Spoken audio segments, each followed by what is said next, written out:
How's it going, everyone? Hey, 1711 Enigma, how are you guys doing?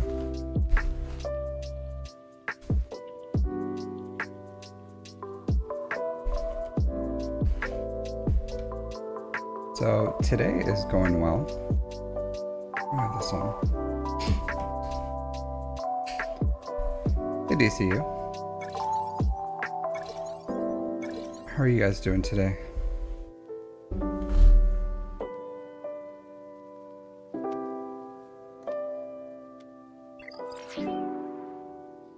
Oh, this is the wrong account.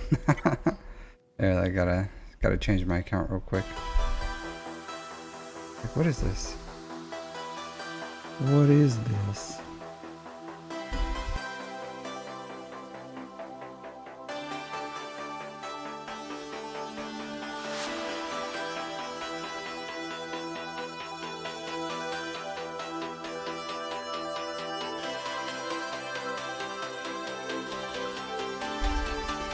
Yeah, I had the wrong account up. Oh well. I'm going well. Just chilling.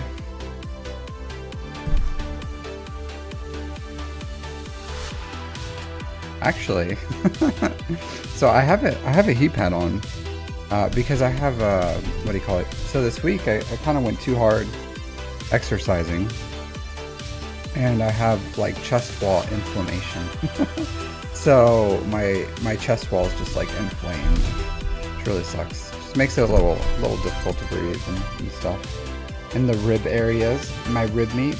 I don't know why it happened, but it's kind of just one of those things nowadays, I guess. It's too old. Too old for the Marines. So sometimes it just be that way, you know? Be that way.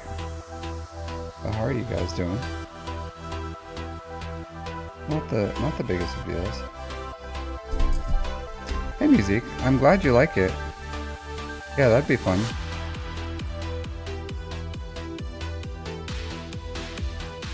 At least it's not pneumonia. Yeah, I have pneumonia. No, it just happens. It just happens sometimes. The ups double? What do you mean ups double? Oops. Double oops. Hey Relay. So there's two ways to get a review. So I have my Discord, and in my Discord you can post your request here under number 2. Or you can donate more than $5 and that'll get you ahead of the line. So it's up to you.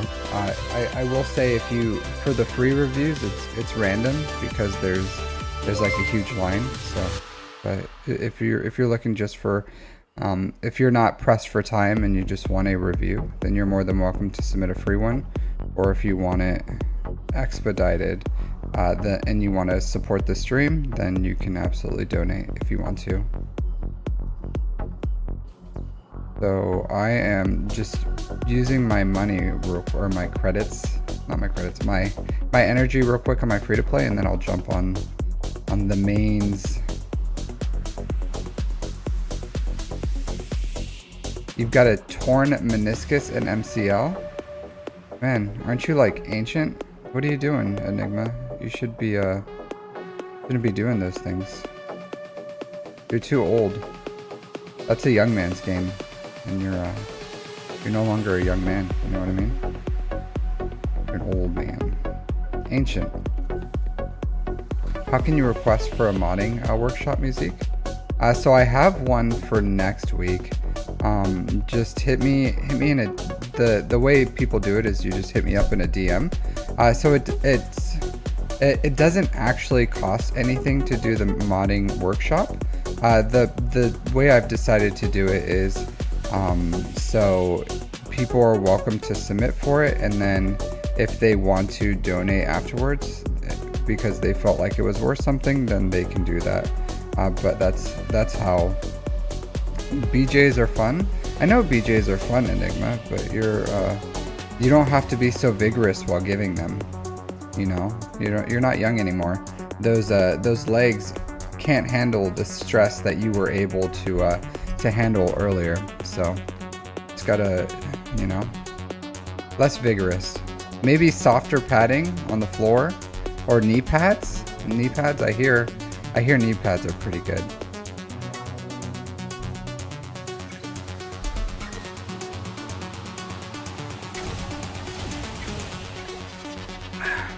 Drinking my morning coffee still.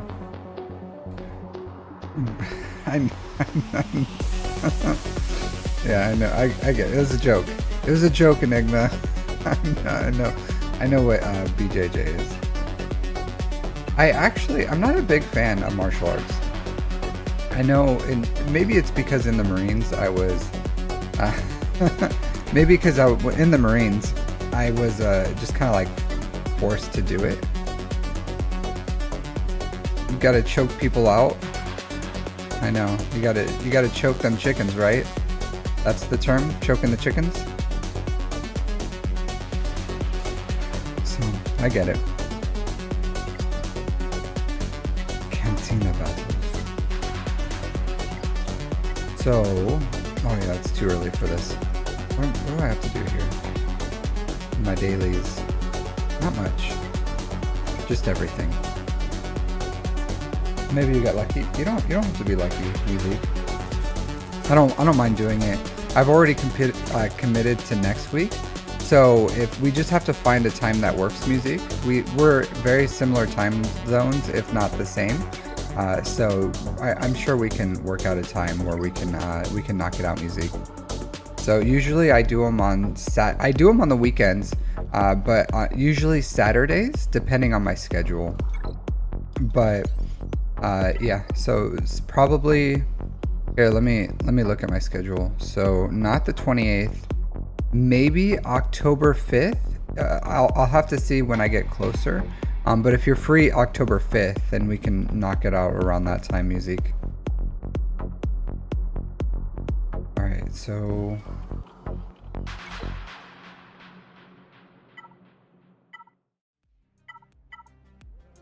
yeah. So today I do have some. So today I don't have that much to do in game before I start getting into my reviews. We had ground war shit. I gotta do I always forget to do these. I don't necessarily care too much about them, you know what I mean? And then I did the same thing where I took her to like level 64, gave her some abilities that aren't omegas, and then some mods, and that was enough. Hey, Mr. Fuentes, how's it going? But I do. What do you guys think about the mod, my mod workshop? Let's talk about that. Let's talk about the mod workshop. What do you guys think about it? I know some people are saying they want me to control the computer. So I've gotten that a few times, and I get that would be more efficient, but I'm not. The point of the mod, got your shin to 7 stars today, nice. The point of the mod workshop isn't necessarily hyper efficiency, it's to teach modding and help people with their modding. So I don't know if I want to. Yeah, so I don't know if I want to have it be about. I get it makes it faster, but I want the person who got the mod. Also too, like I'm using people's resources, because there's times where I was like, do this, and then the person was like, I don't want to do that. And I was like, okay, yeah, cool, we don't have to do that. So I don't want to do something in someone's account that they don't want me to. Slicing wise, hey Luke Flash, how's it going? So I want it to be, one, I want them to click the button so that they can learn and kind of get used to the process, because if I'm just like clicking through really quickly and it's not as beneficial, and I don't think I would explain it I don't think I would explain it as well. Yeah, shapes are really hard. Shapes are really hard. And sometimes the way I explain it is a little difficult. So, because there's one time where I remember I was just like, did I say what I wanted right? Because there's like primary sets, you know, a bunch of different things. So what's my 89, 109? So I am ready. I'm getting close to Leia, so that's why I'm stacking up these Zetas. And then this ship ability Omegas should go to that new ship we're about to get. So been stockpiling a little bit. But I do think it's a fun series.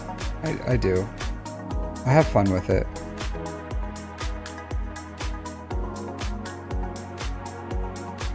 Do you know what's the worst? Leia right now. Leia's the worst.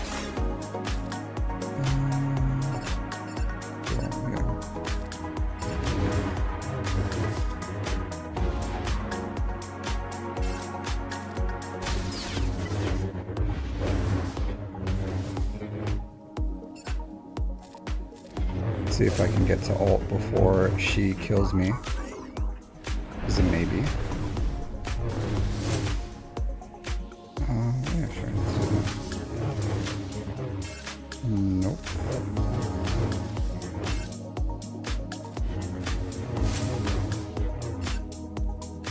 Okay. Done here. Oh, hey, full ult. Nice.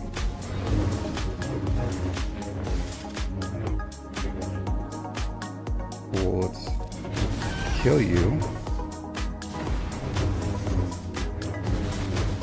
So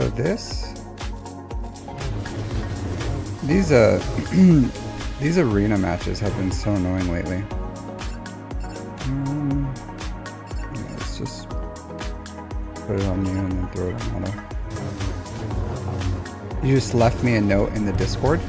What? Stop making fun of my hobbies. What I do in the privacy of a back alley with another man is none of your business.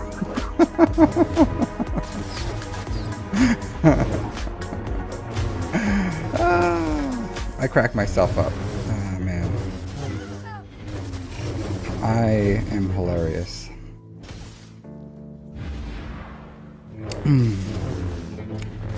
But I'll check it out after stream, Enigma.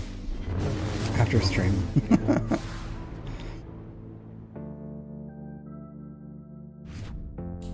So I did not re-mod my Plo or my Eathcoff. I'm just leaving them in their disgusting mods. And they've been working just fine. Just fine. Alright. 8:31. I can do my dailies now.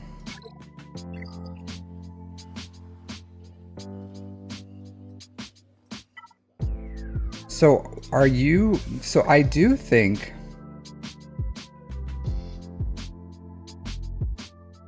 on my mod videos. Okay. Cool. Yeah, I don't know how to make it more community friendly, because I want, and the reason I'm doing it live is because I want to engage with you guys more, but I don't know how to make that series more friendly for conversations, if that makes sense.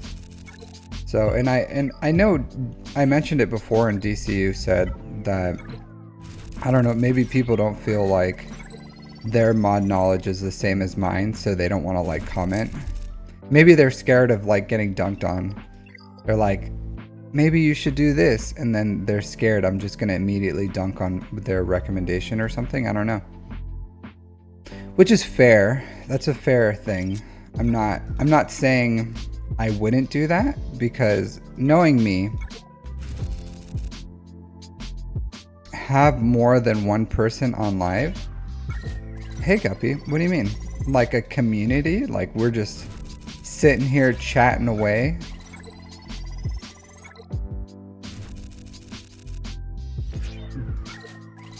just like yeah, I don't know. Because if I was gonna have a group of people here, I would do more of like a podcast kind of thing where we would just talk about random stuff, not modding. So I don't think, and I would love to do a podcast sometime, but I don't feel like that is the venue for it. Hey River, what am I saving crystals for? I'm not saving crystals for anything.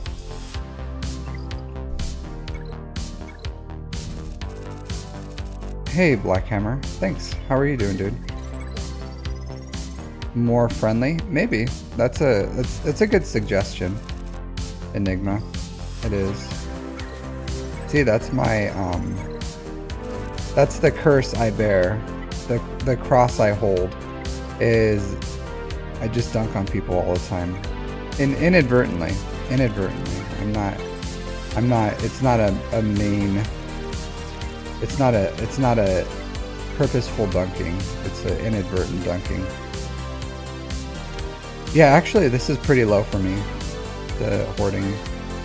So I just don't spend my crystals on willy-nilly. Like where a lot of people probably it's in the description.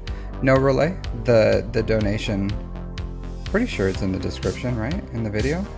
It says like donate here or something.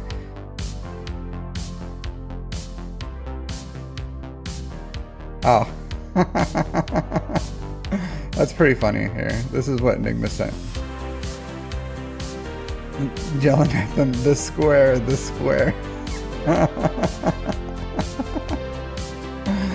good. Yeah.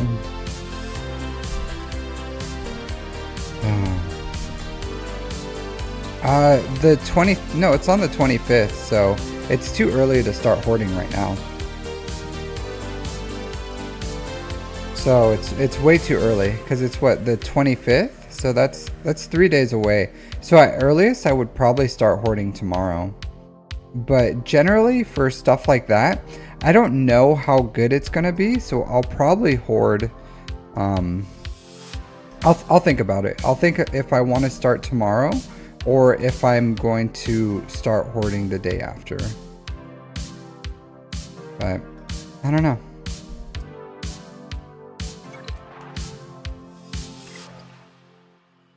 Maybe tomorrow.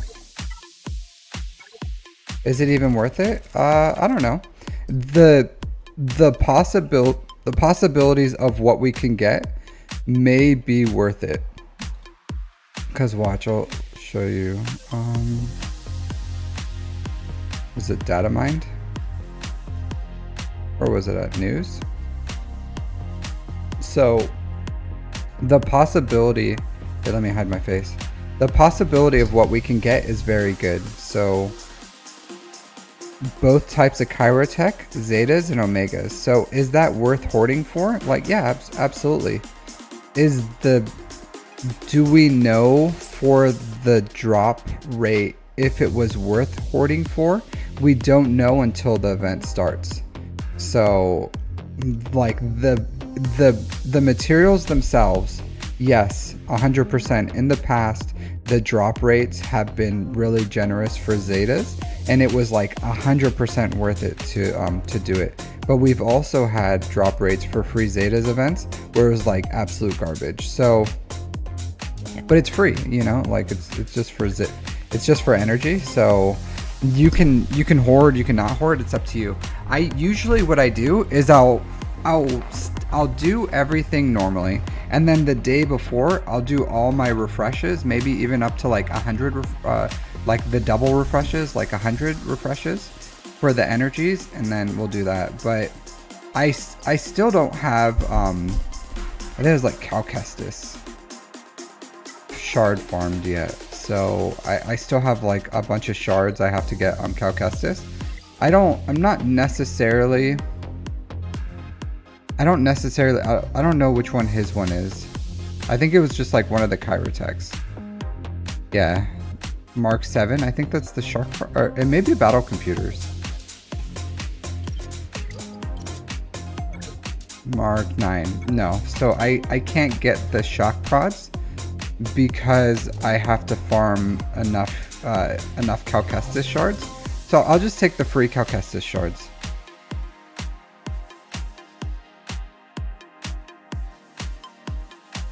Not Zepho ready? Yeah, I'm not Zepho ready. I'm not. You don't watch my account updates, DCU? Or listen to me when I talk about my account like 24/7? You're here all the time. I'm surprised you don't know that. I guess it's not like you put my account to memory or anything, so understandable. Yeah. You're joking? No, it's fine. I don't mind.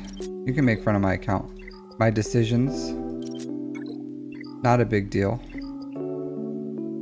You wanna roast me? Roast away. Fire away.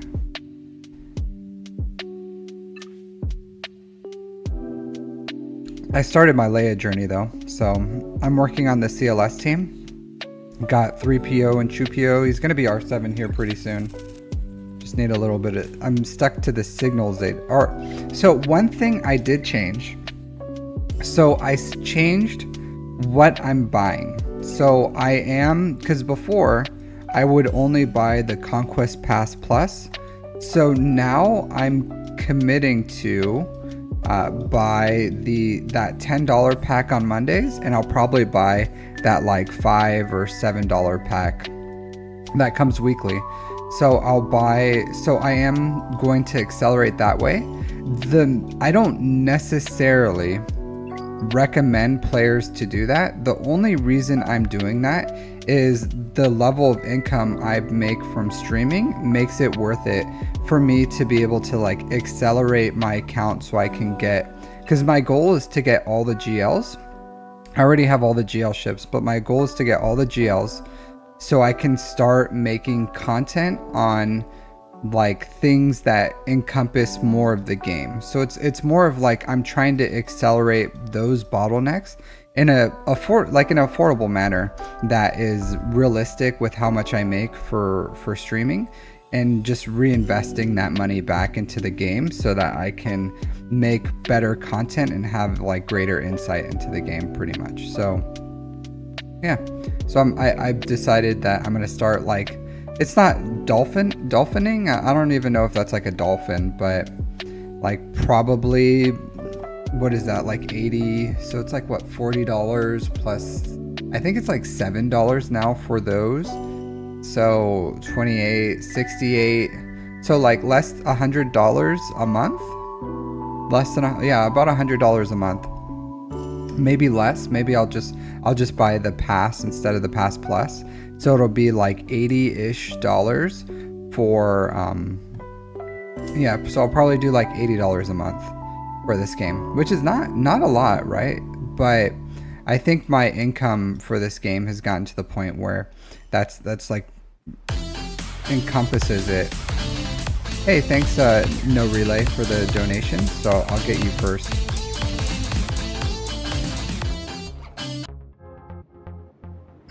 So yeah, you're avoiding Zepho as long as you can.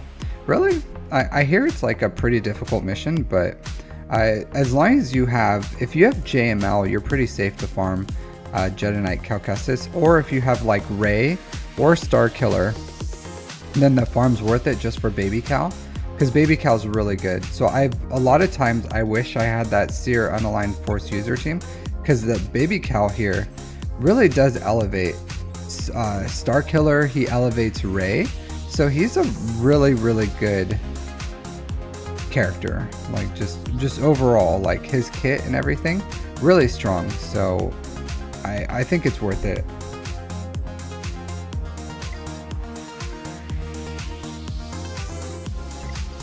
So I'm planning on getting him up and running soon. Probably one of the first ones when I start my next farms. Where am I at? Here. So I'm still gonna get Marin and Zori up. Maybe R3 for both of them. and then going into the Jedi Knight Cal Kestis form. Maybe. We'll see. Alright, so these materials, I'm super low this week. Last week I ran them all like literally to 0, so I have no materials.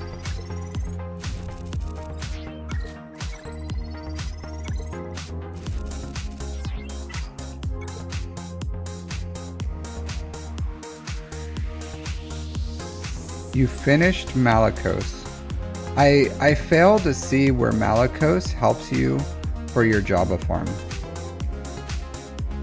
I just don't see it, Blackhammer. I just think you're not committed. You're not committed. You're not. You gotta, you lack, here you go, there you go. You lack discipline, Blackhammer. You lack discipline. You don't have the cojones. You don't have the drive. You don't have the will to farm good mods. You lack it.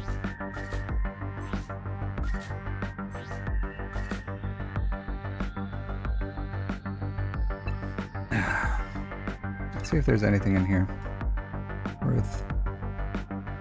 Not really.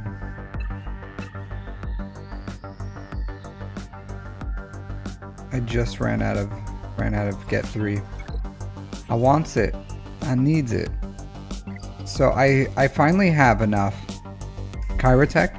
So this Chirotech, I needed 500 and 300 for the Leia farm because like everything else is at relics. So for Leia takes 400 and 300, and then I have all the gear for Baze too. So now I can take Baze up to relics immediately after I have Mon Mothma.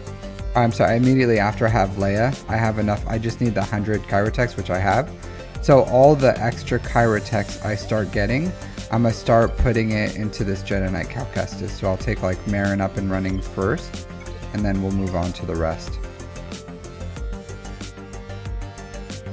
Your sister called? Nice. Jawas and Gamorrean Guard. You could have put the gear that you put into Malakos into Jawa and Gamorrean Guard and been working on tickets right now. What did you miss? I just started berating Blackhammer for his lack of discipline in farming Java. He just does not have his eye on the prize. Does not have it. Yeah, you definitely don't have to get Zepho anytime soon, DCU. There's a list of priorities. Did I do everything here? I did. But as we all know, Blackhammer lacks that discipline to take care of business every day. Soon maybe he'll have the great slug, but just does not have la discipline. It's a great farm though, Java. Tyler, we added you last time, Tyler. So as far as you, it doesn't matter. You're welcome to drop your ally code, Tyler, and people will try to add you. But I added you last time. So here, let me advertise for you one more time, because I totally understand it's difficult for you. So where are you at? Where are you at? Urgoth? Remove that dude. Once they get too strong, I remove them to save room for other people.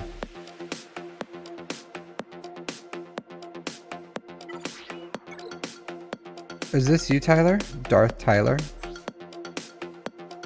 I'm pretty sure it is. So here, everyone, if you can add this ally code as an ally, 238. Here, let me add it in chat.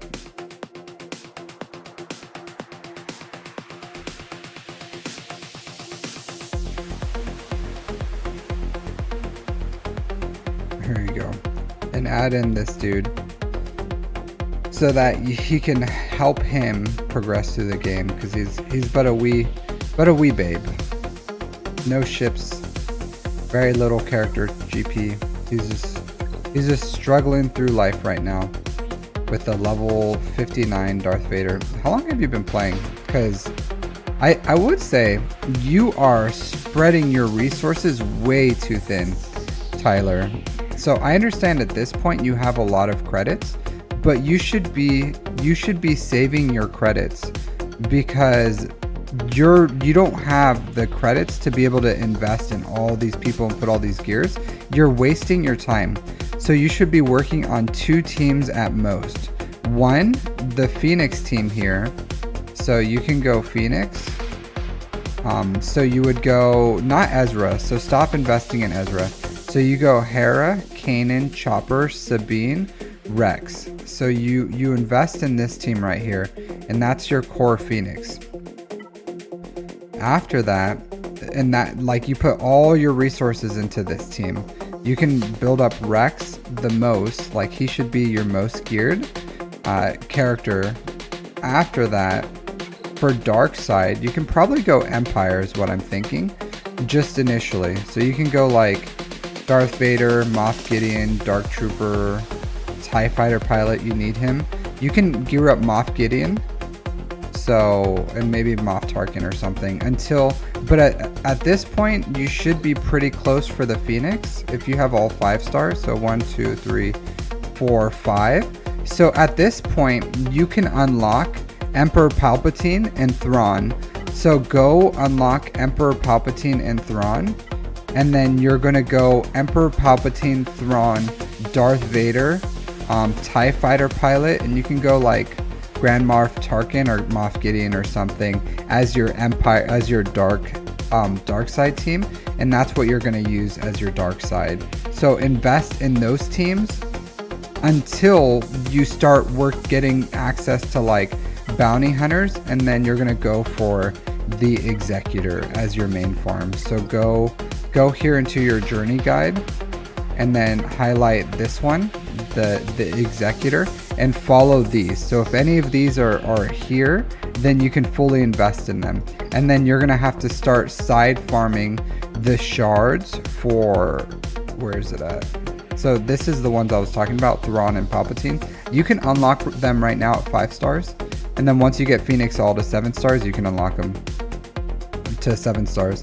And then you're gonna go, bam, Beskar, where are you at? This guy. So you're going to start this farm too. So make sure you're farming all the shards for this character, because you need it for Executor. So that's what you do. You got an ad? Well, then you lost everything. Go on my YouTube, Tyler. So go to my here. Go to my YouTube and you can watch what I said. So mod guide. Mod theory? Yeah, there's my YouTube. So you can go on my YouTube and kind of like go back and rewatch this. It'll tell you what to do.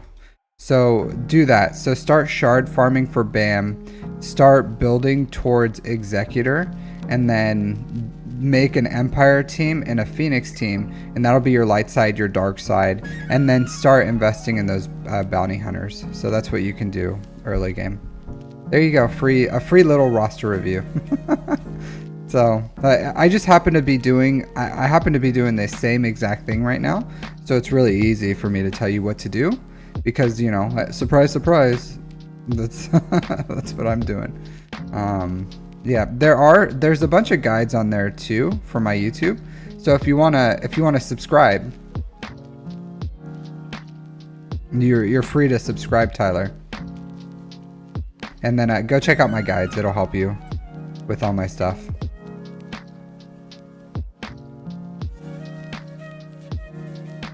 All right, so let's do some ROTE.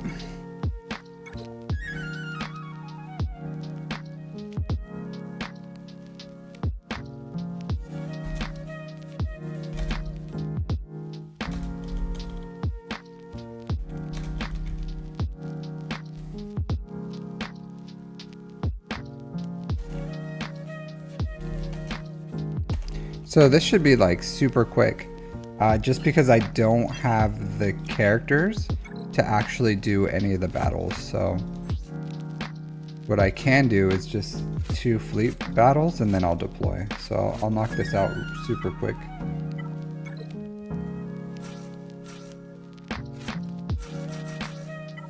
Last time I did this, it took forever.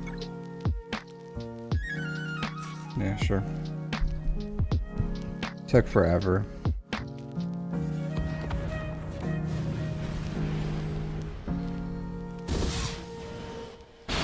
Hey Lacrosse, how's it going?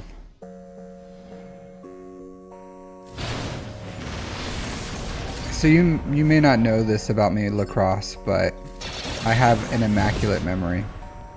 It's in there, it's locked in. So I do remember you. I remember the good amount of you guys. The vast majority. Oh, boots. I need to get my taunt up on this dude. Ah. Got Jedi Knight Revan finally. Nice. He's a good solid character. Super solid. I need to get some freaking things going. There you go. Breach on you.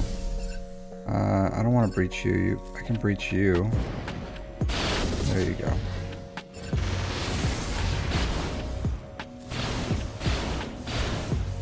Yeah, get those counters going.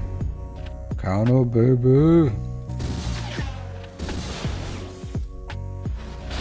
They cleared all my breaches. Breaches. I'm gonna lose my taunt. I have 1 shot.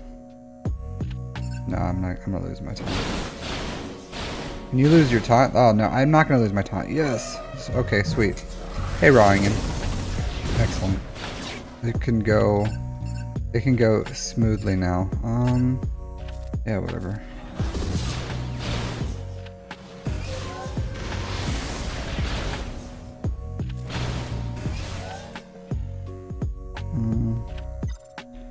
Let's do this. Call you out here. Okay. Yeah. That's fine.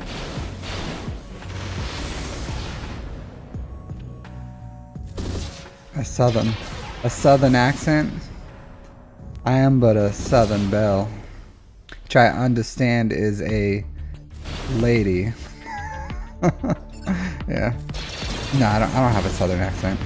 I'm from California. Okay, sweet. He had another life. Let's do this.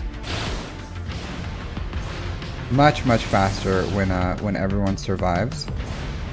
I do declare that I have the vapors. So you're from Alabama. That's every time someone says they're from Alabama, it reminds me of Forrest Gump. Every time. Yeah, because who's from I think it's Jack One Best. He's from Alabama, so he's yeah, it gets me every time.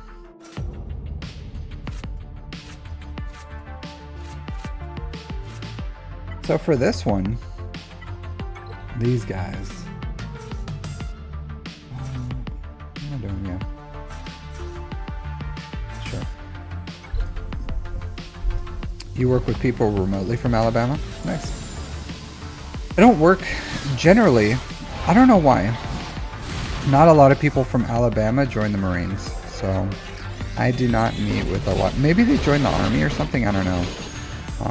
But a lot of the Marines come from like Texas, California. Yeah, Texas and California is probably like the major one where a lot of Marines come from. So, but not Alabama.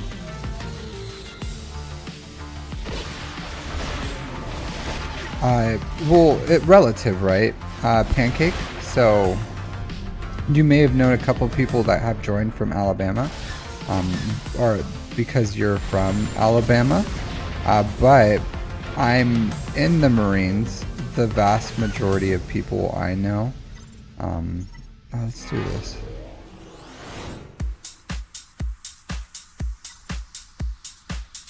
That's true. But we also have a lot of bases in California too. But it's just, I don't know. I know like generally the what do you call it? Texas is really like patriotic too. And California is a really mixed bag because a lot of people think it's like super liberal, but it really depends on which part of California you are in.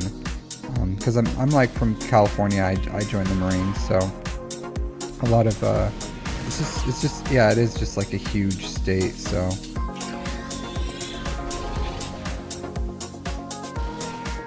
but yeah,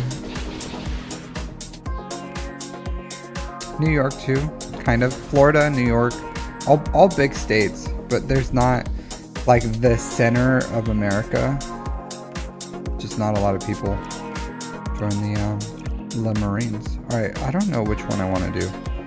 I'm just gonna deploy. I'll deploy in the center, and then that way later I can, if I feel like it, I'll do one combat mission with my JML.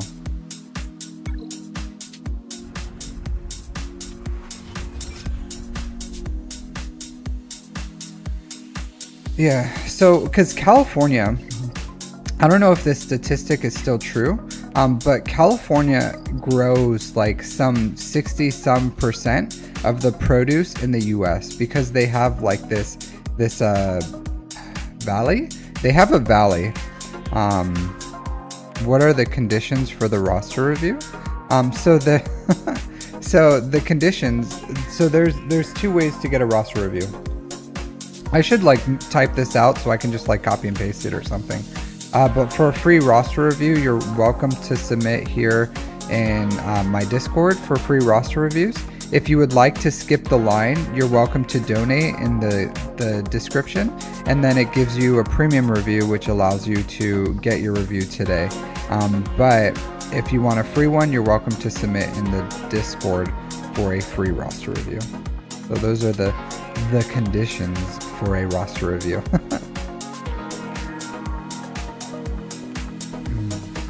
Yeah, but I'm not saying that people. I just, the vast majority of people I know that joined the Marines, it just like statistics wise, it's all over the U.S. like Colorado, all different states. People have I've seen join the Marines.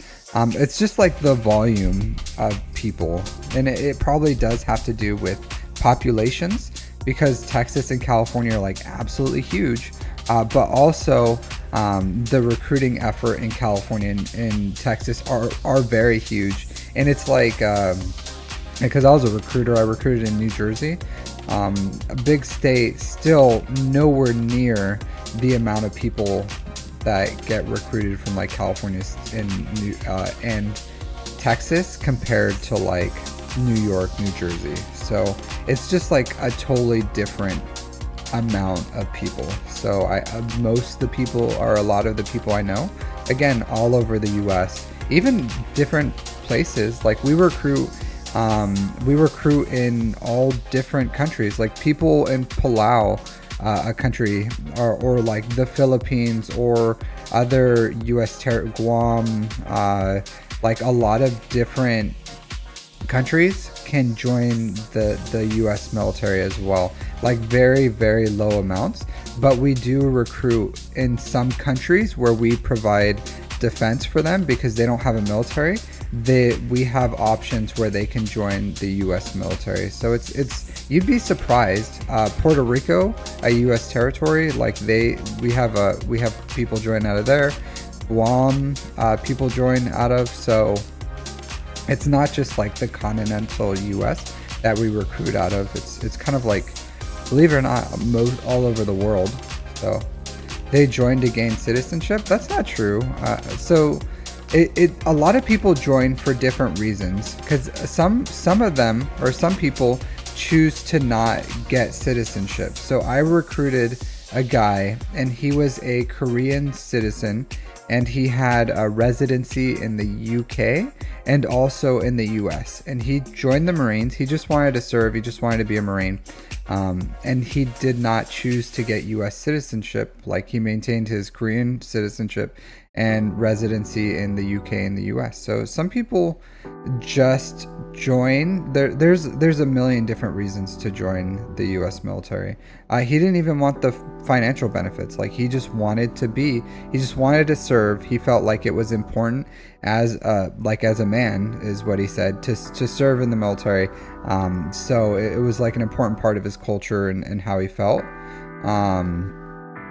I would say not a lot of people. I've out of all the people I've met who served in the Marines, I'll say this: a lot of people may join the service to gain citizenship, but there's nothing wrong with that.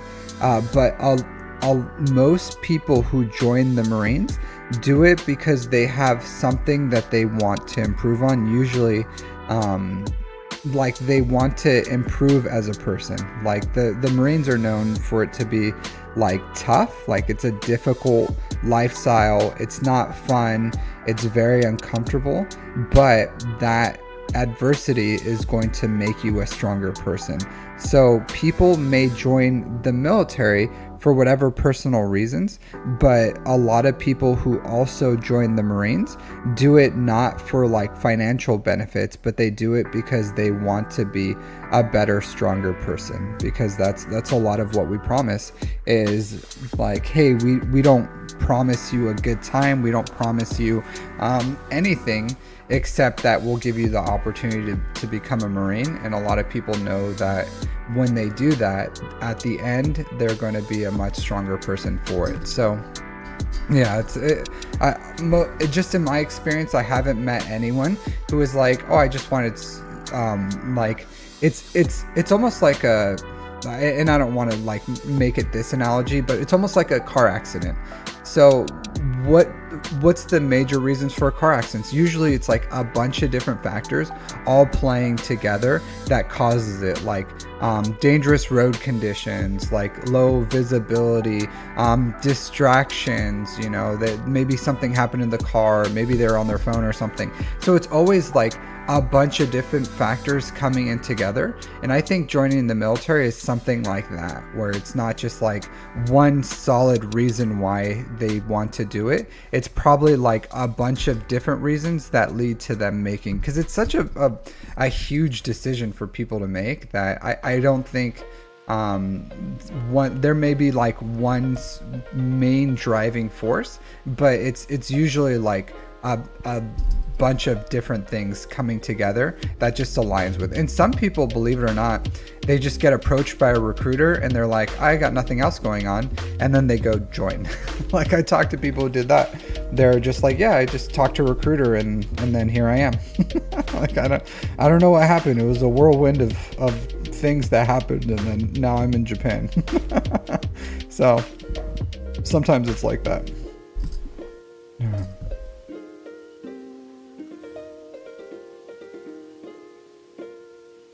Yeah, education is huge. So I'll say this, I have a bachelor's degree, graduated with a bachelor's degree completely free. So I did pay some of it out of pocket, but I got it back in taxes.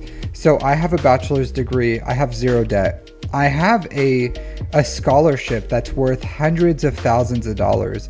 Like, I can go to law school for free. I can get a doctorate for free. I'm usually, lately I haven't been continuing it, but I can get my master's pretty much for free right now. Like, education is huge, and I have the ability to get a doctorate, absolutely, not even just for free. Like, they would pay me money to go to school. They would pay like my housing costs and everything like that, pay for my books, pay for my tuition, for Am I an officer now? So no, I have 17 years. Believe it or not, a lot of enlisted people have degrees. So a good percentage of my, I don't know, probably like 30%, 40, I don't know, a percent of my peers, because I'm a master sergeant, which is an E8. So a lot of us have degrees. Like some of my peers have like master's degrees. So just because we have degrees doesn't mean we want to be officers. It just means, because if I committed to becoming an officer, I would have to commit to 10 more years of service to retire. So am I eligible to be an officer? Yes, I am. And some people have done it, the ones who want to make it a career, because the potential for pay is a lot higher. So I could, in 4 years, I could almost like double my pay, believe it or not. But I'm not going to do it, because then I would commit to serving for 10 more years after I commission. So, and I retire in 3, so I'm not willing to do 7 years additional service to be an officer. So yeah, but plenty of enlisted people have degrees. It doesn't, just because you have a degree doesn't mean you're an officer. Yeah, so you can be enlisted and have a degree. It's pretty common. If I was like younger, I don't know if I would do it. You're trying to get into the officer as a commissioned officer. So especially in the Air Force, I met tons of people in the Air Force, because they have they have the community college of the Air Force. So the vast majority of enlisted in the Air Force have like at least an associate's, and then from there it's pretty easy to get their bachelor's. So a lot of enlisted in the Air Force have a degree. Hey, SWGOH. So that's super common as well. But to each their own. Everyone's a little different on what they want to do. I do tell young people in the Marines, I tell them that they should, if they get their degree and they want to stay in, then it's a good idea. I never tell them to like become an officer. I just tell them get the degree, and then if they get it early enough and they want to stay in, then they'll become commissioned. But there's other commissioning programs. I did want to do this. They had this degree completion program where I could have worked because I have a degree in psychology, where I could have worked in probably like substance abuse, and I could have worked on getting my, I could have been supervised there as I worked on my master's and been a licensed therapist. But I didn't do that because I would have to do additional service, so I would retire at like 23, 24 years. And I just don't want to do that.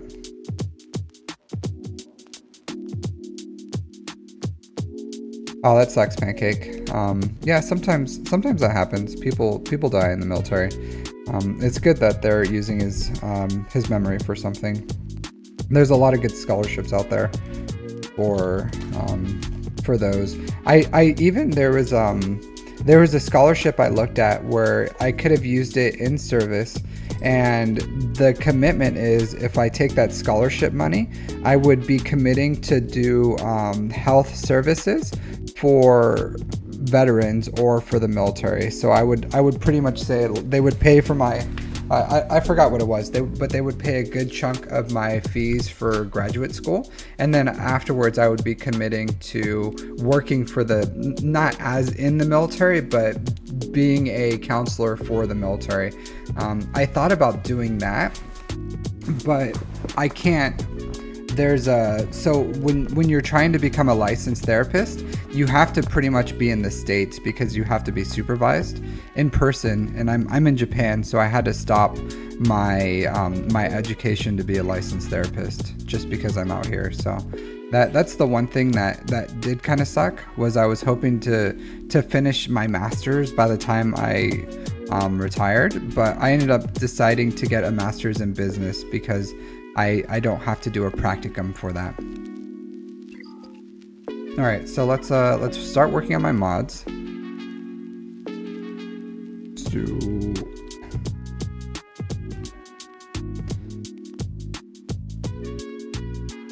So after my mod work, we'll start with our roster reviews with no relay, and then we'll go into we'll go into some other stuff.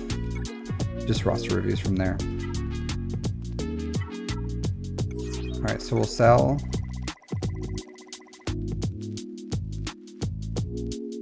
We'll sell these. So one thing I wish I could do is, a lot of times when I'm doing roster reviews and people posted like months ago, I'm doing this thing, and then by the time I get to their roster review, I'm like, that was not a great thing to do, and I wish I could have seen this. I wish I could have seen this roster earlier, because it was like I could have stopped them from doing whatever it is that they did.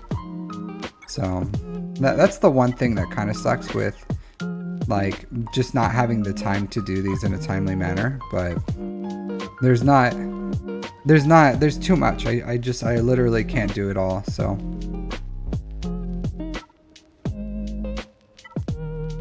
right now I'm just going through and seeing if there's any mods that I would like to keep in my account, as far as like giving the potential for them to be worked. Because some of these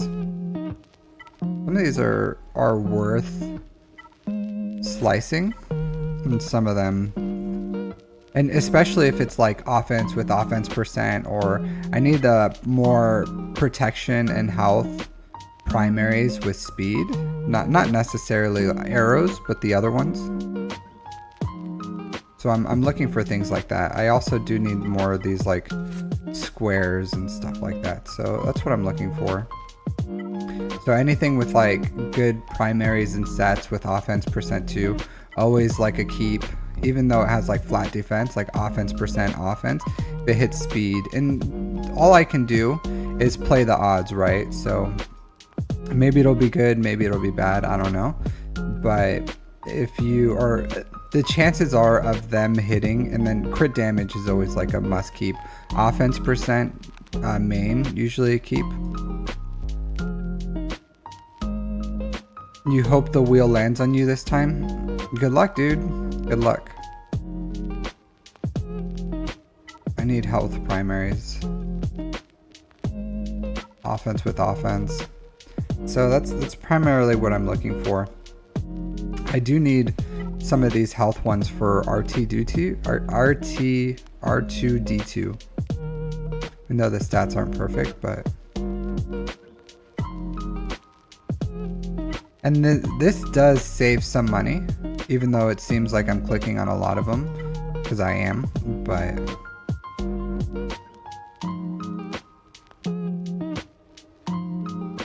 $119 speed isn't all that much. Or usually he's like one of the fastest characters in a roster. Alright, so go ahead, sell no speed. I am going to take a quick look, make sure none of these are tenacity.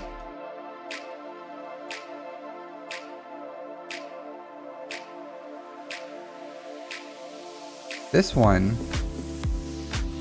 you have potential.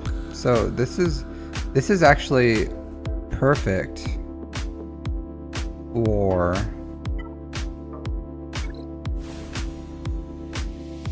yeah, that's perfect for Marin actually. Potency, tenacity, protection, potency. So I'll keep that, lock that. So you always, that's why I do this. You always got to keep an eye. Got to keep the eye on the ball for just in case for really niche characters like Marin. So.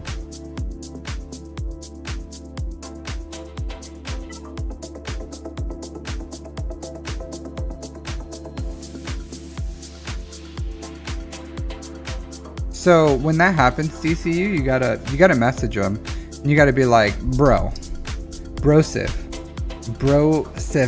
Donis, what you doing?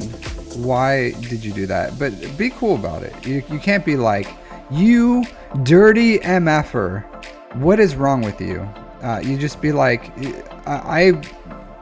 for one, like, do you guys have fleet rules in there?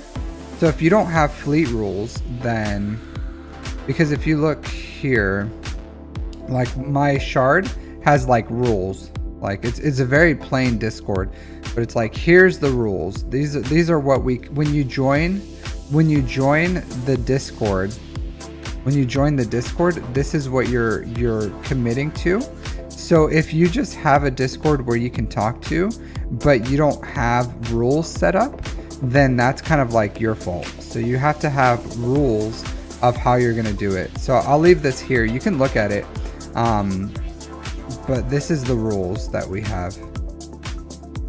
So message him and be like, hey bro, do you not understand the purpose of a fleet shard? And then if you want, send them these rules and be like, hey, can you post these? You can look on my YouTube. The timestamp will be 1 hour and 6 minutes for these rules, and you can copy and paste them. Or here, I'll just like copy and paste them here.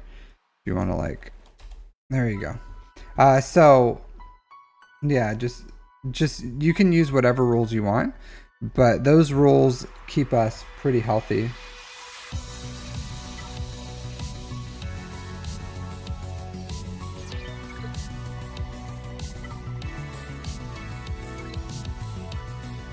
Yeah, so hey Rayrock, how was the hurricane? So the first one wasn't bad. The second one was a complete dud.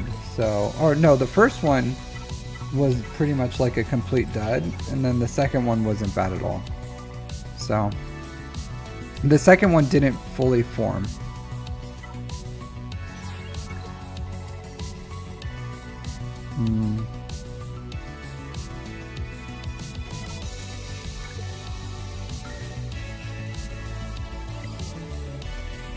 There's no damage for me because our houses here are like cement, so they're all like cement, so it never really is much of a problem.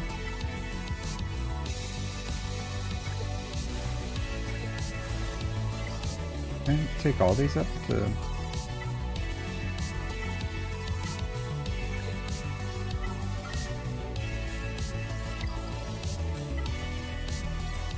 so yeah.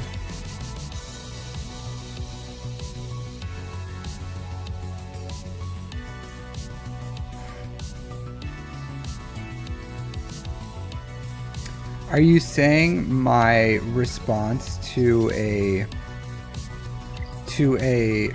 typhoon is dumb?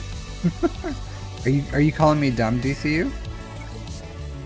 Is that what's happening here? You're like, Captain Amazing is so dumb. He doesn't even respect typhoons.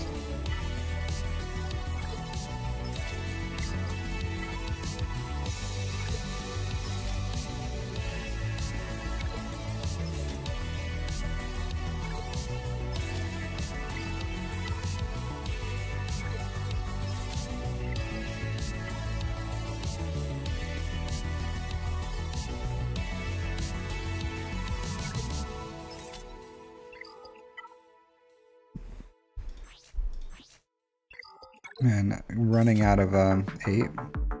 Health, offense, yeah, whatever.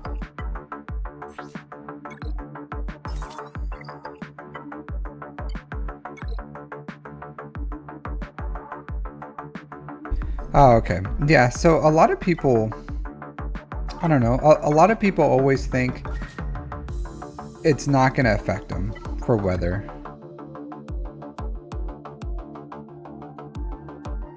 Even the roof, Rayrock? Yeah, they're completely cement. So in Okinawa, we get tons of typhoons. So the buildings here are built for that. So we a lot of the infrastructure here is built to last against stuff like typhoons.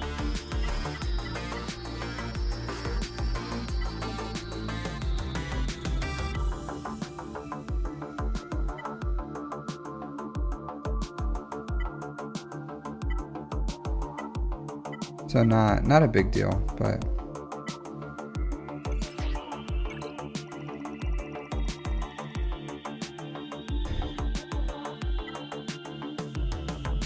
Why can't I sell you?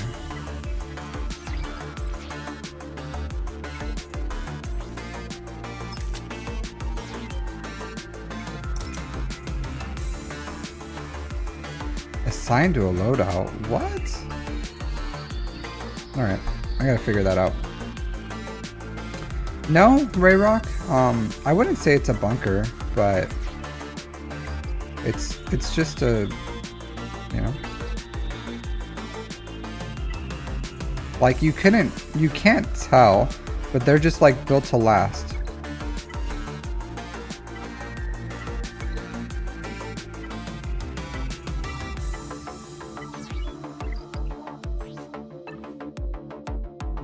I gotta see what mods layouts these things are assigned to. All right, whatever. Bunker style house. No, it's just like, they're just normal houses. They're just built, instead of with like wood and plywood and whatever, they're just like, the outside is built with like, I don't know, rebar and cement so that they don't get blown over. It's almost like, have you ever heard the story of the 3 little pigs? It's like that. So it's like the 3 little pigs, except instead of bricks, they used rebar and cement. So the houses look exactly the same. They're really nice. It's just, if you go to Japan and stuff, you'll see that they're built this way.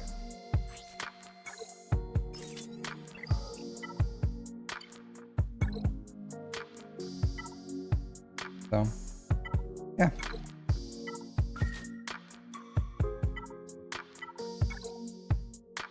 A 12 or 3. Protection primary? Not great. I got some 11s. 2 for 11s, 2 for 10s. These I'm interested in. Not too interested in that 12, but...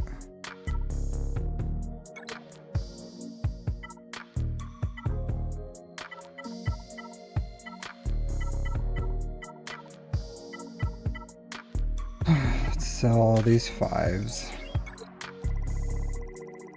Yeah, so...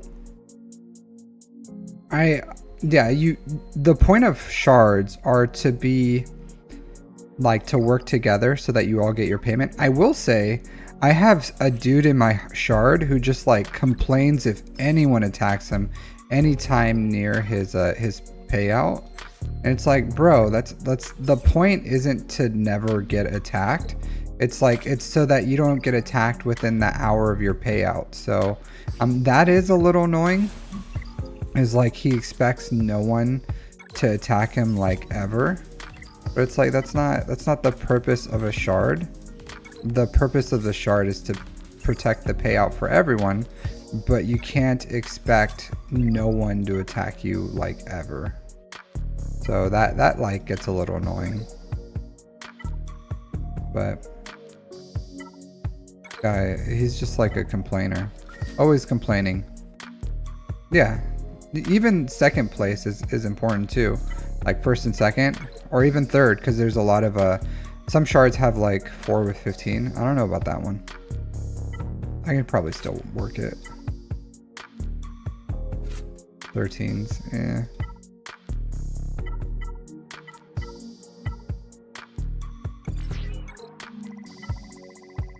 Yeah, it's like that's not the point of them, you know. The point is to... I'll take these to 15.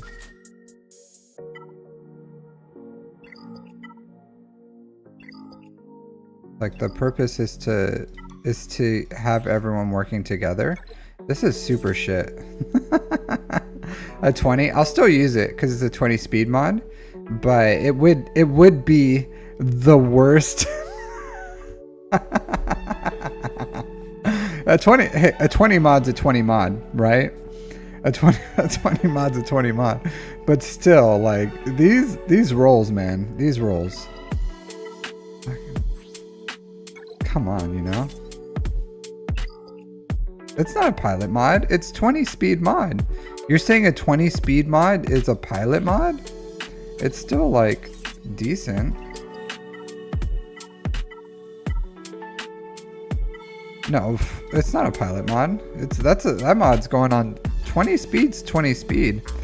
And it has like those are good. I don't know how much you think 20 speed is a pilot mod? For who? Man, look at these 19s. I just made that one actually. But this one's like free too. Look at that. I'll take that. 2 free 20 speed mods. Whatever. You know, whatevs. I'll do that. So 1, 2. So out of new ones today, I got like 1, 2, 3, 4 mods that hit my potential. This one has like offense, ton of protection. So yeah, 20 speed is good. These are good too. So, and some 13s. I don't mind 13s, to be completely honest. This one has potential, like offense with potency or something. I could work that speed. I don't need it right now. But if I ever have like an attacker that needs tons of potency, I would use this. So it's locked, I'll save it. So yeah. Hey Andrew, yeah, so there is an actual wheel. So here, let me show you. So here's the wheel. Here, let me interact with it. So this is the wheel. And if you join on Discord, you can get on this wheel. And this is how I get free roster reviews. Yeah, this isn't bad. Not bad at all. The 5s. These 5s got to go. Got no room for 5s in my roster. Alright, so these I'm gonna upgrade. This one, 100% I'm just gonna take to 6 dots, 20 speed. You know, no more needed for them. They're just gonna be speed mods that I'll just throw on someone. They're not bad. Not bad, not horrible. This one has excellent substats actually. So I'm thinking about taking that one. I don't need this. I'll still lock it because it still has potential, but I don't foresee needing this on anyone. Do I have specific thresholds for speed? Rock Gunner? Here's my mod video. So there's my mod theory on how I slice the speed thresholds. So yeah, I do. Yeah, 31 speeds are technically possible. I don't think there is any. There's 30s, but I don't think there is a 31 speed mod out there. All right, Enigma, I'll see you. So to put in a request, Andrew, it's the second one. So 2. So if you just like roster review requests, so if you just like read the things, so info, requests, testimonials, and then this is my mod workshop if anyone wants to submit for my mod workshop.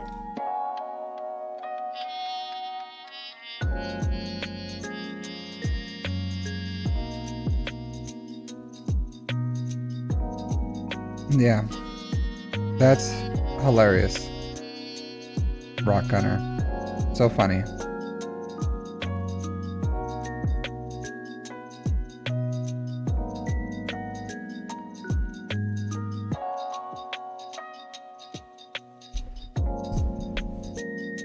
I don't know what that means, Burrito. Shame, not the most eager with that method. So, what can I say, Burrito? There's like, I don't know, like 100. I don't know how many people are here now, but I have an overfill now too. So it's like I don't know, 80 some people, 90 some people. So I would love to look at every single account, but I only have so much time in the day. Like if you want to donate to expedite your review, you're more than welcome to. But you know, a gun's not to your head. You don't have to submit for a roster review. It's up to you what you want to do.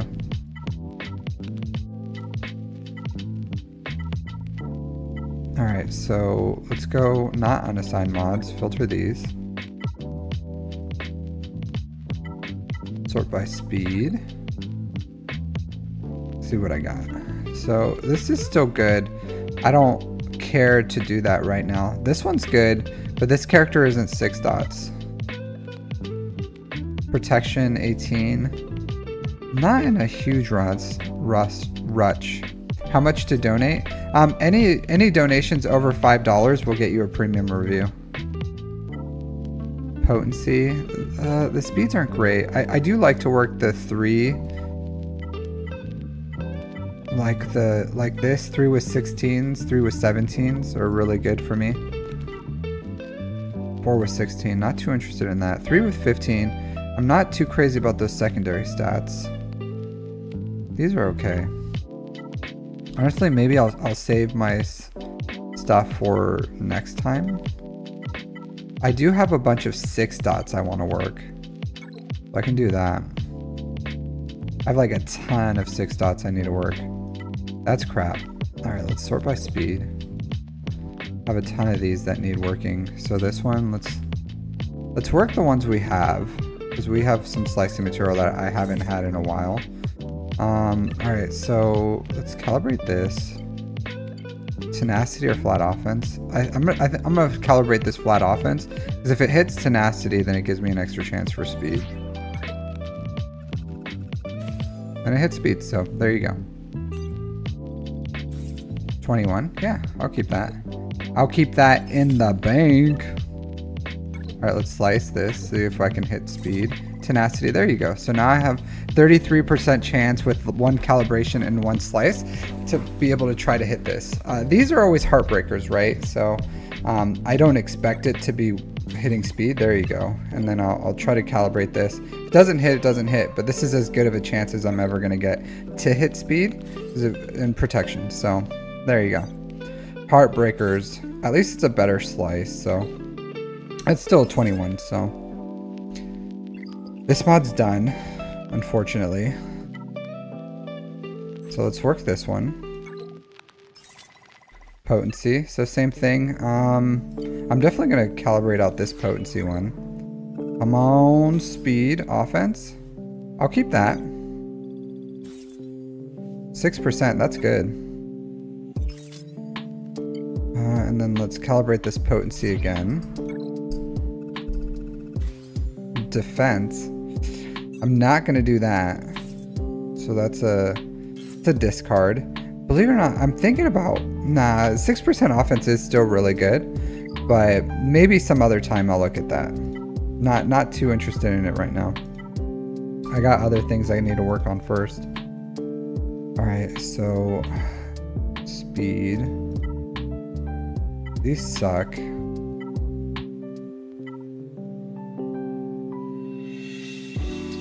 I think I had to like calibrate some of these.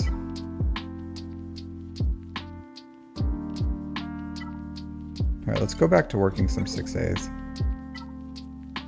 Go sort some speed. Do I have the Omicron on dash? I do not have the Omicron on dash. This is actually pretty good. I'll take this. I like the stats on this. Mount, speed, protection. Speed, protection. Man, that's a ton of protection. Let's see what else I can get here. Let's do this.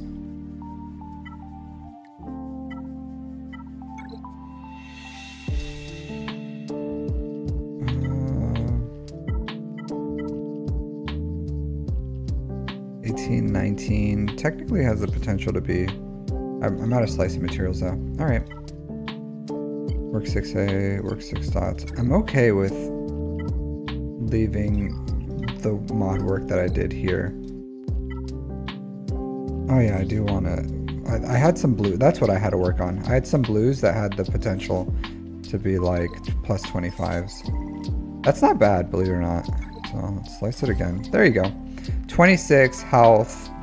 This is what I'm talking about. I do have a ton of 26s. I just don't have a lot of luck with other things. Oh, this is good. 19. So I had these I wanted to work. I'm out. So I don't want to calibrate any of these.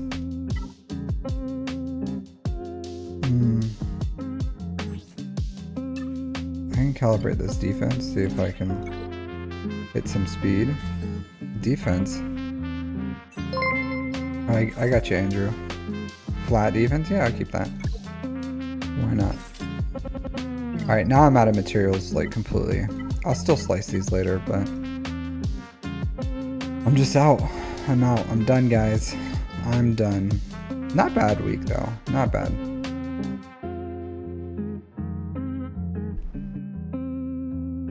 Okay, you'll go second, Andrew. You'll go second. So, not a bad week.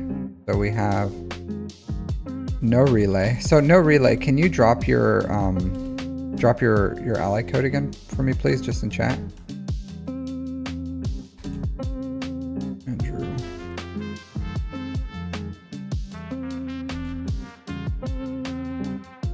So pretty happy with what I got. I do have to do some remodding.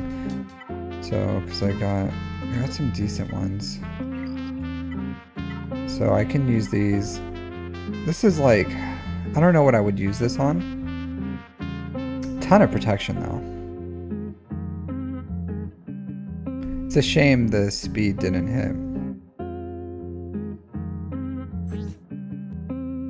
I think with my calibrations though, I think I would probably continue to work this just because it's 5 on protection. So I would be willing to slice this again in the future if I had extra slicing material.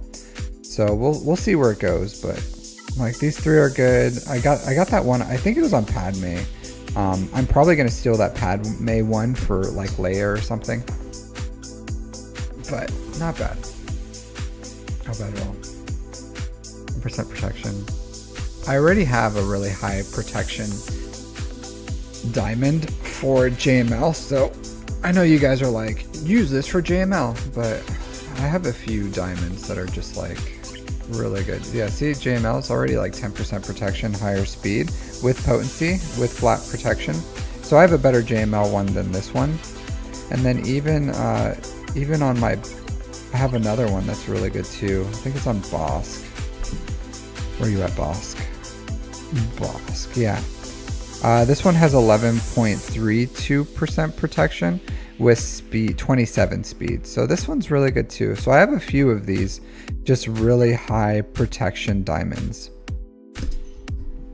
I don't know what I'll do with this though. I'll find a home for it. I'll find a home. Maybe I'll give it to Savage. I think I recently took Savage's diamond, but we'll see.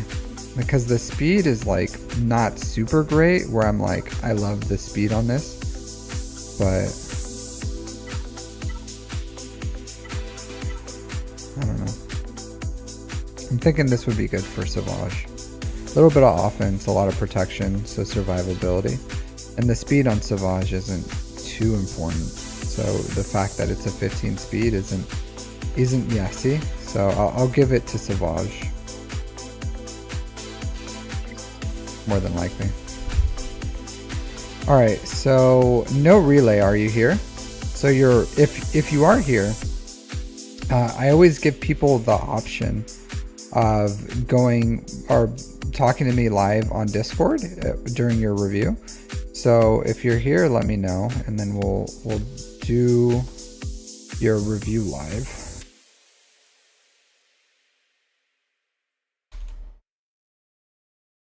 Is there?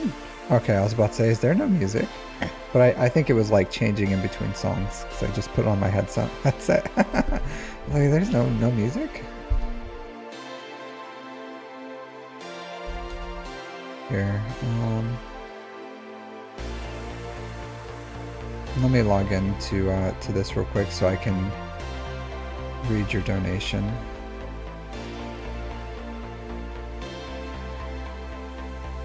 Okay, you're here. Did you want to get in Discord live so we can have a chat? Not necessary.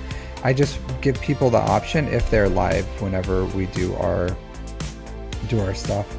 No, Discord is fine. Okay, let me read your stuff real quick.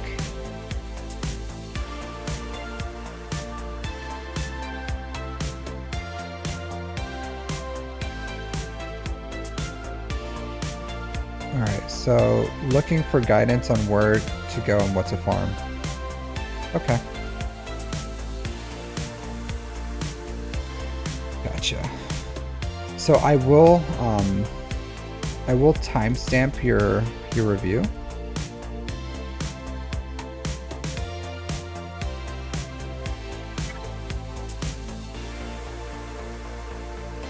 So that you can see it there.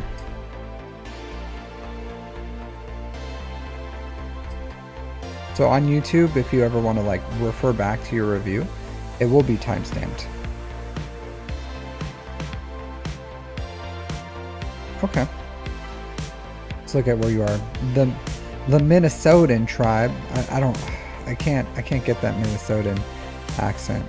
It's a difficult one for me. All right, 848 KGP, 500k GP in characters, 300 in ships. You've been playing for, what is this? For 4 months probably.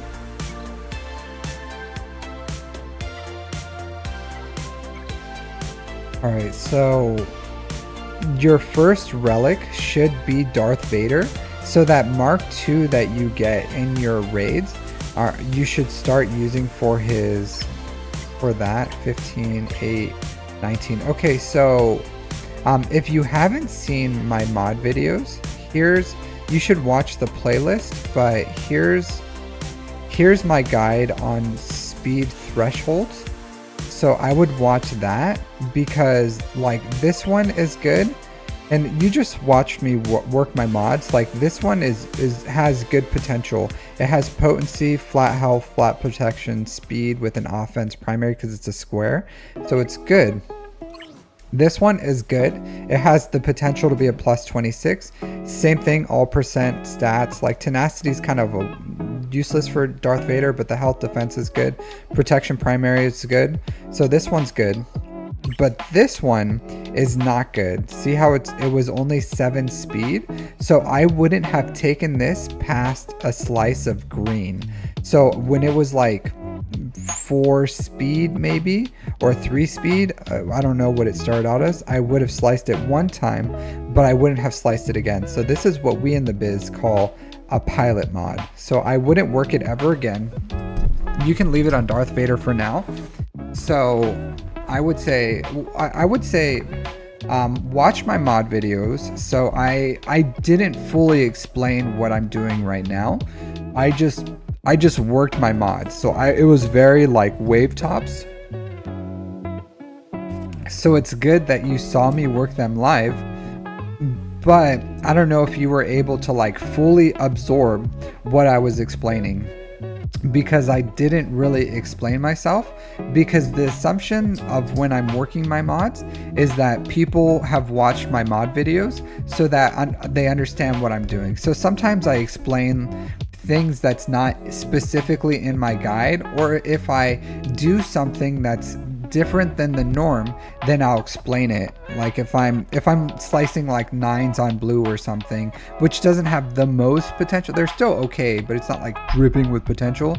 I do that because I'm trying to like chase some primary or set. So that's why like I try to explain what I'm doing, but I'm not fully diving into like everything that is possible for the account, or or everything. Like that's not the foundation. So that guide I posted in my description right there, that's the guide that you need to watch if you want to have a better idea of how to work your mods.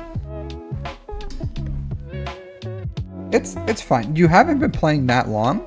No relay. There's people who've played for years and they have like tons of mods like this. So you've only been playing for a few months. Normally I don't even look at mods. I just was clicking on Darth Vader and I saw that you had some 6-dot mods, so I was just seeing.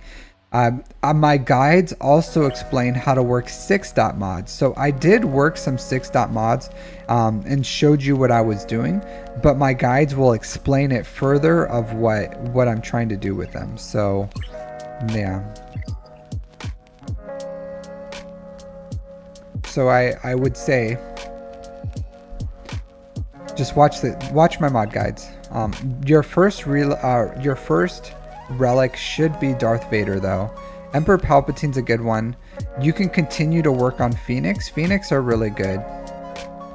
So like you probably saw my explanation earlier, but you're in the same place, just I accelerated from there. So your first light side team and your first dark side team, in my opinion, should be Phoenix. So you can stop investing in Ezra. Like Ezra's done.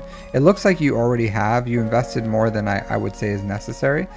But this is the core of the team right here. Rex, Hera, Chopper, Sabine, Kanan. So you get those up and running. This is a good team. They give you 2 assault battles. So I would say this should be your main light side team. Your main dark side team should be Darth Vader, Emperor Palpatine, Mara Jade. You don't have to, like, you can finish shard farming Mara Jade. You don't have to continue gearing her up. So you're kind of like, leave her where she is for now. It looks like you've already used some Kyrotech on her. Like, you can leave her where she is. She'll be really useful. Just continue shard farming her. That's fine, but not a priority.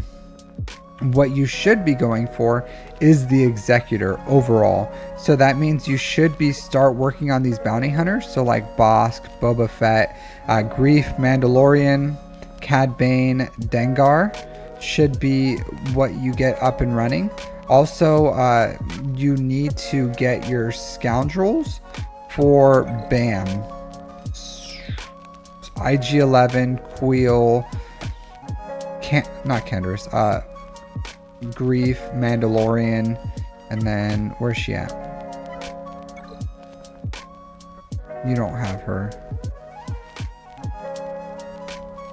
So Mara Jade does need to be fast, but you're not in the part of the game where that's super important. So yours is, because mine's like 355 or something along those lines. So once you start getting something like Star Killer, then her speed isn't like crazy important unless you're doing something like a mirror. I like mine 355, but her mods are just right, so it's good. Yes, Cara Dune, Grief, Mando, IG-11, Queel. Yeah, so that's what you need for BAM. But, and here I'll back out. So there's 2 things that you need to focus on right now. So you need to get, I hate this UI. So this guy, Beskar Mando. So you have to farm this farm right here with all these characters. So you're going to have to shard farm them because you don't have them sharded. So you need to go here, and it's in the journey guide, the Mandalorian Beskar armor is what you need. Other than that, you also need your main goal is going to be the Executor. So this should be the first big farm that you need. So you need Darth Vader, Piet, Boba Fett, Dengar, IG-88, Bosk, Imperial TIE Fighter, and all these ships. So you need Beskar Armor Mando because of the Razor Crest right here. So this Razor Crest, the way that you're going to farm the Razor Crest is through Fleet Arena. So these Fleet Arena tokens, try to save, I would say 4K. Save 4K, don't spend anything. 4K needs to be the bottom. That's your floor of what you spend, because you need to make sure if the Razor Crest is in here, you buy the Razor Crest. Also General Grievous. So this is where you farm General Grievous.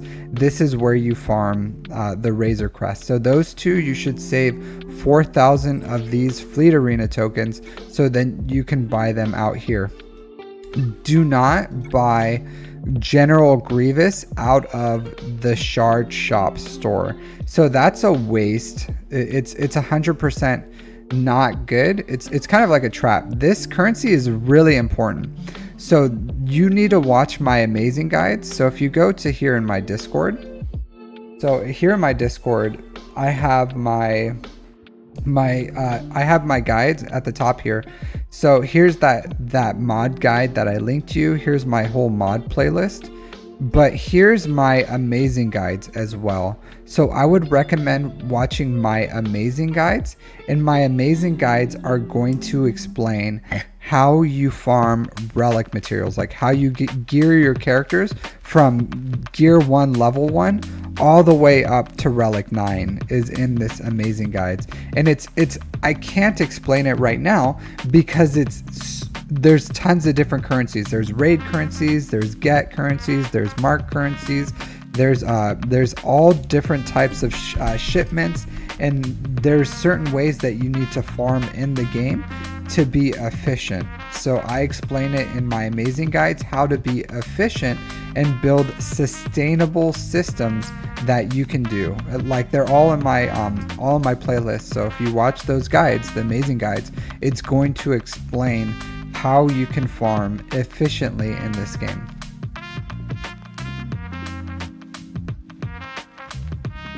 All right, let's go back to your account. But that's the two farms that you that's the two farms that you need to go for to go. Oh man, did I not save your? Oh man, mind dropping your ally code in chat. Here, let's see what goes faster. Sorry, I backed out of it and then I didn't save your code. Here. Okay, I got it again.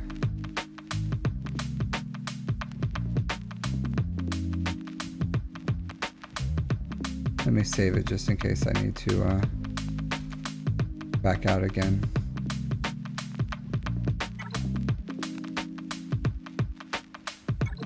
So that means you also have to start farming these ships, these bounty hunter ships. So the Houndstooth, Xanadu Blood, and the Imperial TIE Bomber. So this one you can get in shipments.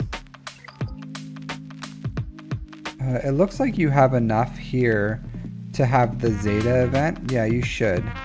So the big thing is you got to start farming these bounty hunter ships as well. So Xanadu Blood, IG 2000. So if you go to here, bounty hunters, you're gonna farm all 4 of these. You're also gonna farm the TIE Bomber here. Is going to be very important. You can side farm these geo ships with galactic war currencies, but you need to make sure that you have enough galactic war currencies so that if this ship ever pops up in there, that you buy it. So save up for the Imperial TIE Bomber, but you can also kind of get these because as a side farm, once you have all those other things to do, you start farming these geos.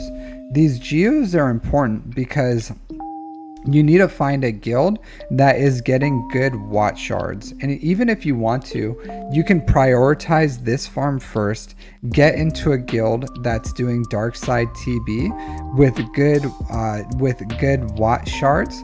And Watt is a separatist. So here, let me show you.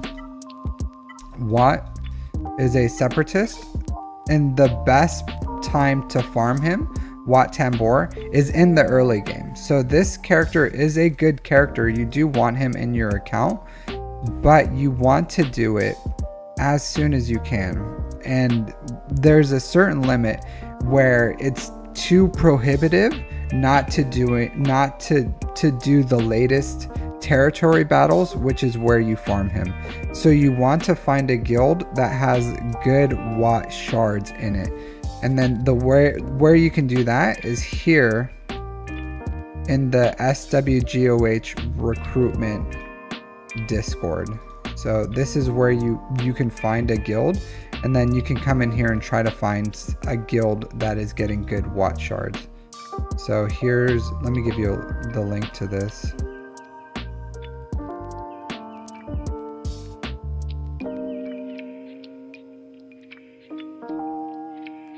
But there's that Discord. So that's the best place to farm a guild, I think, or to find a guild. And then you need to start getting those Watt shards as soon as you can, because you need him for, like, one, he's just a great character, and two, you need him for Jedi Master Kenobi, which is really far along the lines, but this is a really hard character to farm in the end game, because you have to use, it's just not cost effective to farm him. So you have to get him in a way that's like just not that efficient. So it's best if you get him right now in the early game. Things that you can kind of hold off. Hey,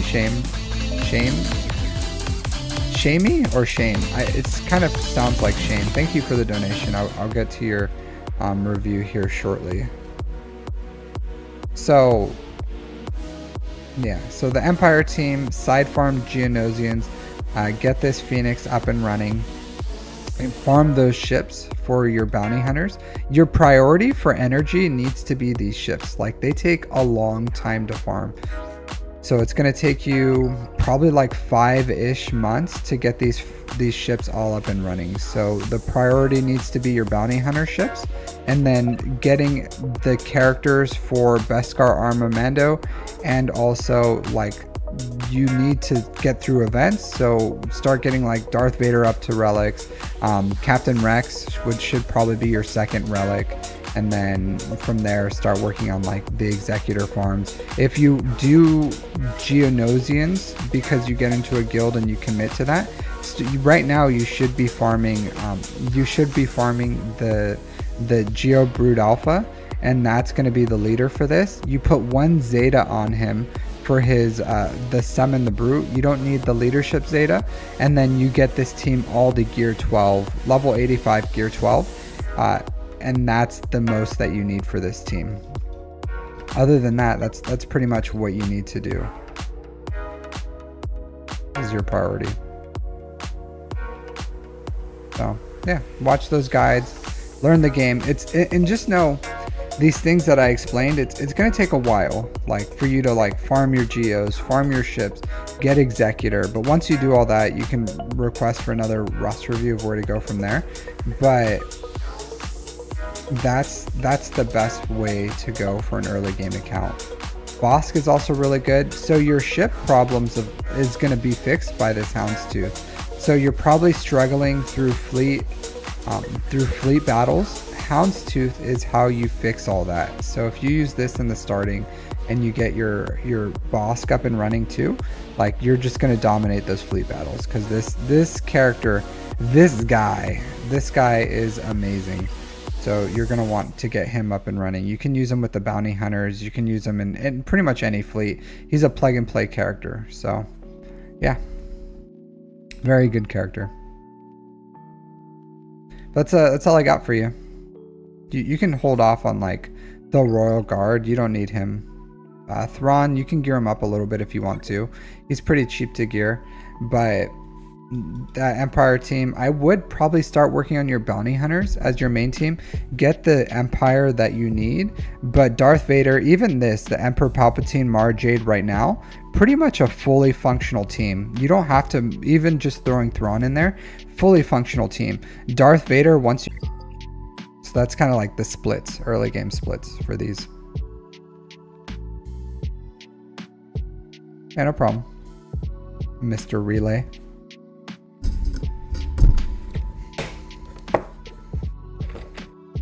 My game don't want to work. My internet's a little low.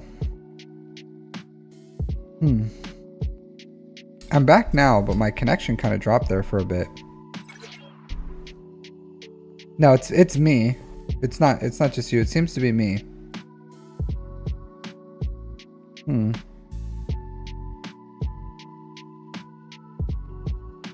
So I'm not using Wi-Fi, believe it or not. I'm actually plugged into my router.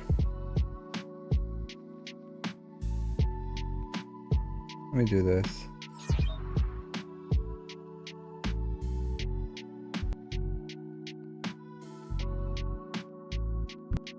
Excuse me.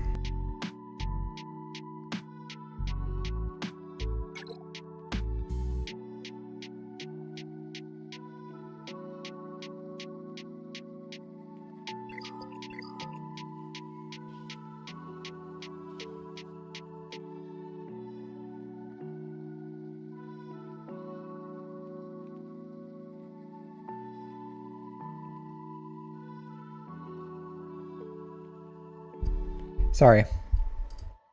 I muted my mic to sneeze. Maybe. Yeah, having tons of technical issues right now. So we have Andrew, the king of salt. So Andrew, same offer. You're welcome to join me in Discord. Not mandatory, but let me know if you're interested.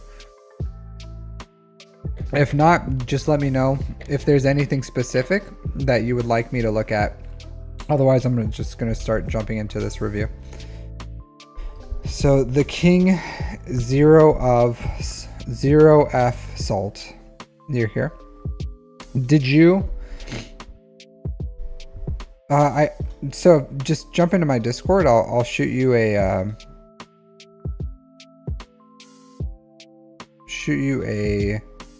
message here, or if you shoot me a DM in Discord, and then I'll send you a voice chat.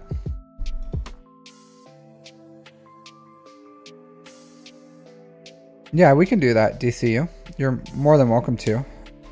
That would be interesting. A blast from the past.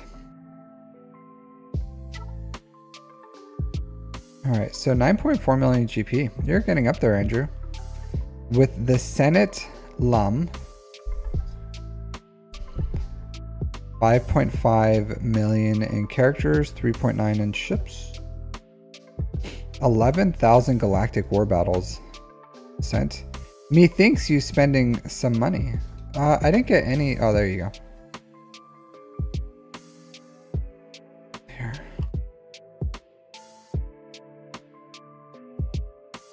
All right, so no profanities. I like your little logo. It's like a salt shaker with a crown on it. Hilarious.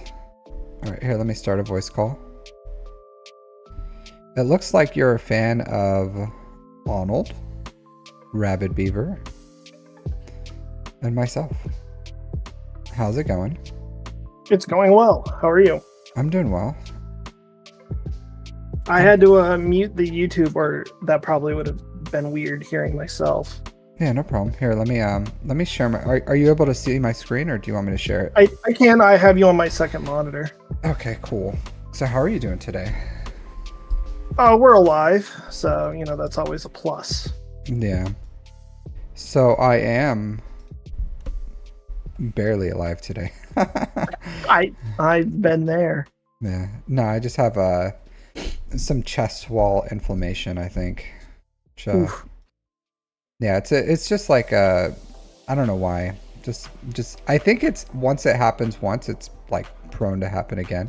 Because I didn't do anything crazy. I went on like a 3-mile run and just kind of died. All right. Yeah. So your account looks similar-ish to mine. There's different things that you farmed that we farmed differently. So you're farming Bo-Katan Mandalore right now, right? So she's done. I need one gear piece and she'll be relics. Oh, okay. Here she is. So you farmed kind of some new things, but the way we differentiate is you have Jedi Knight Cal Kestis, you have Gungans, and you have C. I have JMK, and then I don't know what other crap I have that you don't have, but maybe the Bros? I don't have the Revens. The Revens? Okay. Like I've got light side Revan at gear 12, and I made the decision to hold off on dark side Revan to push for Jabba. I will say that bare minimum, you should go Padawan Obi-Wan, Master Qui-Gon. Where's Master Qui-Gon? Oh, there he is. Relic 7.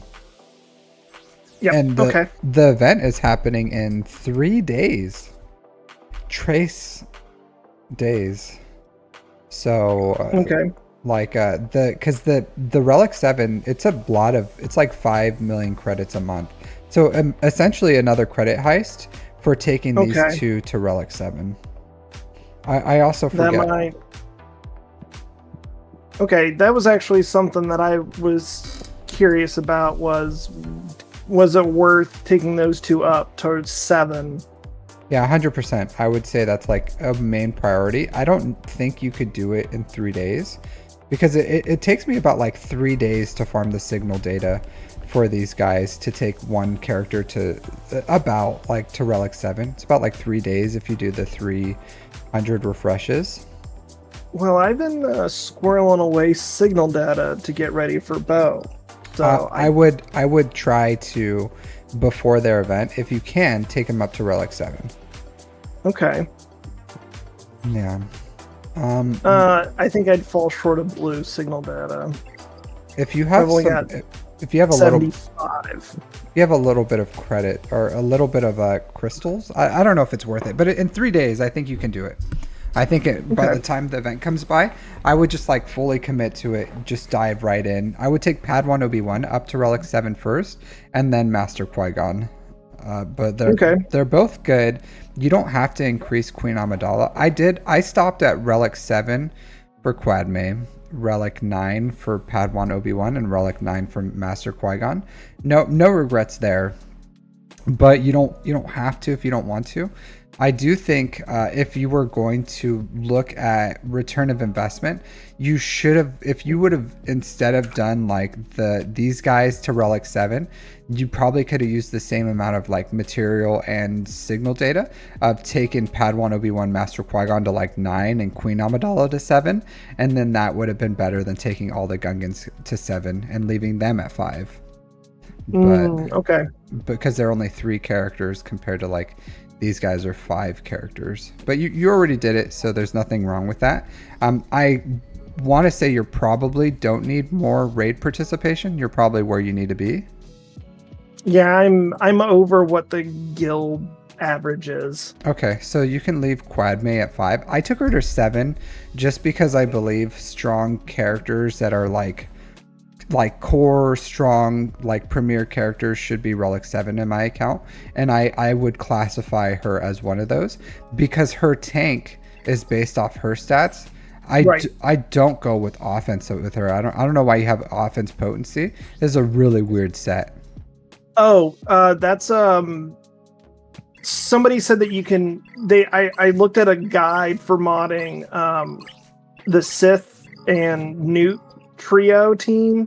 Mm-hmm. And they were like, you can use the mod. They were like, use the mods from Sidious on, was it Master Qui-Gon? The mods from Maul on Padawan, and then the mods from Newt on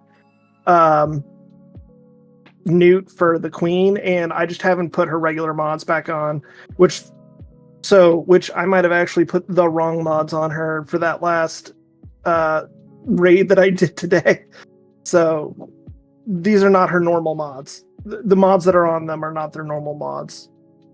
So Robo Melon brought up a good point about saving signal data, but you can also save your signal data and spend it once because it's on the same day. It's the 25th is when the bonus drops. So you can you can spend it until whatever you're gonna save, and then farm all your signal data on the 25th on the day of the event. You know what I mean?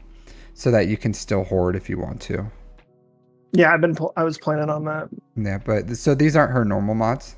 Obviously. No, absolutely not. I'm actually fixing their mods kind of like right now. They're not nearly as 6-dotted. So people go all health for her. I did go protection. I looked at her kit, right? Her kit doesn't matter. Her health is about the same as her protection. And for her kit, it doesn't really matter if she's health or protection because she gets health up and protection up. She gets health and protection healing.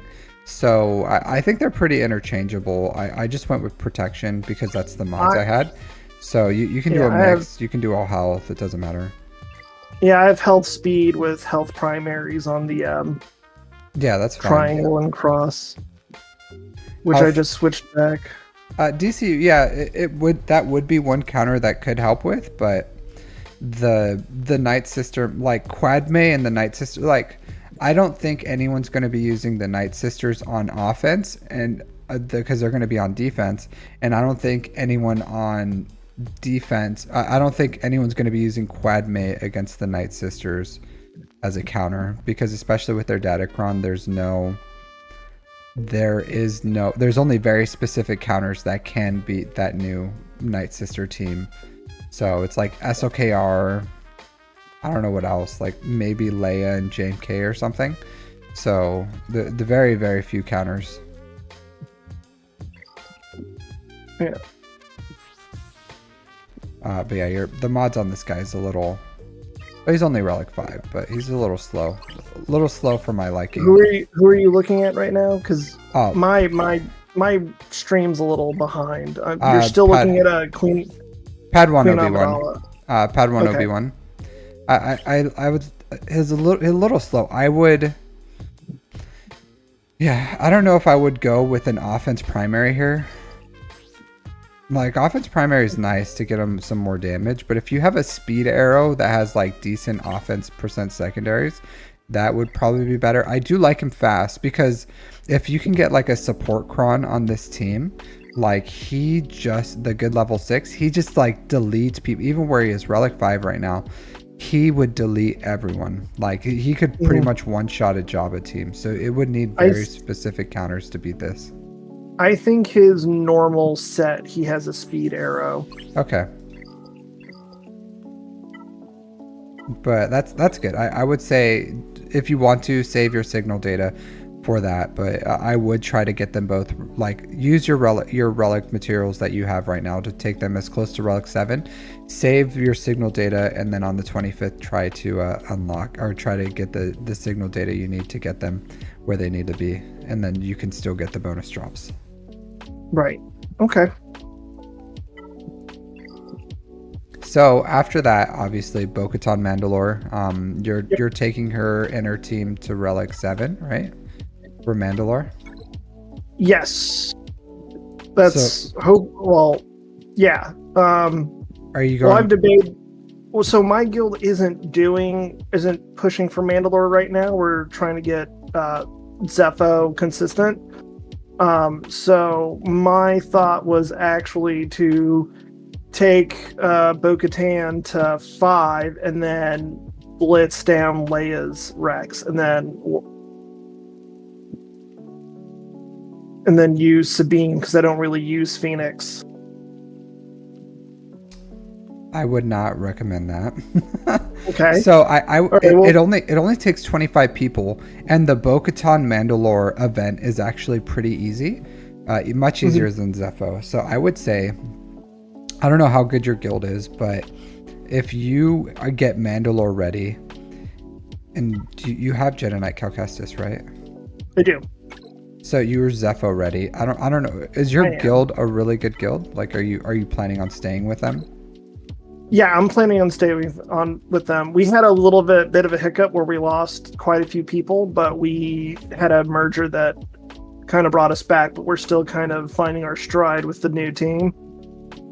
Okay, so I don't. You're at a place where you could pretty much get into a guild that's doing Zepho and Mandalore with where you are. So I think, and probably I don't know. I would have to like look at your guild.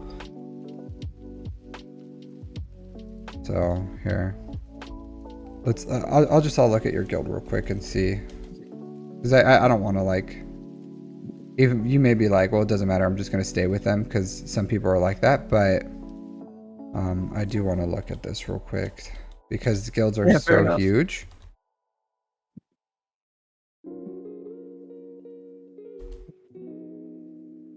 Why do you have a Krennic as your... I like the character. Do you? Yeah. Why? He seemed mildly competent. Like, when everyone else is just standing around, he's like, what are you, blind? Deploy the garrison. And I was like, thank you, somebody. Well, I'll say this. Like, he tried... The Death Star failed because he chose, or like pretty much tried to blackmail a dude who... That's fair.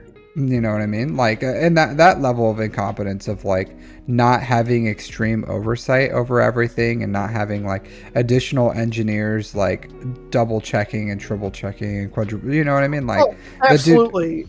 The dude. Although, sorry, Yeah. continue. But the dude also, you gave Jedi Knight Calcassus his Omicrons. Why?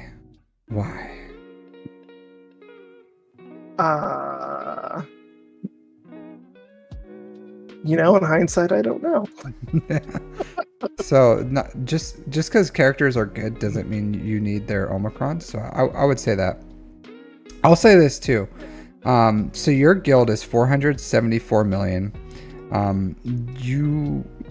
There's not a lot of, and I'll say this, like you guys,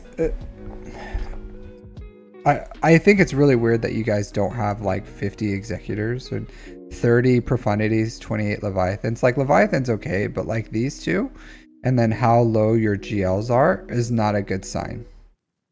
Okay.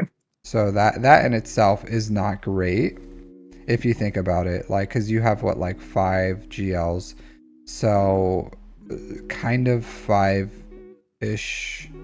But if you look at these, like I don't know, like that would be something I look at is like, okay, when you guys do things like TW or something, like can you guys compete having less GL ships? That's a huge question mark, right? Because if you maybe an issue, not the biggest of deals, but also like TB, a lot of the points are there. Right. Missing a lot of like these 10 Jabas. I don't know. These are like little things I look at. 38, like only 38 Rays and 43 SOKRs. You know, so like these two, a little like weird, right? A little low, I would say, for right. what a guild this size should be. So these should be close to max as far as SOKRs, executors, profundities, Rays. I don't know what the spread of GLs your guilds have, but a little weird. Look at your TB. 32 shards is really low, like extremely low for your GP. So my guild's 480 and they have 30. I don't know how many we have. 30, maybe 35, 36. I don't know. Okay. It looks like I would say probably. I don't know. I have a feeling like your amount of Reva, you have Reva anyways, but I have a feeling like you guys aren't consistent with Zepho, right? And that you guys aren't consistent with like amount. You're probably in what, like the 20 or 30 Reva shard range? No, we're actually normally pretty good about 35-ish Reva shards. Still, like at that point, you guys should be at this much GP. It should be like most of you guys should have Revas. If you're getting that, and it should be closer to like upper 40s, if that makes sense. Okay. So it's just like little things too. And then raids, yeah, 100%, like 87 million. 87 million. Yeah. So that is a problem. Like 100%, I'll come back to your count. So 100%. I'm not saying my guild's like the best or whatever. They're just like comparison, but I'm just want to look at these. Like, not even hitting this 90 mil. You guys got this. This is not good. Like, I would say the size of your guild, like the low performing of that size is probably like this 130. The 130 box is like, we don't really care about it all that much, and we're just going to do like almost the bare minimum to get it at this size. So that's like the 130. So 100% I would say your guild is underperforming for what you can do. I would agree. So I don't know what you I would say if you're looking for a guild, like this guild is really good. Oakland Republic Raiders, like like full disclosure, I already told my guild I'm actually changing guilds tomorrow. I think I'm going to a new guild, but like I would say look for a new guild. Like find something that works, find something that's good. Like your account is very good, like you have a very good account. I think you could find a much better performing guild than what you're getting. Like your raid participation is really low. I will say you being in a Rhodium 1 might be an issue for some guilds at 9.5 million GP. I was in Kyber, and then I had a bad season. Yeah, but at like your GP, you should be like well high up in. Hey, Pixter, how's it going? Well up in there, like Kyber 3, Kyber 2, at this much level. So they may look at that and be like, yo bro, why are you in a Rhodium? But not the biggest. Not everyone cares about that. Some people, like the fact that you have inquisitors, that you have, which isn't a big deal right now for most people, but they don't have to worry about you farming shards for you or care about it, which is a nice to have. That's the biggest thing. Like people don't want to care about Riva shards, and when someone needs to get Riva, then people have to start caring, and that's an annoying thing. So like not having to care, you're Zepho ready, and then you can be Mandalore ready very soon, which is the three big things for TB, right? So I would say get Mandalore ready right after you have those others, and start looking for new guilds. And do you know how to do that? I'm sure. Not really. I was kind of attached to a buddy of mine who. So there's the guild recruitment center. So you come in here. Generally, what I do is I times my GP by 50, and then I add another 50 million, and that's what I start looking for. So for you can look anywhere from like the 520 to like the 500 or the 540 range. For these three is a good range for you to start looking. So here, let me get the invite, and I'll put that in chat. But yeah, I think your GP where you are, your account is good, so you can start looking for guilds in here.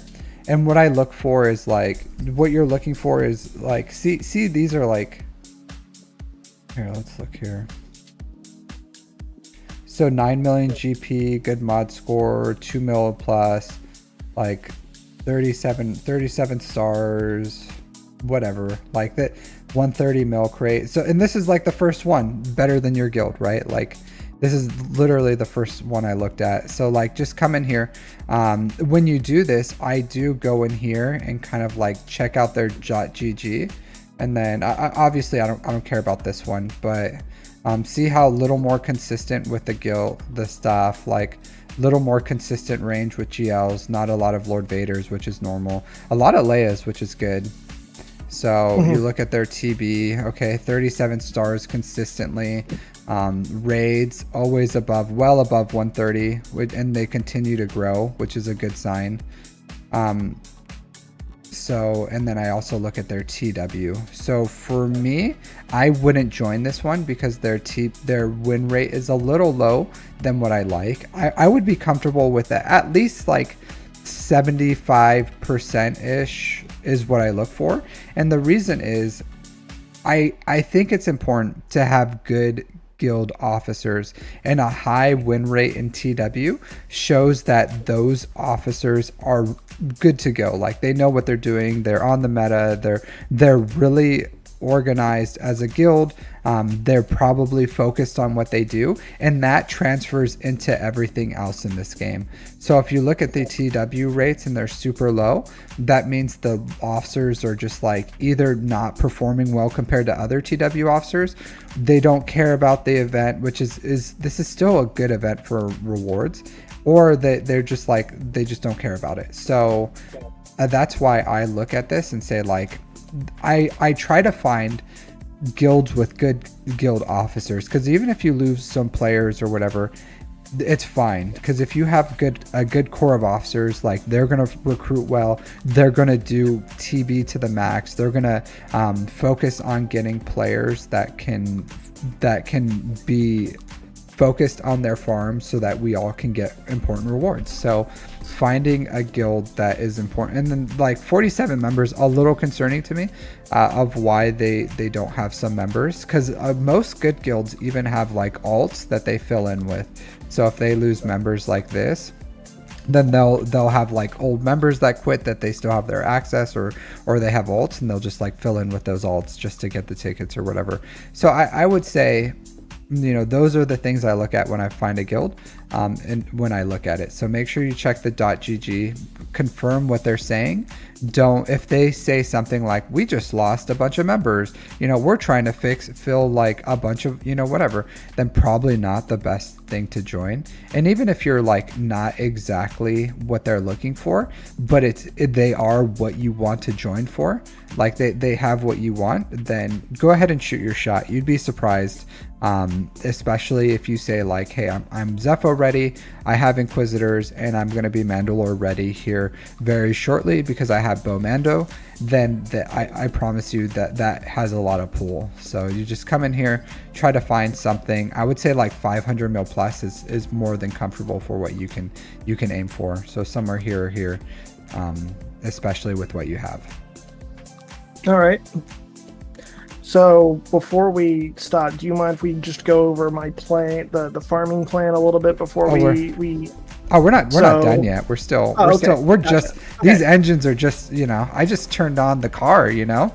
This baby hasn't we haven't gone anywhere. We haven't even like given you a close to a review yet. We just talked about your guild. Gotcha. You're like, okay, well, before we close this out, can we actually like get a review going? Well, no, no, we can keep talking. Absolutely. I'm game.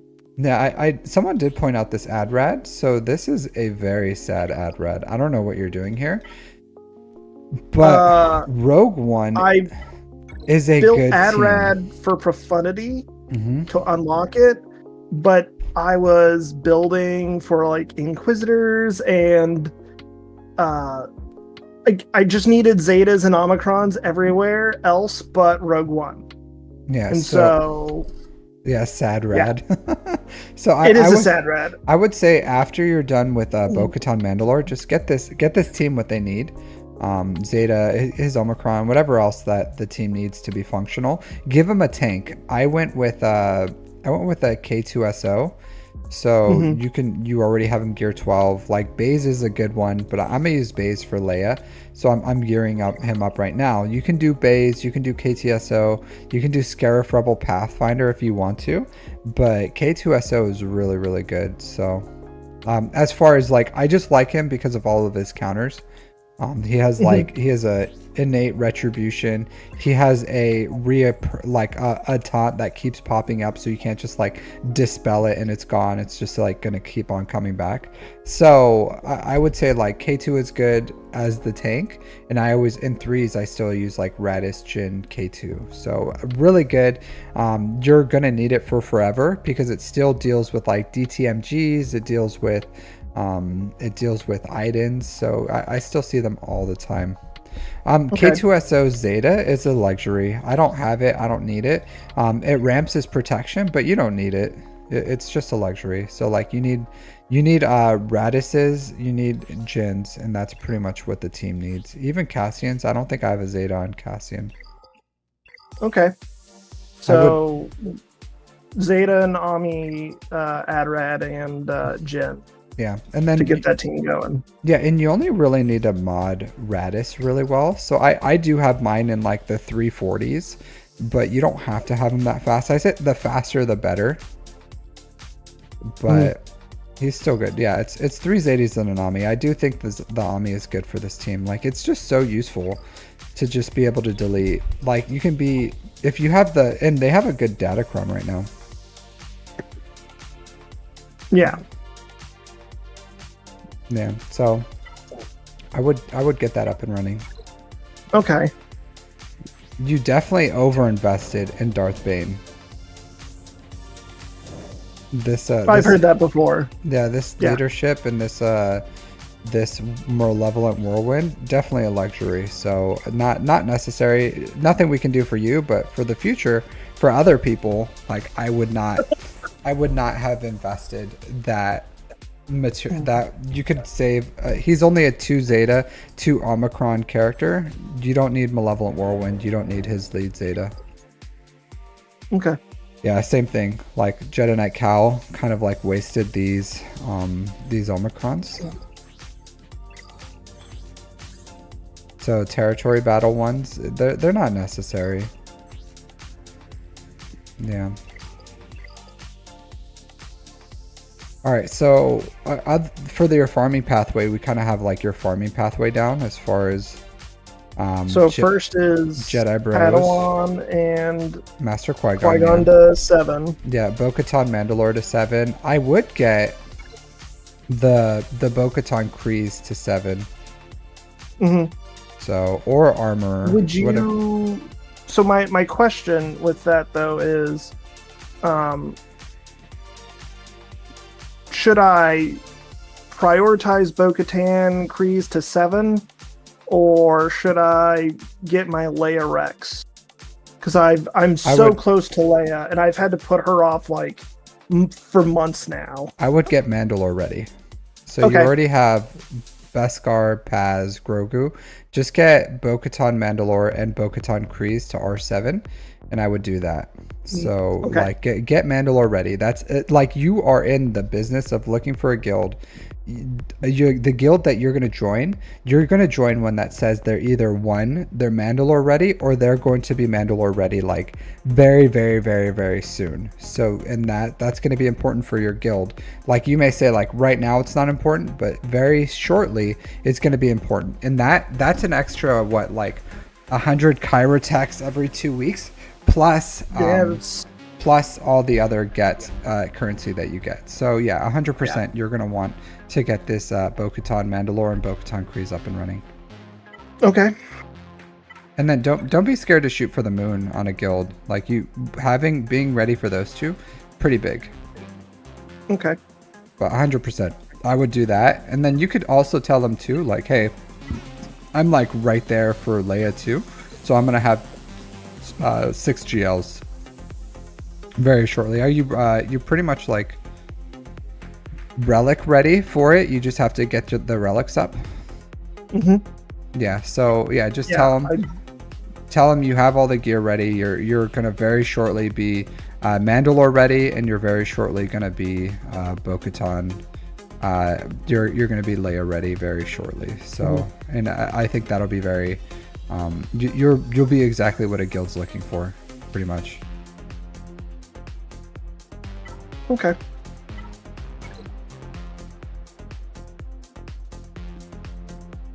Let's look at your ships. No Leviathan.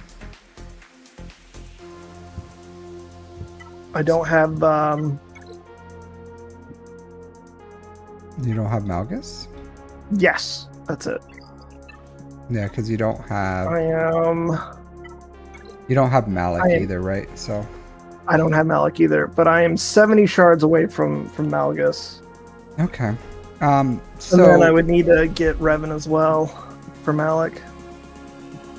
I would say it's gonna sound a little weird, but wait till Christmas time. Wait till the New Year before you start farming like Old Republic, Sith Empire. Okay. Just start farming whatever it is you're gonna farm. Stay away from I would say you already have C, so you could finish Leia. If you're looking for like other stuff to farm, you can start farming towards like, oh, you already have Jedi Knight Revan. Do you already have the shards for Sith Empire? Pretty much. For Sith Empire? Yeah, for Darth Revan, pretty much. Yeah, I have the shards. I just don't have the gear. Okay, yeah. So you're pretty much fine. You can get Darth Revan's Jedi Knight Revan because you can still benefit from a bundle. The gear is super cheap for you to unlock Darth Revan and Jedi Knight Revan if you feel like you want to. So taking them to like gear 12. And then, you think the Lightspeed bundle's coming? It's possible. So, yeah, and that's why I say after the New Year, like Jedi Knight Revan, Darth Revan, Malgus are all really useful. So you'll get, you don't need to prioritize Malgus right now. But like when the new thing comes out, you can go for either the Leviathan if you're ready for it, or you can go for the new fleet. that The new comes out, harness, yeah, in like 2025. So either or you can do like back to back if you really wanted to. But those fleets are really important, I would say. So Yeah. up to you on what you want to do on that. But I like sooner or later I would prioritize that probably after Leia. But JMK is really good too. Yeah, where am I on JMK? So if you wanted to get JMK up and running because you wanted to see what happens after the new year, so after Leia, you can go for something like JMK. You have WOT already, so yeah, you're pretty much cleared hot. And that what that does is it helps with your fleets as far as like General Grievous and JMK. So getting them up and running is really good. Also, he's just a really good farm. Yeah. So, and that I don't know if you noticed, like sometimes your Galactic Republic, your Negotiator and Malevolence just falls a little short from maybe like the countering other people. Sometimes you just get like bad RNG. Yeah. Right. And that's just because your pilots just aren't. You don't have like full 6 dots and they're not at the relic levels. That's pretty standard right now, which is relic 8 for General Kenobi and relic 7 for hey, thanks Lucas for subscribing. Relic 7 for General Grievous. So yeah, I would say JMK helps your fleets and it helps your ground too. Yeah.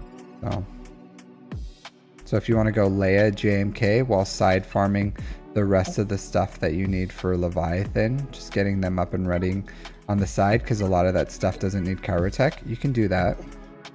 And then just wait and see what this new fleet is like. Wait and see if we get any Lightspeed bundles, and then kind of like once you're done with like the Jedi Bros, Bo-Katan, Mandalore, Leia, JMK, then you can make a decision. Do you go for like GL Balin Skull? Do you go for GL Ahsoka? Do you go for the new fleet? Do you go for the Sith Empire? You know, but all those I think are good farms. You just kind of have to see what's good for you.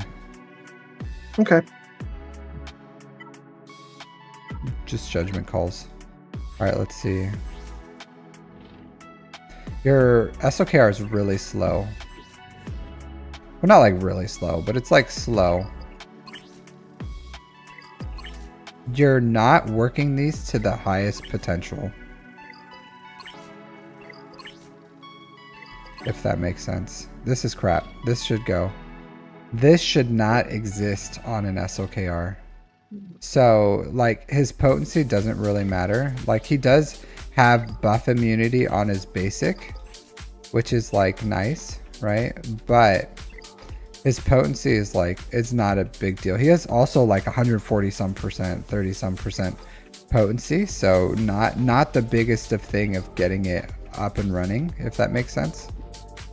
Yeah, I've just noticed that a lot of times when potency seems to be the stat that I get the most hits on when rolling. Is this really? I don't know why. Is this the best speed diamond in your account right now? Probably not the best speed diamond. Because you should have something that has like juicy offense percent here with like fast speed. So like these could be worked more. Like you could easily try to hit this as being like a plus 25. Plus it has like offense on it. So this could be like taken to the moon maybe. This one is 17 with 3 speeds. It still has potential to be worked. So this could be a plus 29. Which cross. One are you? The cross. Okay. Yeah, I see what you're saying. Yep. Okay. The crit damage triangle, believe it or not, you could still work this. Like every stat here, something like this, I would probably take to 6 dots and try to hit as much offense as I can. I'm not 6. I try to take to 6A because it has Gold. Like offense percent. Yeah. So not a priority, right? Same thing as a speed arrow. Like not this one in particular. I don't know why you took this one to 6 or to 6 dots, because what I try to do is I try to find one that has like 3 hits on offense, and then I take that one and try to hit like all 5 hits on offense for a speed arrow for a GL. And then I like it has flat defense, which isn't good, and it has 3 hits on flat defense and then 3 hits on tenacity. So this isn't I would change the speed arrow for something else. Like the secondary stats on GLs really do matter. So Okay. yeah, so I would find a new diamond for him. The circle I would continue to work. The cross I would continue to work. The square is fine. It's not like the best, but it's okay. If you have a better one, which it wouldn't be that hard to find a better one than a 20 speed square, then I would get that up and running. But there's a lot you could do to get this better, if that makes sense. Okay. I like to aim around 580. Yeah, I think a lot of this is just trying to keep track of which mods, like, Even like even the arrow, I would like Jabba's arrow is better for SOKR, and SOKR's mod or arrow is better for Jabba. It's not the perfect one for SOKR. If you wanted to, like if you had one that you wanted to slice to the moon, you know, and take to 6A, which some GLs I do, like this would be one I would. Like potency is pretty negligible, but it has defense, offense, health percent, which is all excellent for SOKR. So switch those? Probably, yeah. Sure, I can do that.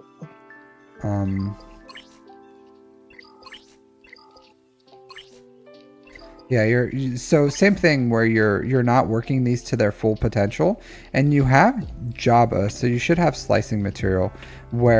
Have you seen my mod slicing guides? I've seen them, yes. Yeah, because my mod slicing guides have where you can work your mods to a better effect to be able to hit all like this, because these green ones have the potential to be like plus 26 mods, plus 26 speed mods, but you're leaving them on green for some reason. Like this one has the potential to be plus 27. Oh no, it has 5 hits, sorry. But like this 4 at 19, maybe it could be like recalibrated. This green 4 for 20 can be hit, so make sure you're just like smartly working your mods. Okay. Same thing like JML. I don't know if you've seen my JML, which I click on him every time to work on my mods. The vast majority of his mods are like 6A because he's so stat hungry. He wants like speed, he wants potency, he wants protection. So to get everything he needs, and these are like super crap mods. Okay. Yeah, so this is a no-no on the arrow for JML. He needs either a protection primary or he needs like fatty 10, 11, 12, 13% protection as a secondary. So this guy is only getting 2,000 protection from his arrow, which is an injustice. Okay. And then he has really low speeds. A protection or a speed arrow that has over 10% protection. Yeah. Okay. So, and then his diamond's super slow, and it only has 5% protection. You want to, if you have something better, it wouldn't be that hard to find better, because JML speed's important too. A lot of times, if I don't outspeed like JMK or Lord Vader, I don't even want to try it, because getting out in front of them and then ability blocking everyone is very crucial for the counters. Like it makes it so much better, and he's kind of a slow GL, so I keep him in like the 550, so I have a decent chance of having a counter. So yours is only R7, so I don't know what you're using it for, but definitely not to counter Lord Vader's or JMK's. No, I don't use him for those. Your Ray's fine. Hooray. One fine. Good. Yeah, I would still, the diamond's still not ideal. Like, I don't know why you took this one to 6 dots and 6C, because of the speed's really, really low. It doesn't have health percent here. It has like potency, and then 5% offense is okay. This isn't bad. This is a good like Terran Malicos or Sith Trooper mod, because it has decent offense and they don't care that much about speed, but not a Ray mod. Same thing here. This health circle is probably one of the worst mods that is kind of like appropriate-ish for like array I've ever seen, because it's health circle with flat health, flat protection, flat defense, and 14 speed. So this is like I don't know what you were thinking when you 6-dot this mod, but this is a very, very, very bad mod. It doesn't even hit my like speed thresholds, and it's all like literally all flat stats, and then not even offense.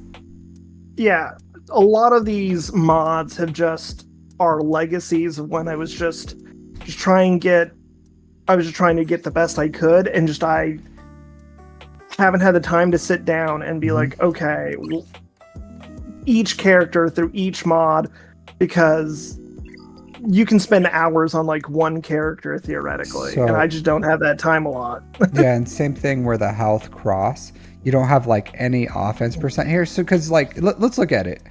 Your stats on Ray are okay. They're bordering on all right, like 500 speed, almost 200k health, barely 10k damage. Like they're just on the borderline of okay, and it's because you have like the primaries are okay, and you have all 6 dots, but you could do much better, if that makes sense. Like this cross should be changed.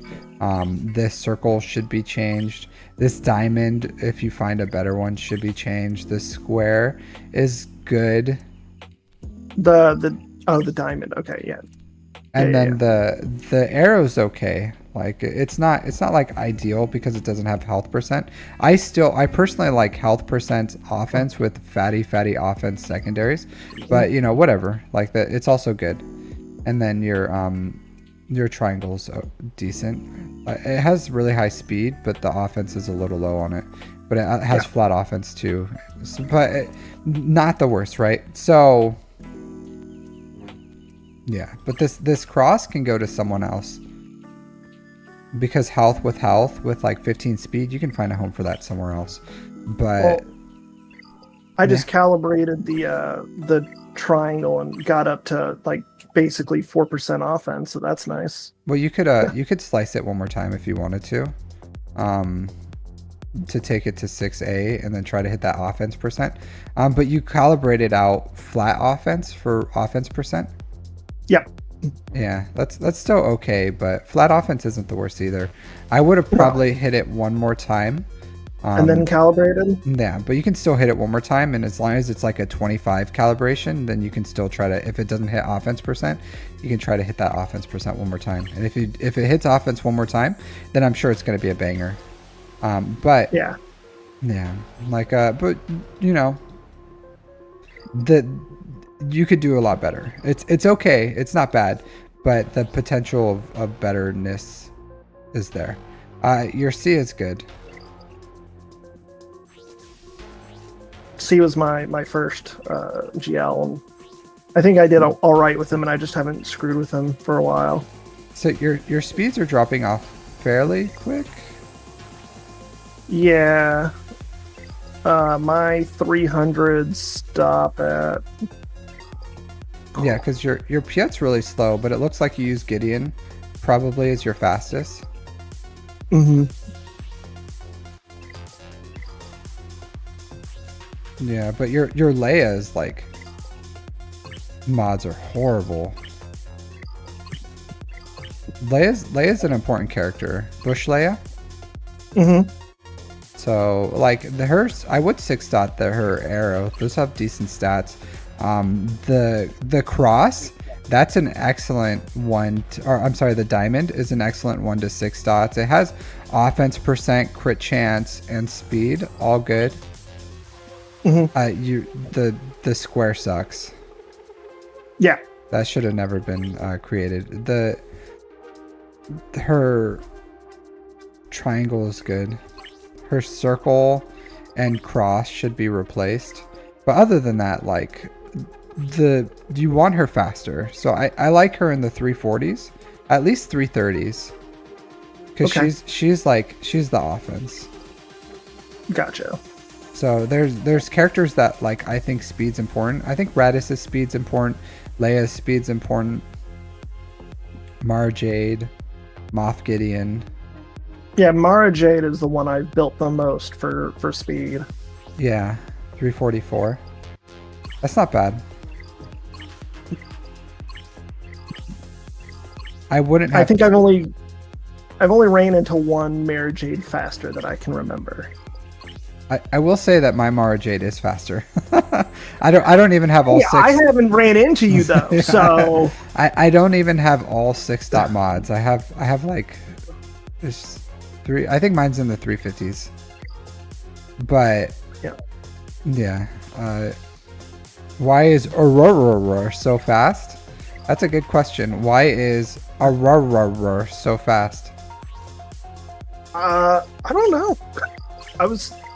I think I just got lucky with his mods, and I would probably sure give these mods to a different character, to be completely honest. Okay.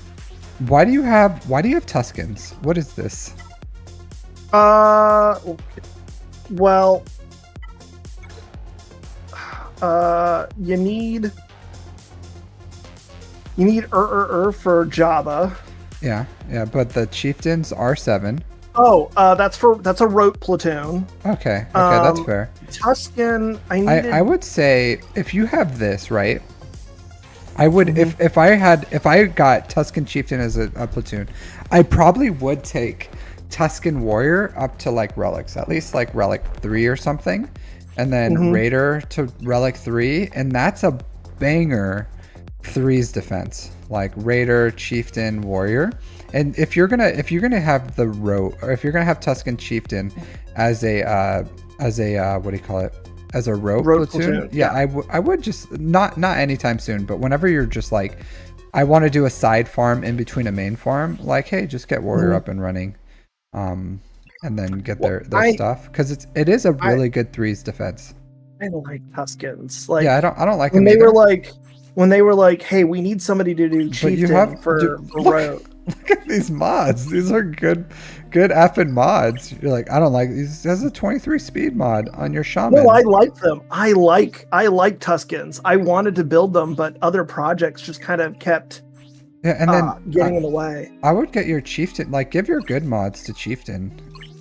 He's the fastest. He's you don't even have speed on him. He's relic 7 with like, and if you give him like the Zeta at least on his lead, like then they're a usable team. You can use like Chieftain, Raider, even like Aurora on it, and put a Omicron on them, or put a Datacron on them, and that's still decent. It's not the best. Like Warrior is the damage there, but people could like time out if they bring the wrong things or whatever. But I don't know. I don't know if I would prioritize this, but you already have some investment in it. So as a side farm, I probably would even like Shaman R3, believe it or not.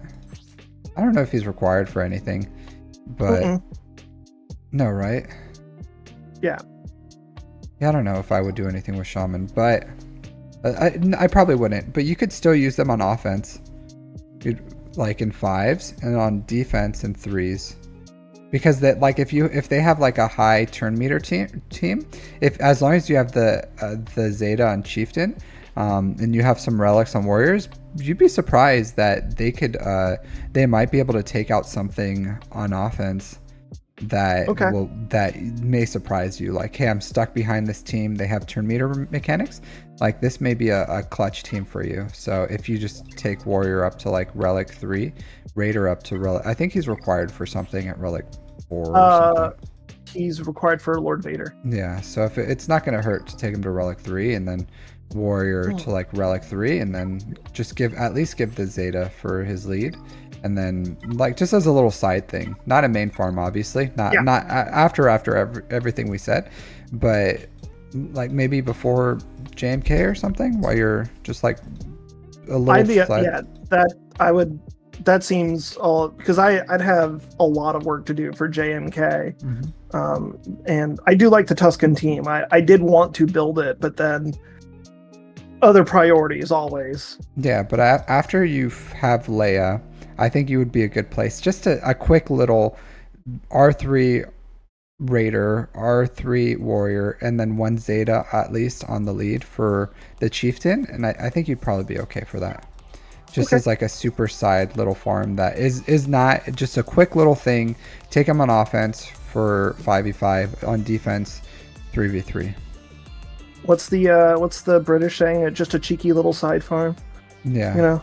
I'm not big on the Brit saying. The funny thing is, when I was in Afghanistan, I served with the Royal Air Force, and even though it was like months, like for months. Oh, were you? I didn't realize you were in. I was in the Army. So Yeah, I'm in the Marines.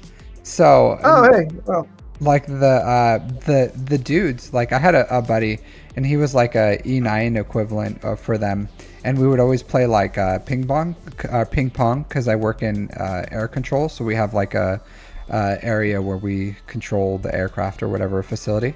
So it was just a tent, but like, essentially that we had a ping pong table, like they tactically acquired it somewhere, and we'd always play, and then he would like say shit to me, like just normal like talking, and I'm like, I'm sorry, can you like say that again? Or like and he always thought I was like messing with him, but I was like, legitimately, I was like, I don't know what you're saying.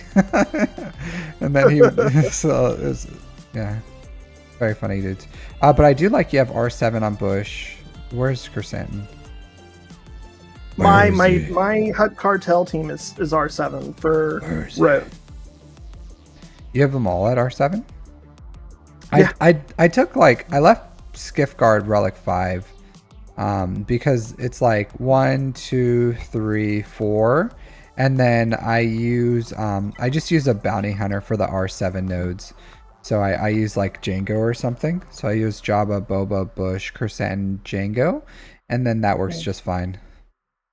So I didn't do Skiff Guard for it, just because like he's fine at R5. Like you see, you have like shit mods on him too. So same thing. Your mods are worse than mine though, because these are. Why even bother with this guy taking him to R7 with these mods? You know. Look at these. 4 speed. 4 speed. Yeah, you do need to upgrade these mods a little bit. He doesn't need the best mods, but as you know, this guy's damage can be really like he look can at be. him. Oh, Yeah, yeah. he can be good, and having 65 speed on him is like killer. I would like, I'm sure you probably have like garbage mods sitting there that's better than this, probably, or like on a you know, like I think you could do better. Just go through your mod. Have you considered doing my mod workshop? Like you should. How much is the mod workshop? So it's not like paid. So the way it works is because I don't want to like put a price on it. So something fell. So after I have like the same protection triangle. I have a protection triangle, but the way it works is so we do the mod workshop, and afterwards you can donate whatever you want that you feel is appropriate for whatever you got. So if you felt like it sucked, then hey, you don't have to donate anything. But if you feel like it was worth something, then you're free to donate whatever you want. Is how I do it. So Sure. yeah, but I do say it's, and the reason is so that service for other people is like literally hundreds of dollars. So Yeah. is why I don't want to put a price tag on it, because I don't want to make people feel like I'm doing it for money. It's like I'm doing it for the community, for content, and that's why I don't want to put a price tag on it, because if I did, it would be crazy expensive, and I just don't want to charge my viewers that, if that makes sense. That's fair. Yeah, it's too much. It's too much for me to be like, hey, give me $100 or $200 for me to rework your mods. I feel like it's too much for me to charge people, in my opinion. That's fair. So it's like No, that's fair. whatever they want to donate. So if they feel they wanted to give me $200, then they're welcome to. I doubt that would happen, but you know, I don't want to put a price tag on it. But you're welcome to submit. It's in my Discord too, number 4. Yeah. I do about like 1 a week, maybe, if I can fit it in. So it's not Fair always, but you're welcome to submit. Usually I do it like I'm flexible in the time zones depending on when because I live in Japan and everything. So, Right. but What yeah, area of Japan do you live in, by the way? Okinawa. Okay. Yeah, but you're welcome to submit if you want to. I think you'd be a good candidate. So if you do plan on submitting, I would probably let you know ahead of time, and then you can save like credits and slicing material, so we can work through your mods and then kind of like remod your account, because that's what I've been doing lately. Is just go slice them and then work through them. So I don't know if you noticed this time, I did. I worked a mod, and I don't know if you were here for when I was working mods, but Yeah. I did keep my eye out for Marin mods. So Marin mods are like very specific of what you need. I'm going with like full potency, tenacity, survivability, no health, no crit chance, no anything like that, because if the thermals are based off like your stats. So if you have higher crit chance, then your thermals have a higher chance to crit. If you have more health, then the thermals are health percent, so they deal more damage. So it's and same thing, like potency is fine, but I go with like a potency tenacity set with full survivability. So like protection, maybe protection, tenacity, protection, and then crit avoidance on the arrow, and then the rest as much tenacity and protection, or tenacity, protection, potency, secondary stats is what I looked for. So Is that you're talking about thermal detonators? Is this for a specific event? to counter Jabba. Oh, Jabba. Okay. Yeah, to use Night Sisters to counter Jabba. So that's probably like the best use for Night Sisters. Also, for just to make her so survivable that, you know, if I do throw them on defense or something, then you're having a tough time killing Marin, because pretty much you have to like kill Marin and then quickly kill Daka afterwards. And then if you try to like kill Daka, then Marin will like go back and then raise her, and then, you know, it's this weird like thing, right? It's like almost like a puzzle piece. So people usually target Marin first to try to get her out. So that's why I made her like so survivable. Okay. So I don't know.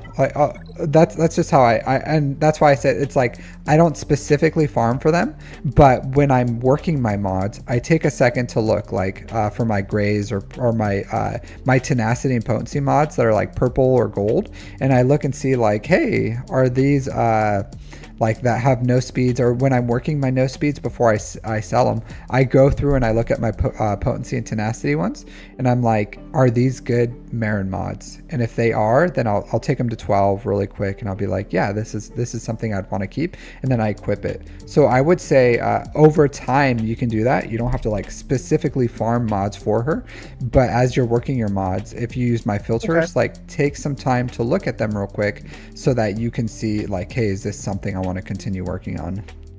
So talking about mods, how do you break down farming mods versus slicing materials? So I have a video guide for that, and as much as I usually make guides, as much as I would love to tell you right now, I make guides so for main things like that, because it takes a while for me to explain. It's like a 15-minute video or something. But if you go to my mod playlist, I have everything on there for my mods, like working mid-tier mods, like mod energy to slicing material, or like new mods to slicing material ratios, and then my mod filters. Do you talk about how you break down which mod sets you're farming in those as well? A little, yeah, but I can just tell you that real quick too. So because it's probably changed since then, but I farm pretty much 60% speed mods, 20% health mods, 20% offense mods, and that's pretty much it. Hey, Ladarius, how's it going? Okay. So you can do whatever ratios you want, but I've noticed with like health, offense, and speed, I can pretty much like mod all my characters I need. If I needed something, like if a character says they want crit damage sets, I just give them offense sets. Usually there's some I don't, like Boba Fett, Jedi Knight, Anakin probably still have crit damage sets. There's still a few out there that I do, but there's just some out there. Just for streamlining. for ease of farming. The math Gotcha. on health versus defense. So health primaries are always better, but defense sets are technically better for survivability unless the kit itself requires health. Then you want health sets. But people usually farm health sets, and I farm health sets because I need so many health sets for the characters that I'm farming that it would be better to farm defense sets usually, unless the health is part of the kits, if that makes sense. So, and it's easier to farm health. well, someone just asked what's the math on health versus defense. So defense sets are technically better for survivability. Health primaries are better for survivability. I don't do defense primaries unless it's for the diamond, of course. But for all these three that can have for the triangle and the crosses for health, for if you look at my mod guides or my mod filters, I sell them before I work them, and I'll only keep them if they have high speed naturally. If they're a gold or a purple and they just turn into a speed mod, then I'll keep it because it just has really high speed. But other than that, I just sell them. Okay. You have a lot of relic ones, so I would take a look at when you would want to like relic 3 for datacrons, because datacrons are still important. It doesn't take that long to do that, and especially like Treya, Nihilus, you have a relic 1 Savage, so it would be worth it to relic 3 this guy so that you can use datacrons with your Treya team. Okay. And then I do like a crit damage triangle on him. And I do usually have like 1 defensive set on him. If you're going to have like crappy 6-dot mods for health, feel free to like throw some protection primaries in there or something, you know what I mean? Because if you're going to only have 5-dot mods, it's okay to go with like a protection Savage with a crit damage triangle with health sets, and then that'll give you probably better survivability overall. So keeping the health sets, crit damage triangle, but then protection stat Primaries, yeah. like, okay. Yeah, and then unless you want to like 6-dot, so if you have 6-dot health ones, then they're worth it. But if you have like 5-dot, I would rather have like 20, what is it? 20, what's the protection primary again? Let's go look at JML real quick. I know it's like a half a point difference, but yeah, 24%. I would rather have 24% protection than 5.88% health, if that makes sense. So, and then it helps with things that do health percent, especially if you're putting him on defense. Like, he's still super survivable, but if people have like health percent damage, like Rex, Seer, whatever, all those other, Padme or whatever, like having a protection Savage is actually like a decent way to counter that. Okay. I would like to see some Omicrons on Terran Malicos. So I have some. So the Seer, I'm saving them for bow. I have. Yeah, save at least like 2 for bow. But once you're done with bows, like I would like to see the next Omicrons you go, probably Seer lead, and then the next 3 on Terran Malicos. Give Ben Solo, the Force Dyad right now. Okay, right now, because that's the one where he keeps put reviving. the gun to my head, put the gun down. So Force Dyad upgrade. Yes, just make sure that's the one that is. I'm pretty sure that's the one where he keeps coming back. If the enemy in the leader slot begins their turn with Ben Solo defeated, he has an active ally, he comes back. Got it. Okay, so that one. After that, like save 2 for Bo-Katan Mandalore, then one. Which 2 of hers does she need? Let's see. I'm her not leader. I'm not like a big Bo-Katan Mandalore specialist, but I'm pretty sure she can function with 2, maybe 3. How many do you have right now? After the one I just spent, I have 54 Matt, so 2. Okay. Boss Nass. Come on, dude. You're just like wasting your Omicrons. Okay, so you need to be more selective with your Omicrons, first of all. Second of all, yeah, there's so many ways. There's so many more Omicrons that you could probably like maximize the use on your account. Yeah, maybe Rogue One, yeah. So before Seer unaligned Force users, maybe give one to Rogue One, and then start working. Because that's like a 4 Omicron team. So give it to Seer and then the 3 after that. So Radis, Seer, Terran Malicoses. Chrysanthemum, I would like to have one too. Not must. Maybe after all those. And that's the problem when you waste Omicrons, is you have other ones that are like really good. The raid, yeah, like this raid one was completely unnecessary, I think. Because with Jar Jar, you can pretty much auto it anyways. So I do think that you should be really more selective of your Omicron uses. But either way, yeah, I think we're in a good place though. Kind of makes sense. Yeah. Cool.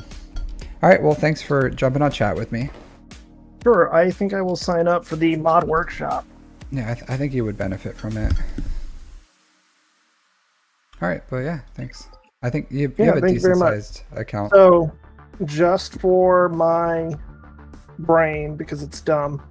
So first off, Bo-Katan and Bo-Katan Kryze to R7.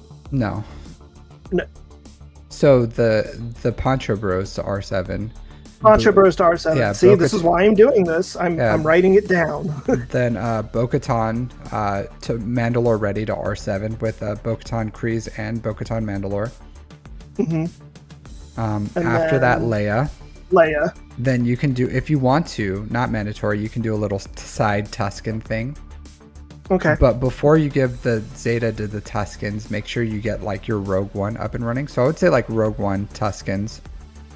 Rogue One's like 3 Zetas, 1 Omicron. Okay. And getting K2SO to relics. Yeah. And then I would, before you give the Zeta to the Rogue One or the Radis or the Tuskens, I would give Master Qui-Gon his Zeta too. Not his Omicron, but his Zeta is good. Does Padawan need does Padawan you already have Quadme? You already have his Zeta, but Master Qui-Gon. If you have Quadme, both of them should have their Zetas. I do have their Zetas, but Master Qui-Gon. Yeah, and then the JMK at the end, it's up to you. You can do anything at that point. You can go Leviathan, you can go JMK, you can go Balin Skull, you can go GL Ahsoka. It just depends. Yeah, I figure after Leia, that'll probably be in what, 2 months, 3, and it's in 3 months it's an entirely different game, right? Yeah. So I feel like every 3 months it's a completely different farming prospect. Yeah, so her lead is a necessary Omicron. Bo's lead, yeah. Yeah. Okay. So I would say I would probably do her unique and not her special.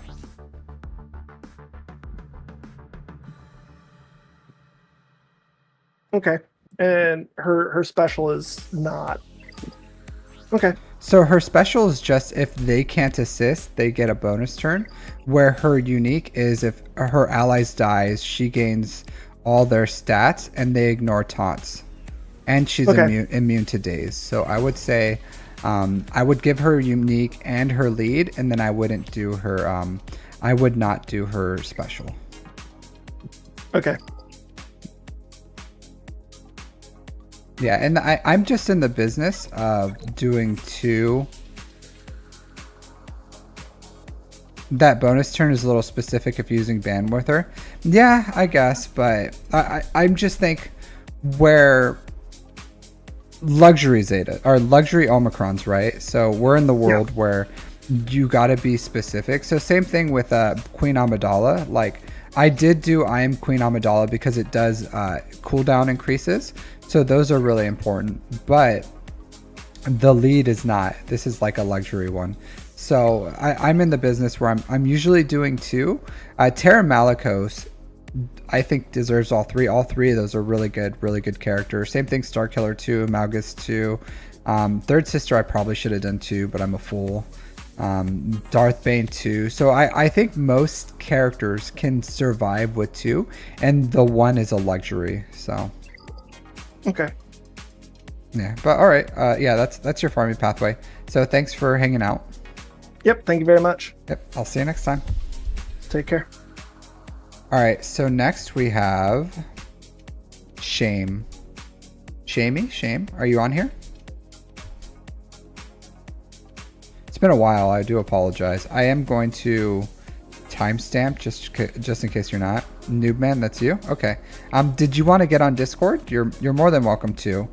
Just like everyone who's here, I give you the option to. I am going to take a quick little break to make sure my wife's okay, and then I'll be right back. Okay, so I'll get you on here once I get back.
All right, so Newman, if you can shoot me a DM so I can get to your review.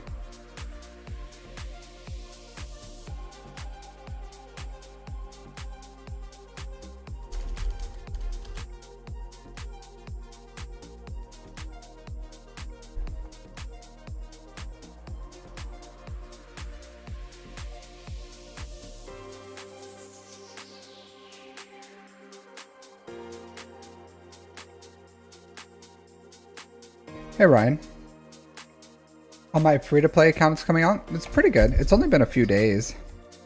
If you want near the end of the stream, I'll take a look at it. Show you where I am.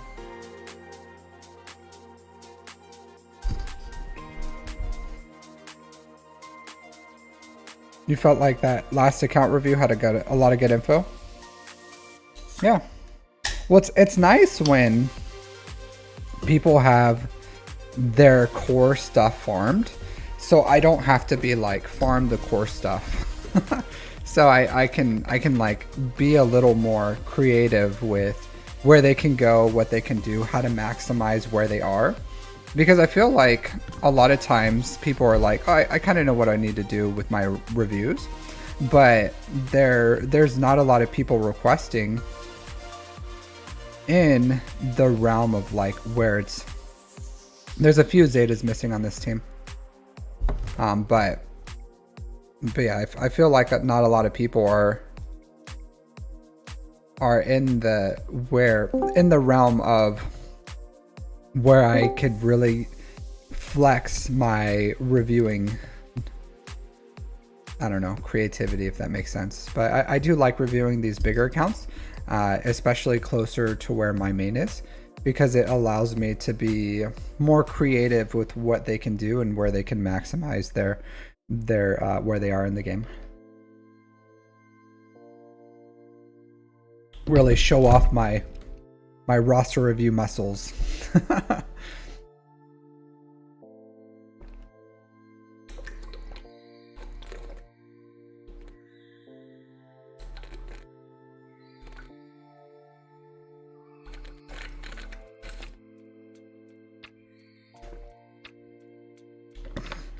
You here, Shane? I am here. Thanks. You just watched me down that water. Yeah, I just watched you down some water right there. Yeah. I didn't know if you were on. I thought you would say something. All right. Oh no, you were talking, so I didn't want to interrupt you. No worries. No worries. Your voice kind of sounds how I would expect your icon to sound. Just like yeah, good old Dolan Duck. Yeah. Just this raspy voice. All right, how old are you? Don't mind me asking. I am 36. 36? Okay. So you're you're 1 year older than me. Did you graduate high school in 06? 07. 07? Oh, we graduated the same year. A little bit of a later start. So you did really well in sports? Not really. Really? Because no, there's something where like there's like a few months where because there's like a cutoff, right? So there's a thing where people who were born pretty much right after that cutoff have a huge sports advantage. So yeah, it's like an actual thing with like basketball, baseball, football, especially football, because it's just like pretty much you have a year's worth of growth. So you're just like developed more, and then you get more attention throughout your entire life because you're just like more fully developed, like just a better player, and that gives you such a advantage. It's almost like getting fleets early in the game where you just like get more resources. Same thing for children. So yeah, it's huge. That's interesting. Yeah, it's like a actual thing of like when pros are born, like pro sports players.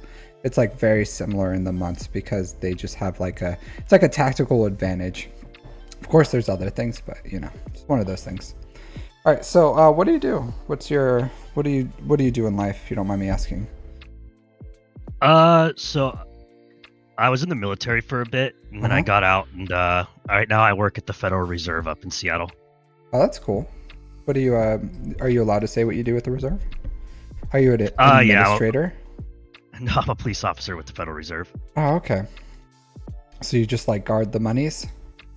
Pretty much just guard the building, the money, the employees. Yeah. So the Federal Reserve, they also have gold, right? Or is that somewhere else? No, Awesome. that would be like Fort Knox. The Federal Fort Knox? Reserve just has a ton of money. Well, there's something else because there's Fort Knox, but there's like I hear there's something bigger than Fort Knox. Like the Fort Knox is like, yeah, there's a lot, but there's something like greater than Fort Knox. I don't remember what it was, but I think like that's not like the greatest. I don't remember where I heard it from, but either way, pretty interesting actually. Because I don't know if you know anything about me. Are you familiar with my streams? Not really. I've watched some of your guides. Mm-hmm. This is the first stream I've actually tuned in to watch. Okay. Yeah, because I've been in the Marines the last 17 years. Wasn't my original plan. I originally was gonna go get out of the Marines after my first contract and become a police officer in like Orange County, LA area. I actually took the LAPD entrance exam a few times.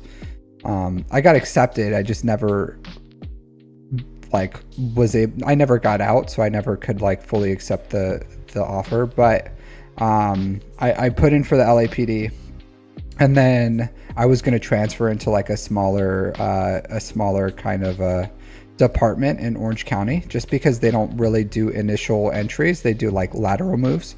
And then LAPD is huge and they're always hiring. So the original plan. And then life's cruel circumstances have led me to being in the Marines for 17 years. So That's still plenty, and go do that. yeah, it's still fine.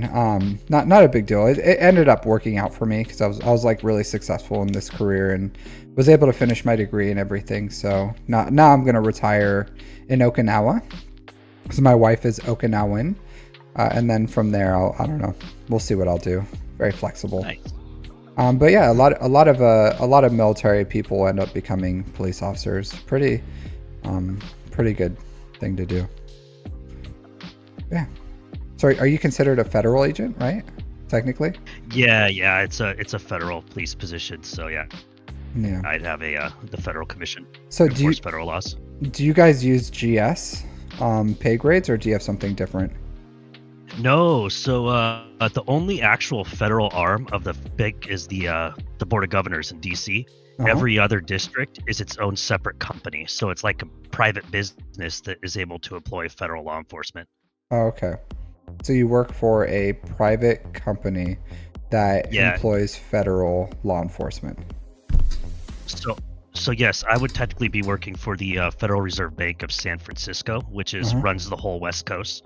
Oh, okay. And they're their own company. They're not a federal agency. They report to the federal agency. Okay. Which is the Board of Governors in DC. So yeah, so it said GL said the New York Fed has a big gold vault. Nice. So okay. Well, that's interesting. Yeah, I don't DC's so silly. So I think that's cool. Like the whole system in itself. All right, so do you pretty much like just walk around buildings, stand guard? Is that pretty boring? Yeah, you kind of got to find jobs to make it busy. So like there's different types of different jobs you could do. Like you could be a background investigator for like the new hires, stuff like that. Trainer. So you just kind of got to find things to kind of make your day interesting. Otherwise you are just going to be walking around the building and staring at nothing most of the day. Yeah, just like watching people. That person looks suspicious. All right, cool. All right, so let's talk about your account now. So you have SOKR is your main arena team. You're using the Malevolence as your fleet arena. So I'm working towards my executor. I don't know. I switch between Malevolence and Negotiator, and I don't really seem to. They seem to perform the same for me, truthfully. Yeah, they are tiered the same. The difference is usually, so for malevolences, there's some things that it could do better than negotiator, and there's some things negotiator can do with malevolence. And then if you had the marauder, then the negotiator's like a tier better than the malevolence. But as they are right now, they're probably similar, especially considering like your relics still aren't fully fleshed out, your abilities aren't fully fleshed out. So I could see why they would perform the same. But either way, you could probably put the Houndstooth starting for both of them, and it would elevate your Fleet Arena like team. So like here, you can go with like Houndstooth here instead of Sunfac, and that would probably be better. Okay. But yeah, you should be going towards 100% your main goal, and it looks like you're pretty close. Should be Executor, and then once you get that up and running, that should be the first thing that you're going for. Gotcha. Yeah, I'm only one relic level away. Yeah, so good. I need to get Pia to 8, and then I have all the requirements. Yeah, because you bought the Lightspeed bundles, right, for Ray and SOKR? Every single one, yeah. Yeah. Every single Lightspeed. Yeah, because you bought like Crap Jedi, Kiadi Mundi, Resistance, First Order, Geos, Ewoks. I would say I've also bought everyone. I even bought, I believe, even though I said I wasn't going to do it, I ended up doing it, and I bought the Get one that had like Probe Droid. I said I wasn't going to, and then I ended up doing it. Not because only because it helped me. The way I kind of like mathed it out was it gave me 2 relic 5s, and if it would have given me, if the pack was like $20 or $25 for all the materials inside to relic 5 2 characters, I would buy it, because that would be like a really good pack. And I was going to relic 5 my my 2 Cholo and Rolo, I think it is, for Leia. So since I was going to relic 5 them up for Leia anyways immediately, I decided to buy the pack for that reason. So most cost efficient, probably not, but still a decent buy. So yeah, so at least in the future, even though I don't know what you got out of it, if you already had like Wampa and Cholo and Rolo and all those other things, then you know, at least the relic levels are nice. Yeah, I pretty much got all of them. The only thing that was really leveled up was my Wampa, and then the other 3 I was able to just pretty much from nothing. Okay, that's cost effective then, because the Mark II is good, because after you finish Executor, there is a general, because I'm gonna make a free-to-play farming guide here soon that kind of like delves into this, but there's a few things I'm still unsure on the exact order of how I would want to do it, but your Padawan Obi-Wan Master Qui-Gon, so after you have your Executor, and you, of course you have the relics right on all your pilots, I would take these 2 up to relic 7, Padawan Obi-Wan Master Qui-Gon. That's probably going to be the best thing you can do immediately, and then you can fit them in a since you bought the packs, you probably have Padme, right? Yeah, so you can put them in a Padme team. You can put them in a Qui-Gon team. They're both good in either of those. You can even just put them in a Jedi team. So these guys are really universal together. They have really good synergy. And as long as you have them together under Qui-Gon or Padme, then they're both good. All right. So I would take them to Relic 7.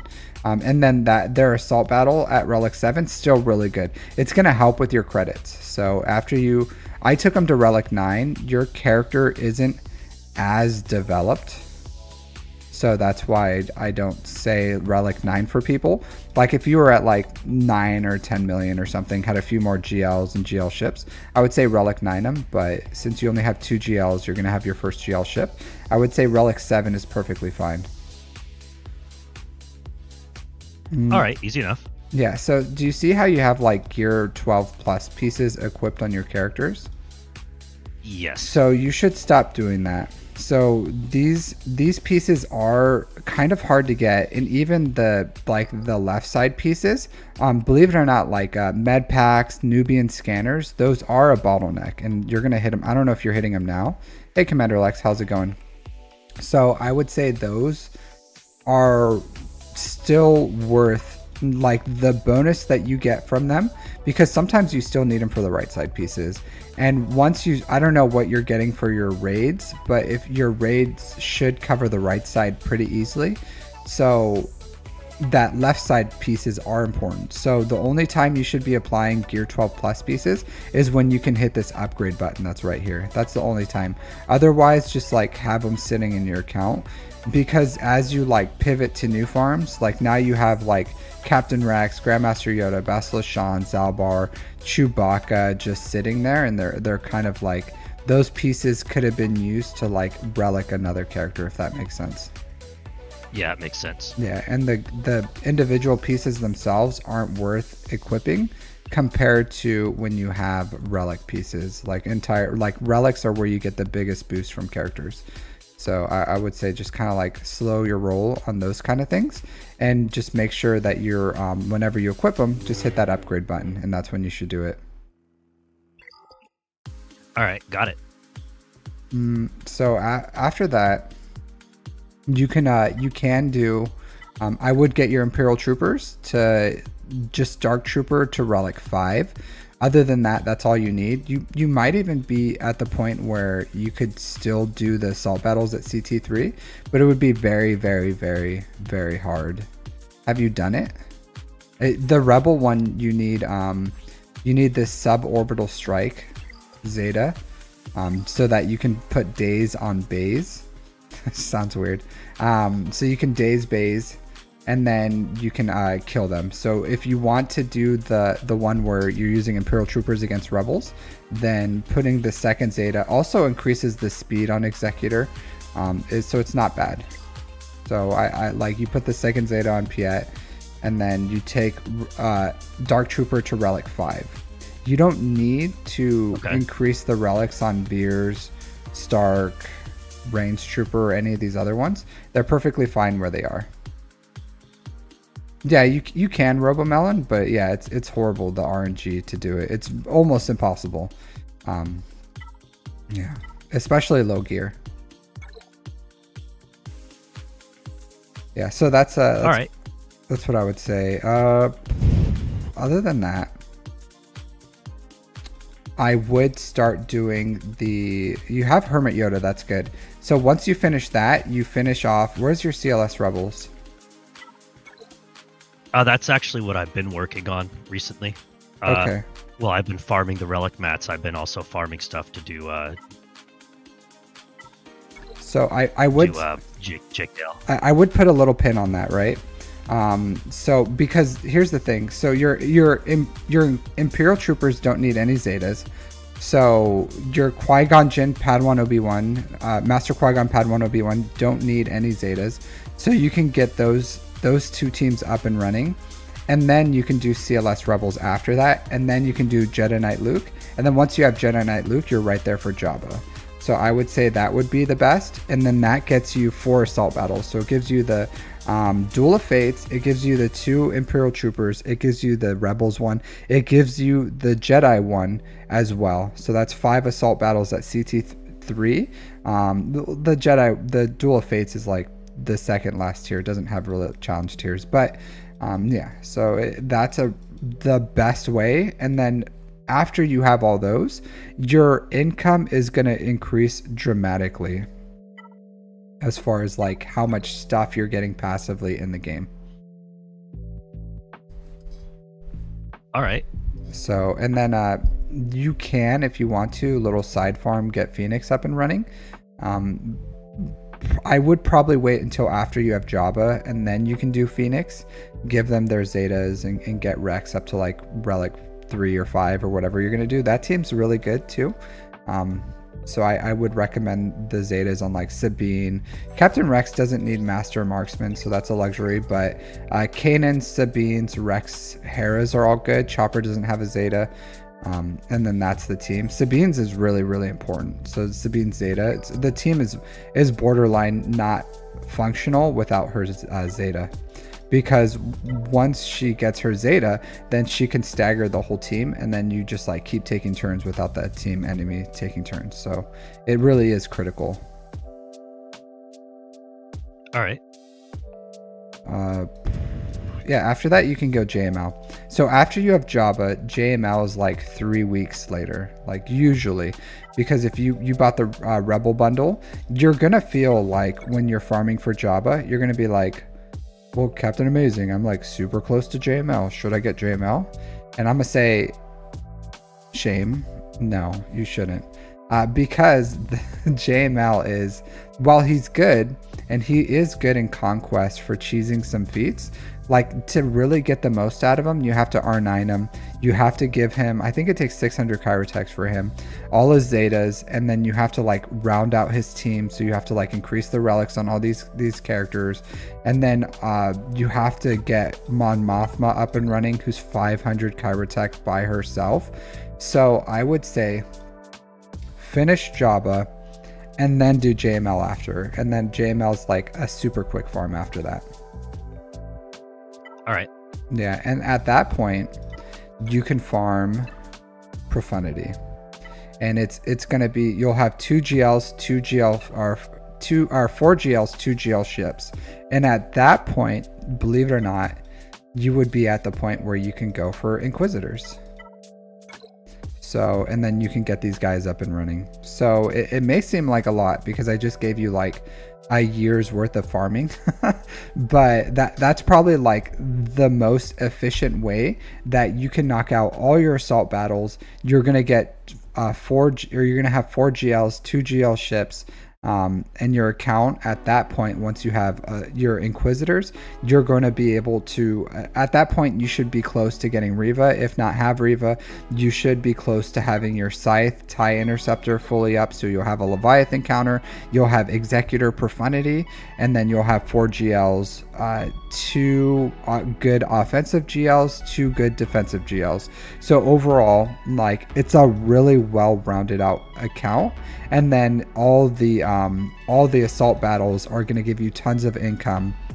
Jabba's going to give you Smuggler's Run too, and your account is going to be able to not only perform in GAC, TW, TB, like it's just going to be a well-rounded account, I would say, efficiency-wise too. All right. So, yeah, that's what I would recommend for this account. Okay.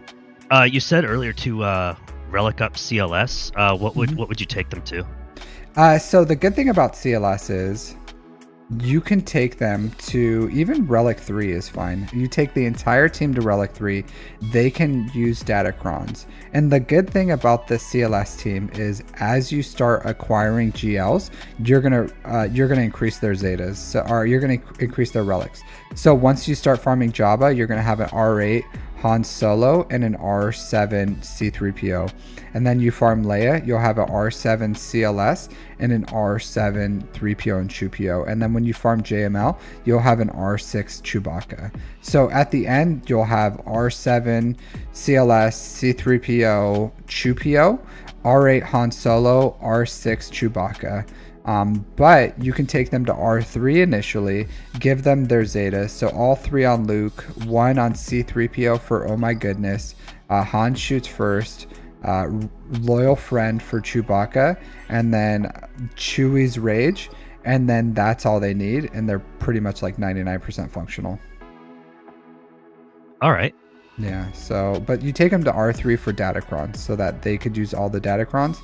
And then just as you farm your GLs, you'll increase the relics passively. Makes sense? Got it. Yeah, it makes total sense. Okay, cool. Anything else? And as far as like the Jedis or Zori, or even Captain Rex, or even Marin, believe it or not, if you want to, in between those farms, you can feel free to like fit in 1 or 2 side characters if you want to. You don't have to like stick only to that. If you have like a one character that is just, this is the last relics you need to fully function out a team, like Rex or Jedi Knight Revan for JML or Zori or something, feel free to pop it in there if you want to. That's a personal call. Or taking Iden to relics for the Empire team or something. You know, you don't have, or Grandmaster Yoda. You don't have to, or even Thrawn, because if you look at here, let's see what you have. Because you also have to think about like proving grounds. And I don't see anything in your count that's like super proving grounds efficient. Because there's a few different ways that you can do it. So there's ways to do like Jedi Knight Luke with SOKR to beat Malgus, or Jedi Knight Luke JML versions. There's also like my version, which was like SOKR Malak Thrawn to beat Malak. There's also SOKR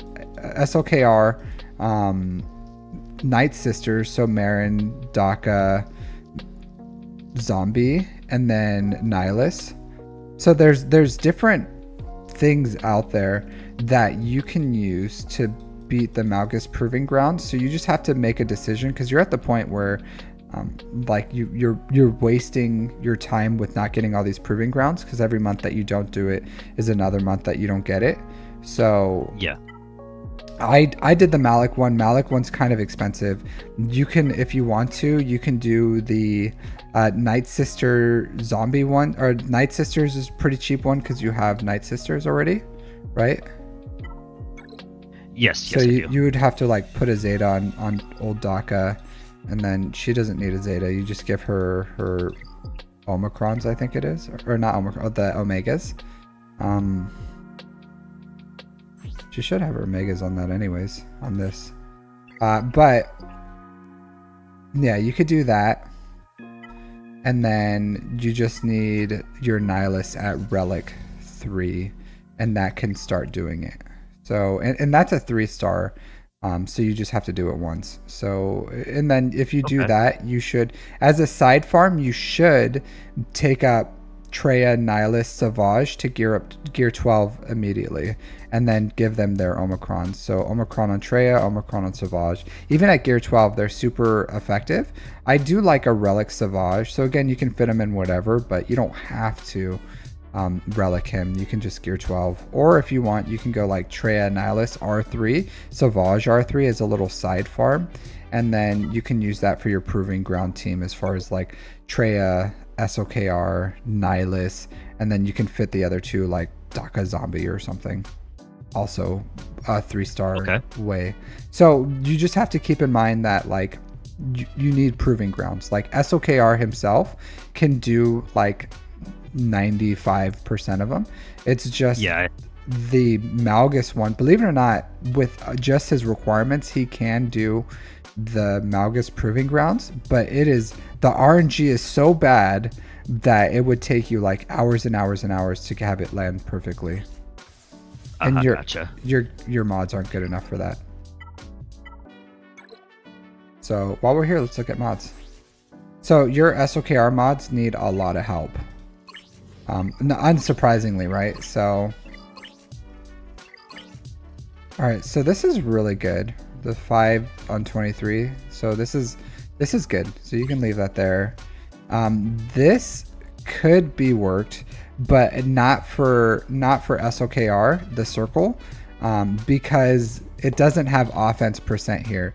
So this still has potential to be a really high speed mod, but it's not a mod for SOKR because it's health with health, which is pretty universal. You can use it on a lot of characters, but he wants offense percent. So I would like you to find another mod that has offense percent in here, as well as like banger speed.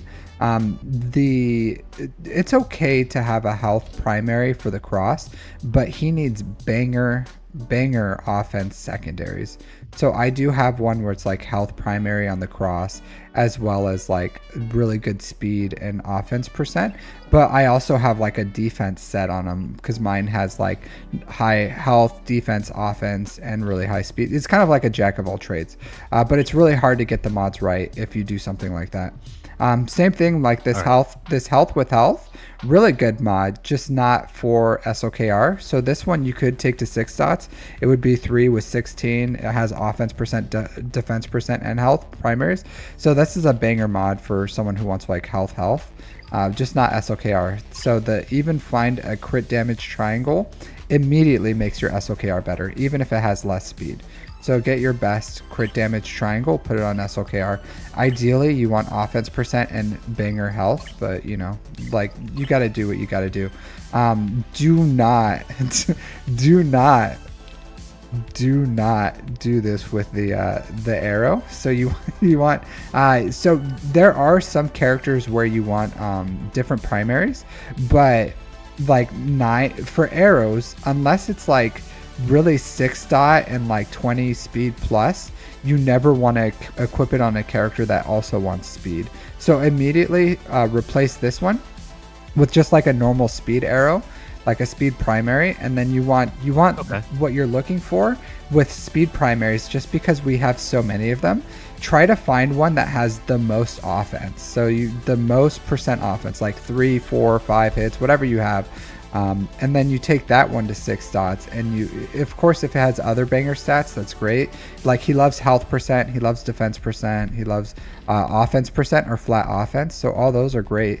But like you want to be a little more selective on the arrows that you 6 dot. But if you don't have a good one, just give them a normal 5 dot speed primary, because like this 5.88% health, you can get that from a secondary, just from secondary stats, but you're losing out on potentially, you know, what is it, public math 23 speed or something. Yeah, so you know, you don't want that. So you can immediately increase his speed by like 21 by just equipping that arrow. And then like, because his speed's not bad on here, it's just not ideal, like because these all have like high potential pretty much except for the cross. But ideally you want like an offense primary cross with decent substats and then really high speed. So you do just, I would get that up and running. Press the advantage is a good Zeta too. So all GLs I think deserve all 6 of their Zetas. Same thing with your Ray. Your offense is really low, and it's because you have health primaries. But these are like this is a really good mod for like C. So actually, if you look at some of your mods, like they're kind of like banger mods for C. But you're looking for, and it's really easy to do, is if you, well, not like super easy, but if you find like offense primaries with decent speed, that's a good way to kind of get her sort of near where she wants to be. But ideally you want like health primaries are great if you can get those banger offense percent secondaries. So like this arrow, you can slice this up and see where it goes, because it has what she needs, like a health primary, 5 speed, offense percent. So if you slice this and it hits like speed or offense, just keep slicing and see where it goes. If it starts, of course, use the speed thresholds and just like you know, best judgment, because if it keeps landing on like offense percent or something, then maybe it's worth like still working. But this, as long as it's landing on those two, because you ideally want a 6 dot health primary with banger offense and then some speed, like 20 plus speed. But it's really hard to get. It's really hard to get those. You know what I mean? So you know, just kind of like do your best with what you got, and you don't have to rush these. Just over time, as you work high potential mods, if you have mods that are fit the bill for Ray, then give them to Ray. So I always say like farm good mods and then find homes for them. So you just do the best with what you got, and then just kind of like continue to build good mods so that you can find homes for them. Okay. Your post speed's decent. 300. That's not bad for where Marin is. Or I'm sorry, Marjade. So your speeds drop off like a little quick, but I don't think you've been playing all that long. I didn't get to see your overall stats. How old's your account? A year and some change? Okay, so I would hope your mods would be a little better. You said you watched my speed guides. Did you, or you watched some of my guides? Did you watch my mod guides? Yeah, it was fairly recently though. Okay. I'm not so I'm still trying to kind of figure out the mod stuff. Okay, so I'll say this: once you have the Poncho Bros and Jabba, and as long as you're at that point, you're gonna climb up, and because you'll have Executor, you'll have 3 GLs, you'll have those assault battle teams. You should start performing better in Grand Arena. So you'll have better Grand Arena income, and then you'll have better Fleet Shard income. And then at that point, you should be at the point where you can start using some refreshes on mod energies with Jabba, Poncho Bros, and those mod refresh energies. You should have the potential to start building some like banger mods, and then start consistently pumping out like those high quality mods. But don't worry about it now about like pushing out bangers all the time. Like, just work your mods at the pace that's appropriate for you, because I used to just farm as many mods as I could, and then when I hit my limit, and then I worked my mods, and I don't know how long it took me, but I wasn't like refreshing mod energy because I'm a return player and my shard was really old, and I had to fix my fleets first to get some fleet crystals, and that took a really long time. So it wasn't until like 9 months ago that I started working on mods, and then the last months, my 9 months, my mod score has just like shot up because I can actually like put resources into it. So don't feel like don't feel like you're behind or anything. It's fine, you know. It's like it's a journey, right? Not a destination. So just work your mods the best you can. Understand high potential mods. Always be farming new mods, and then watch my guides, and the guides kind of covers everything, and from there you can overall work your mods, and then just find good mods, because I've seen accounts that are like 3-4 months old, and they just like understand mod theory, and they have some like not a lot, but they have some like bangers on there, and it's because they understand at least the theory of it. So over time they're not building as many, but they still build decent mods. So yeah. And with Lightspeed bundles, you're gonna, you know, like your account, like if it was when I started in like 2018, your account would be like 2 million GP or something, like 2.8 or something, 3 million, maybe not even that. Like and you would have like a few gear 12, maybe like 2 or 3 relics or something. So the difference of how fast this game is expanded and grown, and how fast your progress is insane. It's absolutely insane. So don't feel bad about it. The game just improves, or like your account progresses at like an insane pace.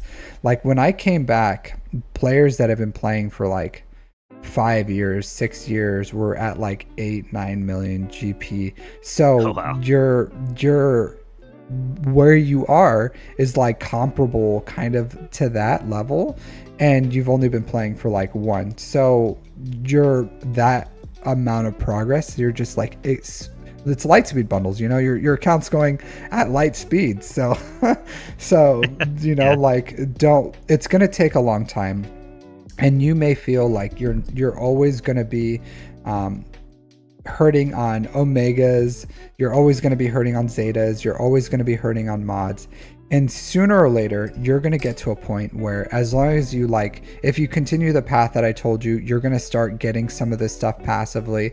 Your account is going to accelerate so that you start getting crystals and all these resources passively, and then you can start like focusing on mods, and then from there you'd be surprised. It could be like 6 months, a year, and then your account is at least like foundationally sound. You have the mods that you need and all your characters, and then you're kind of like start working on your lower tier stuff. So it does take some time, but that's like the beauty of this game, right? Like it may be a phone game, but it still has incredible depth. So I would say just continue the path and do that. I wish I would have got the starting time for your your review, because I didn't timestamp it. So you can look back on this video. I just don't know where the timestamp will be for when it started. But we started at a break, so I'm sure you can like find it if you needed it. Yeah, go ahead. What's your question? I just wanted to confirm. So you said that the only one of the troopers I really need to relic at this point would be Dark Trooper, right? And Yeah. the rest I could kind of leave alone for that assault battle. Yeah, but I would get because right now they're probably doing like CT1, maybe CT2, right? Yeah. Yeah, so that's fine for now. I wouldn't accelerate that before you do Padawan Obi-Wan Master Qui-Gon, because you're going to get slicing material immediately from these guys, signal data. You're going to get an insane amount of credits, because I'm sure you're like crunched for credits right now too, right? Yeah, for sure. So these guys, every tier, like at 5 stars, I don't know if it's like 2 or 5, but pretty much when you take them to Relic 7, that's 16 million extra credits a month. So it's huge. Oh, wow. Yeah. Oh, okay, yeah. Like 16 million. And then when you take them to, like mine's R9, so I get 21 million extra a month. That has completely fixed, or will completely fix, my credit problems that I have. So they're very worth it every single tier that they go. Like just having them at 3 stars or unlocked, worth it. 5 star, worth it. 7 star, worth it. Relic 3, worth it. Relic 5, worth it. Relic 7, worth it. Relic 9, still worth it. So they're it's just your account's not ready for Relic 9's luxury ones. Okay. I wouldn't do it before you at least got like Profundity to Relic 9, and then probably you can do that. So, all right, understandable. Yeah, so I would say all really good. Any questions on any of that? No, I think I got it. I have it all in a little notepad, so I Okay, think I'll get it. cool. And then you're welcome if you need clarification on anything. You guys are always welcome to, because not a lot of people do this, but some people do. I have like an ask the captain whatever, so in my Discord. So if there's anything you forgot or any questions you need, just you can ask me here, and I'll get to you like usually pretty quick. Okay, awesome. Thank you. Yep. All right. Thanks. Thanks for coming on and having this chat. And Yeah, thank you. You have a nice night. Protecting our government's monies. Oh, yeah. All right. So take care. All right, see ya. All right, everyone. How are you guys doing?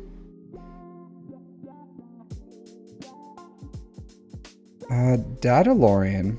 So are you here, Dadalorian?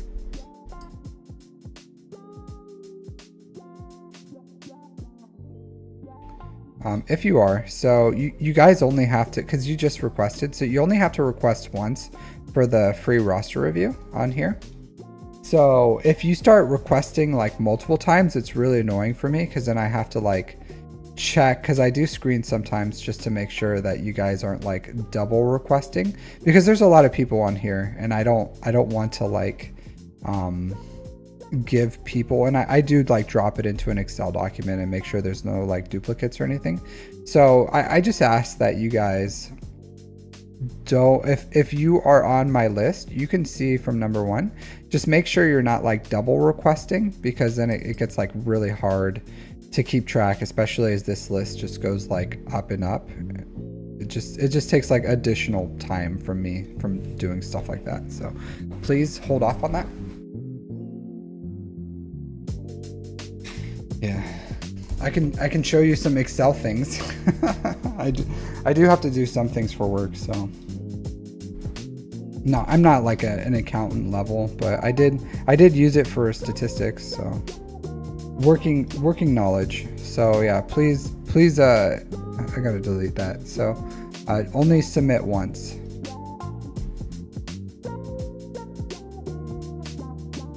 King Assault.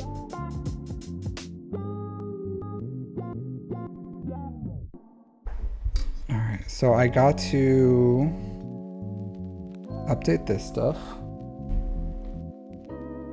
Well, first I gotta log into these things, so I accept my energy. Yeah, that should be fine. Anything we have to do? No. Real quick, I guess I'll go log into my alt. Here.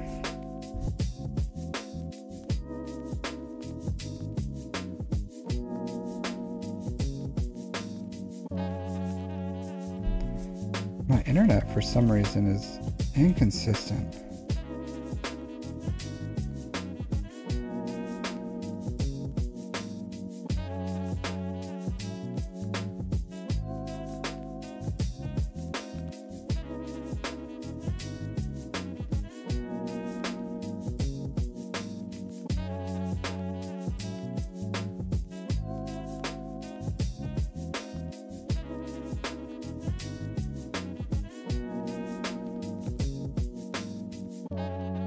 All right, I'm gonna fix the wheel real quick while I'm logging into my alt.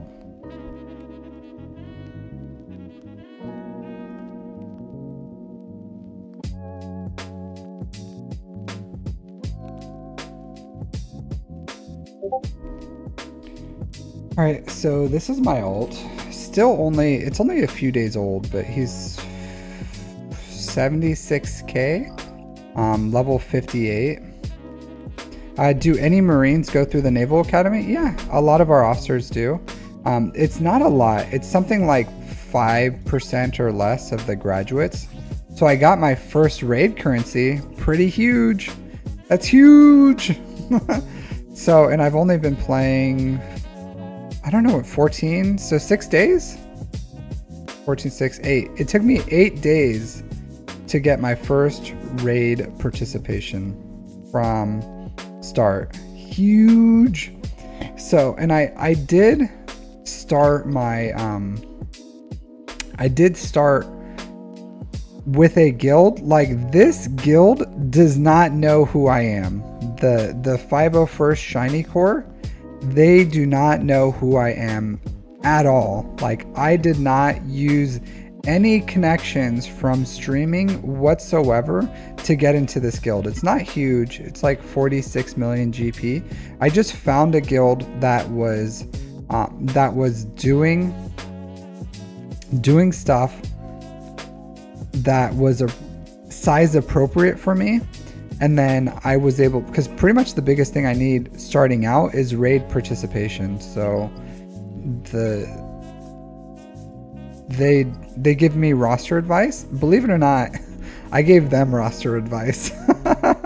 So they were just like asking questions, and I just started answering them. And then they were just like, look, dude, you sound like you know. It was pretty funny because they were like, hey, my name on their Discord's Captain Ordinary. But they're like, hey, Captain Ordinary, you sound like you really know what is going on with this game. But we do encourage our members to find the resources themselves through content creators.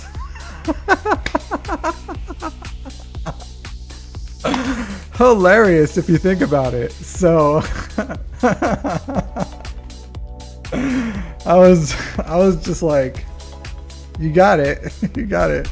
They can use YouTube and whatever else to go find out these things from content creators.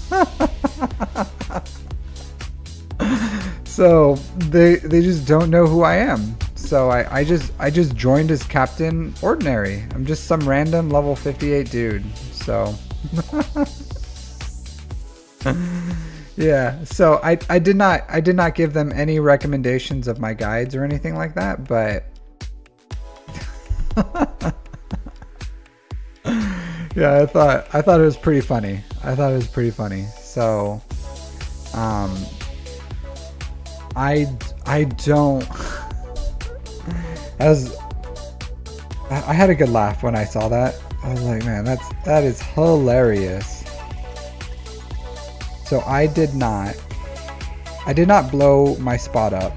I wasn't like, well, if you're looking for a content creator, I know a guy.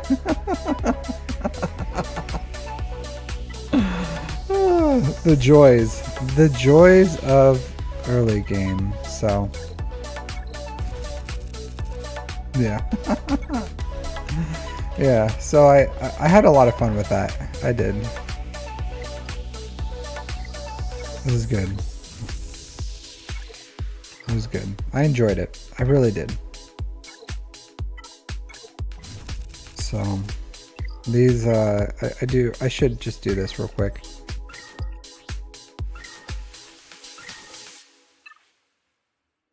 So weekly shipments. Oh, I don't have good weekly shipments. Where are you at? Chopper. Get in the chopper. I have actual currency now. I'll save it though. Yeah, it was weird, right? Because they were like, I think what they don't want is they don't want people giving really bad advice, because there was a guy on Reddit who was giving advice, and he was playing this game for like 3 months. So he had played the game for 3 months, and he was like on Reddit giving people advice. Like it was a new player, and he was like, "Hey, what should I do here, or what should I farm?" And then I like sometimes I go on Reddit, and I was just like, "Hey, here's the farming path of what you should do," or I just gave some like basic advice for a new player, because I'm on Reddit, and if I can answer like really quickly, I'll go and give them an answer. So the guy was like, "I wouldn't do what this guy said. I would make sure you do this or that," to me. And I was just like, and then I saw the advice he gave, because he responded to me, and I was just like, no, I 100% would not recommend that. Like, this is why. And then he was like, no, you need this and that and this for the early game. And I was like, what is this guy talking about? And I looked at his account, and he was like, he'd only played for 3 months. And I was like, I'm not going to go into it with this guy. I just told him like, hey, look, saw your account, it's like 3 months old or something. Like, I'm giving advice that is going to give him lasting value in his account. Like, like, you just don't have the scope to be giving people advice. So just be careful with that, because you're just telling people what you know, which is fine because this is a forum, but just know that like there's a lot of things you don't know that you're giving advice on. So it wasn't even that. It was like, he was like, what ships do I need to farm? And he was like, you should farm the rebels of what was it? What was this stupid rebels? He told him. He was like, you should go with like Biggs, Fana. It was like something, Cassian's U-Wing or something. It was like some smattering of weird rebel ships. And he's like, you should farm these rebel ships. I was just like, what is he like? What are you talking about? Like, what is this? Why would you say like this is the first fleet you should farm in the game? And I was just like, no, I remember. I told him like, go farm for Executor, use the rebels, side farm for the Geonosians, and that's your first 2 fleets. Like, the Geonosians lead to Malevolence, and the bounty hunters lead to Executor, and then they're both good starting fleets. You can use one under Home 1, the other under Executrix, and then that's like your Grand Arena, like offense defensive fleets. Like, they're both fine, both viable early game. They're both good. And then he was like, no, he needs to farm these crap rebels. And I was like, why? Like, what are you talking about, dude? Like, what do you mean? So I just thought it was funny. I was like, what? So I think it's like that, where they don't want people to be like, you need Biggs, bro. Biggs is the meta. Like, Biggs and Wedge, have you used them? They own. Wedge lead is the shiznit. He's going to carry you through the early game. So they don't want people to give really bad advice to other players, I think. And that's why they're like, because you can imagine, I just joined the game. I was like 20k GP, and I'm giving advice on how to farm as a 20k GP player. So they're just like, hey, look, you sound like you know what you're talking about, but we still would prefer them to like go to actual resources to learn these things. So yeah, I think that's why. If you can imagine this 20k GP nerd just be like, actually, in my experience, Rebels, Jedi Knight Luke farm boy, excellent early game farm. I would take him up to the moon. Relic 9 that bad boy. You know, like they don't know. People don't know they don't know who I am. I'm just some random ordinary dude. Yeah, so Young Hong is actually pretty good, but yeah, you get the point. I just did get my Captain Rex. Yeah. I'm gonna request this because I can. I do have a thing, so let's do this. I just requested. I was about to donate that. I just requested it. I can give one of these. There you go. Oh, look at this. Oh, yes. Quests. Give me all the quests. Achievements. I've achieved something. Challenges. I need to do these challenges. Oh, yes. I'm gonna go Super Saiyan on these challenges. The Daddalorian. Am I still willing to look at... Dude, the Daddalorian. You're pretty new here. So let me... I'm not gonna look at your account right now, dude. I asked if you were there. And you're kind of like spamming me on Discord right now, actually. So I asked if you were here, Daddalorian, not because you're getting an account review. I could totally understand the misinterpretation of if I said, is the Daddalorian here? So I asked if you were here because you posted twice in the requesting a roster review, and it makes it really confusing because once I add you, you're just in my list. And if you keep posting again, then I have to make sure everyone who posts isn't already on my list. So if you're on my list, you don't have to post. So you just posted right now here, and then you came and you posted again here, which you don't have to do. You can just like post one time, and until you get your roster review, you're gonna stay on the list. So you don't have to like continue spamming it, if that makes sense, every time I stream. So that's why I asked if you're here. You're not getting a roster review yet. I haven't even spun the wheel, but you have a shot at the wheel. Just, you know, you don't have to multi do it. So I'm not gonna do these challenges right now, but maybe he likes spam. Maybe he's from Hawaii or Japan. Japan loves spam too. So this, I need to find some Ewoks to kill, but these ones really good. Really good. These quests, insane. No problem, Daddalorian. I just wanted to let you know. So that's why I was like asking if you were here. Because if you weren't here, I was just gonna send you a message in Discord. So yeah, just because it like administratively it gets annoying managing all the requests for roster reviews if the people are just like keep requesting every single time. But yeah, but this is what I'm doing with my free to play. So I'm doing two things right now. So I'm building, because it's accelerated so much that I can't farm ships in time for Fleet Arena. I can't farm ships in time for Zeta materials because it's going to be like 1 month and I'll be level 85.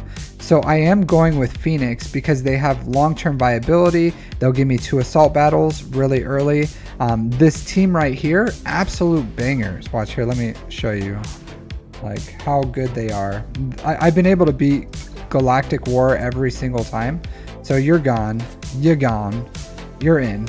So I go here. And then you just like watch how strong this team is. It's like insane. Not yet. So they don't have the assist yet. I don't know when it is. But either way, once you get the assist, is it this one? There you go. So that was a my B. My B. So now they're ready. All right, so this, boom, they're just rolling. Look at these.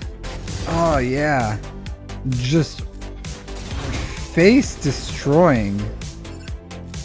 Look at that. Oh, get effed, dude. Get effed. Here, let's just basic here. Basic there.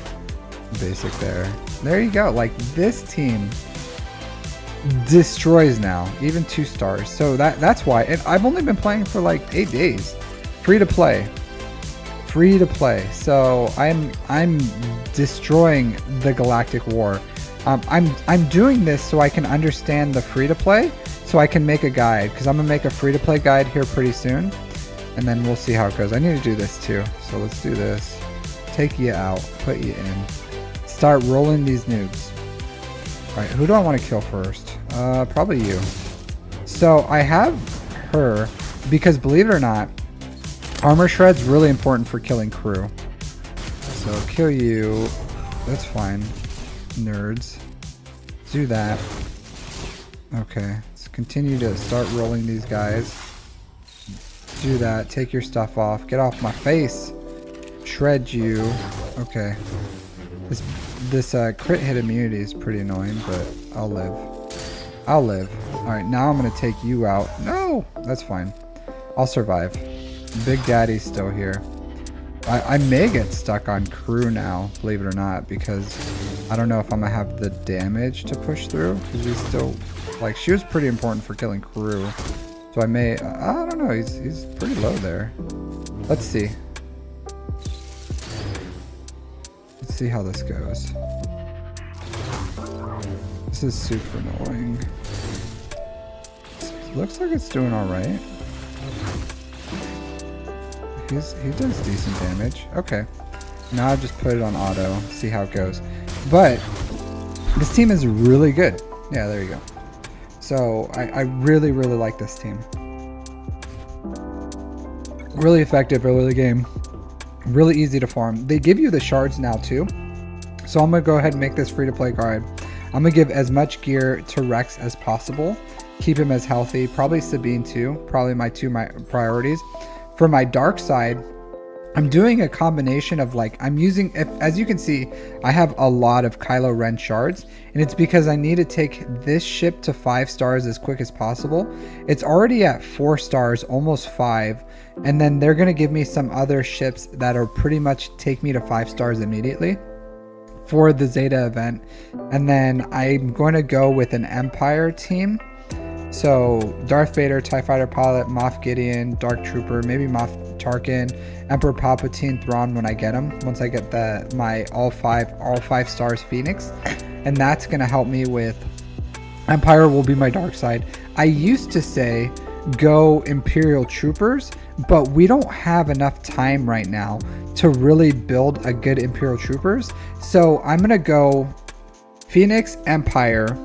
And then once I start separating, I am going to farm Mara Jade. Palpatine Mara Jade will be their their own team. Vader will be his own team. I'll have Phoenix. I'm going to side farm Geonosians. I'm going to side farm, what else?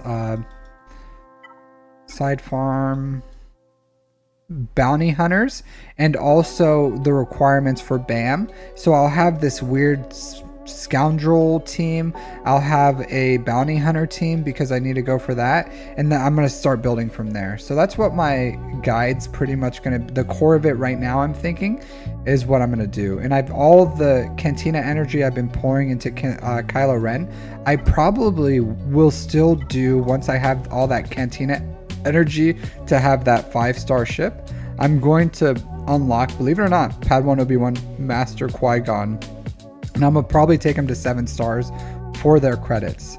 I'm not going to take them up because I don't have the Kyrotech, but even at 7 stars, I think they're worth it. And they're still good Jedi. I can probably gear them up to like gear 8 or something and put them on a Jedi team. So I think my free-to-play farming guide is going to be a banger. Just wait. You'll see. It's coming.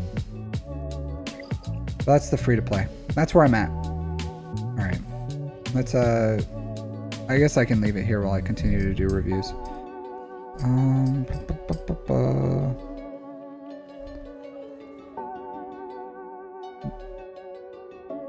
This part of the game is so different. It is. And the weird thing is, sometimes you just have to sit here and play for a long time. Like when I started, I had something like, because I do do the web store and I do the I obviously I'm using the PC client, so I get a lot of energy. So I had something like 500, 600 mod energy when I started playing this. So I still have to like go through all of these, but they're so slow. They're five freaking levels, and they take forever. So I do use all my allies to like push through, but it still takes a long time to sit here and auto through all these things. So I ended up just like dumping all my stuff into 4 dot. You can't sim a lot. Yeah, you will. I do say that people, I haven't made my guide yet, but you should get through as far as you can and then use all your energy into like hard modes. So I have started like farming my executor ships, my BAM characters is what I'm mainly working on. And then I farm the ones like this guy, he can be farmed in the Galactic War Store, but you can't farm IG-11 outside of here. So I'm farming both of them at the same time. So just stuff like that, where if I can farm, like Hera can be farmed out of the Galactic War Store, so I'm not farming her here. So it's like knowing how to be efficient with what you can and can't. Like I'm not going to farm this guy here. I do, sooner or later I'll have to farm like Dark Trooper or whatever, or Anakin, but I'm trying to be, or obviously I'm not going to farm Kylo Ren here because he has a Cantina node, but trying to be efficient with like, I'm trying to get ready for Executor, but also I have to farm stuff that's new. You have to balance between like in the early game gear, progressing through nodes, and hard nodes. So I prioritize like hard nodes, gear, or I'm not like progressing through the game, gear, hard nodes. And then at this point, once you start like spending a few days, then a lot of that like early game core gear that we never think about, we start getting through like challenges, and then I don't have to spend energy on them, and then I can start focusing on just just progressing through the game in hard nodes. So it's like, it's a balance. You just got to know.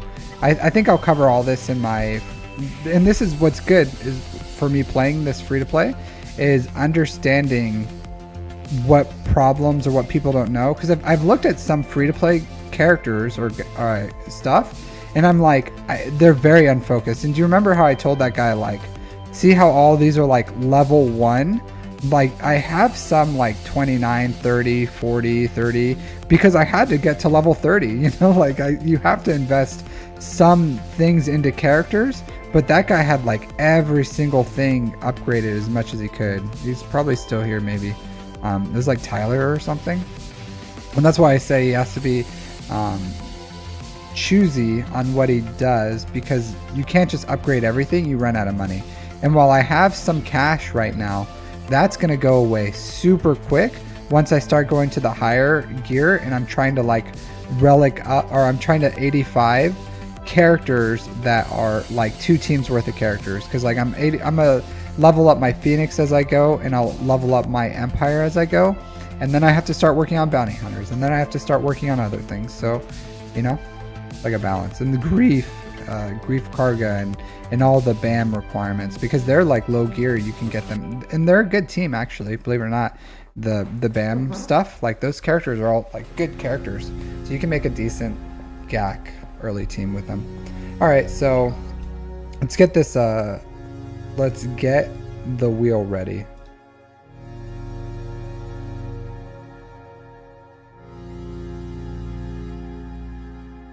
Sorry. All right, I wish I could have like 2 discords up at the same time. Where was the last one I had?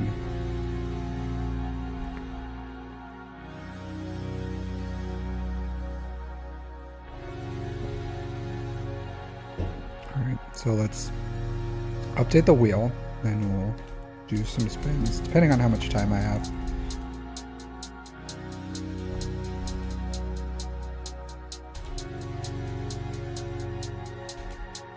Miss Scoozy, guys. Miss Scoozy.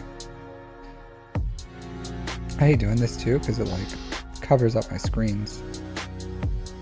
Like no way to do this efficiently. It's fun to level stuff. Honestly, I'm not a super big fan of the early game farm.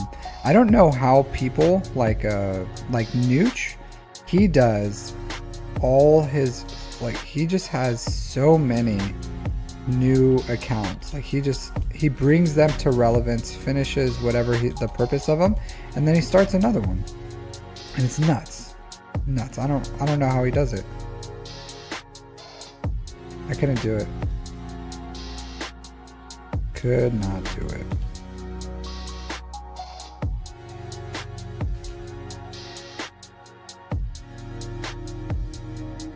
Farm Star? Name sounds familiar. Farm Star.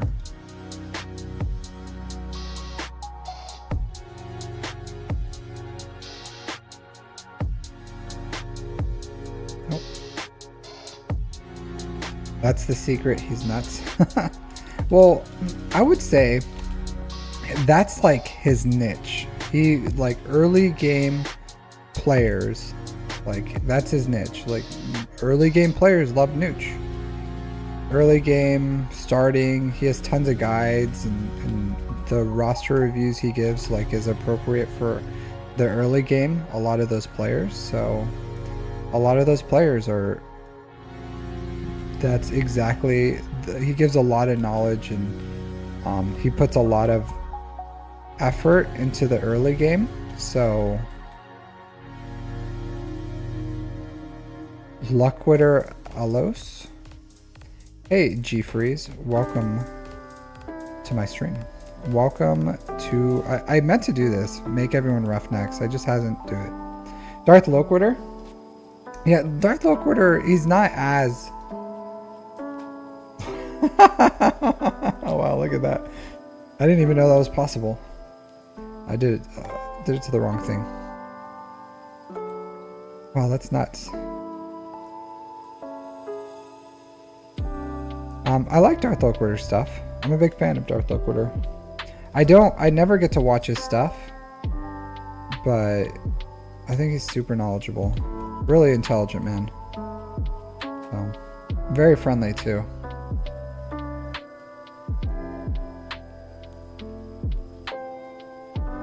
Super friendly.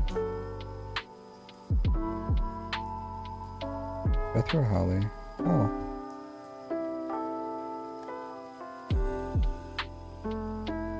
Star. What a message.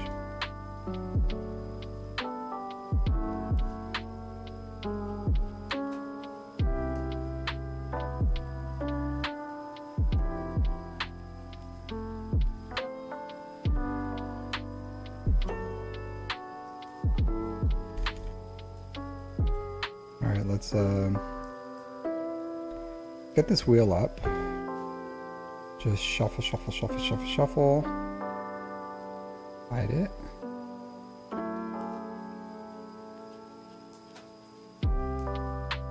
Rabid Beaver? Yeah, Rabid Beaver's cool.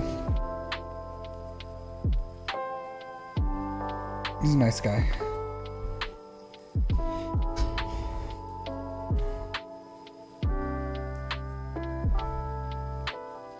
It's always hard when brand new to know why in farming. I don't know what that means. DCU. Yeah, but I think Nooch has found a way to enjoy the early game, because he's not, I don't think he's, because the reason why I play this game is I want to build something, and I want to like develop my account. Like, that's the kind of person I am. I want to like, and that's the kind of games I've always played, like MMOs or things where I'm like constantly building towards something and a goal. But I don't think that's the kind of player he is. He's the kind of guy where he's like, his goal, his main goal I think is the channel and developing that. So building, and I think he does enjoy the early game. So I don't think he really minds it. So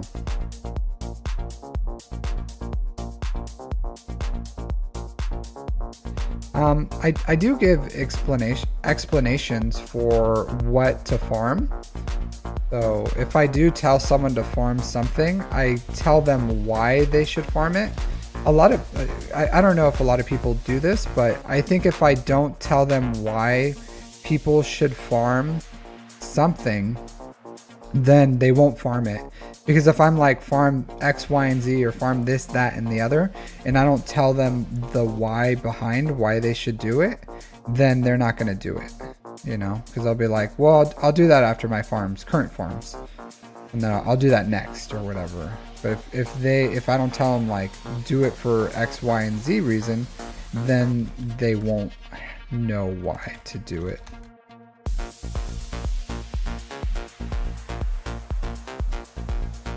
So, and then it turns into like useless advice. So I always have to give the why.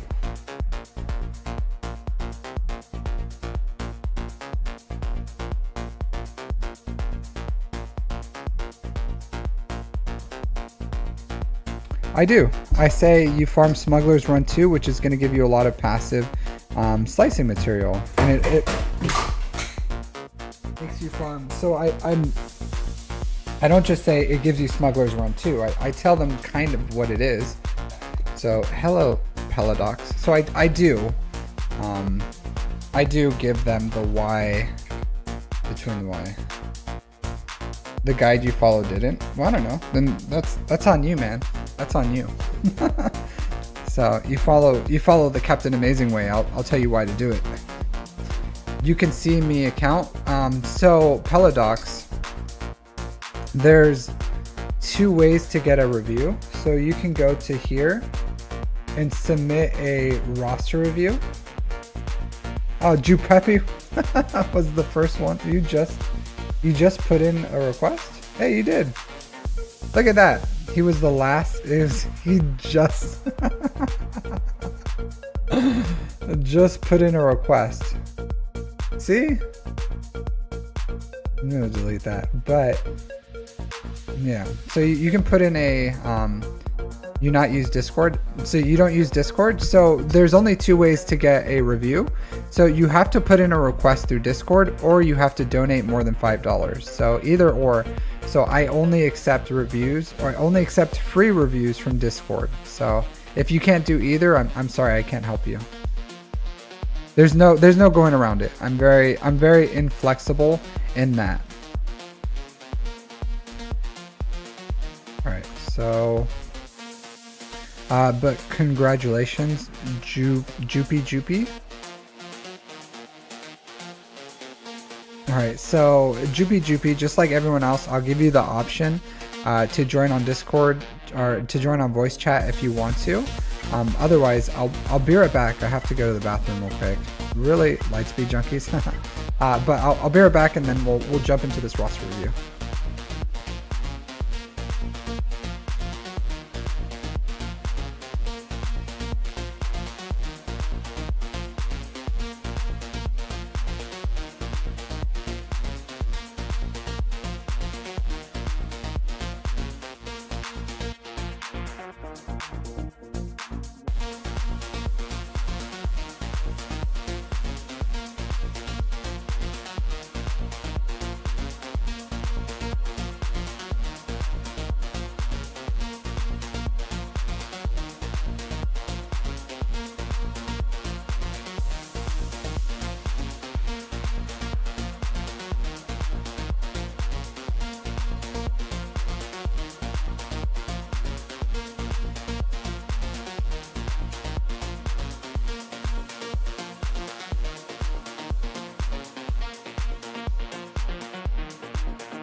Yeah, it's stuck. Sorry, Robo. All right, so I don't think you responded in here. So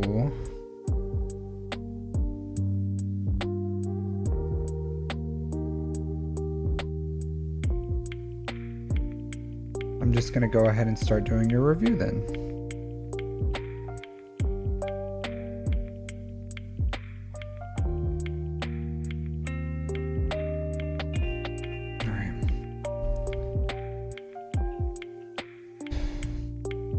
Alright, so Flint Water with the Lightspeed Junkies. Really weird arena team. Really weird that it's number 4. Like it's I don't know what's going on with this, but it seems like you're a really new account or something. And yeah, so you've been playing for like 1 month, so that's probably why this team can hold at 1 month. So this is a Lightspeed bundle with it is a hyperdrive bundle with some Lightspeed bundles. So you bought the Jedi one, you bought the Kiadi Mundi one, and then you bought the Get one. I think this account is older than 1 month. You're not doing your dailies. When did this Jedi bundle come out? What was the release date? How do I join voice chat? So here, let me Jupijupi.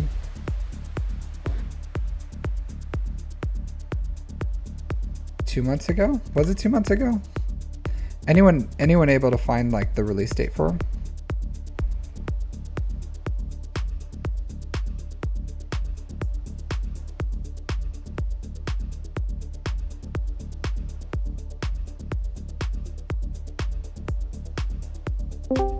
All right, so I just sent you a voice chat, Jupijupi. Click on voice chat. What do you mean? Hello. Hey. How do you say your name? Jupijupi? Yeah, just Jupi. Just Jupi? Yeah. Okay, cool. Let me turn down my music so that people can hear you. How are you doing today, Jupi? I'm good. How are you? I'm doing well. Is this your first time on my stream? Nah, but it's my first time like requesting. Obviously, it's kind of crazy that I got it first time. Yeah. Hey, Pika Greg. So Pika Greg is my brother. So he's on here on Twitch. How you doing, dude? Yeah. Hey, cheers. Cheers, Greg. I'll drink some Japanese energy drink for you. He doesn't play this game. He plays other things. Not Star Wars Galaxy of Heroes. Yeah. Real brother. From real life. He knows me. So yeah, he's real. Real guy. Not an online brother. Yeah. We're brothers from another server mother. Yeah. Alright, sorry about that, Jupijupi. Or Jupi. No, you're good. All right, so are you doing your dailies? It seems like I am. Because there's doing good, just playing Yakuza. Look, first time chat. Yeah, playing Yakuza. Cool. Tell everyone I said hi. Did you like the? I never got to talk to you. Did you like the gift package thing I sent you? I don't know if you, because I got them.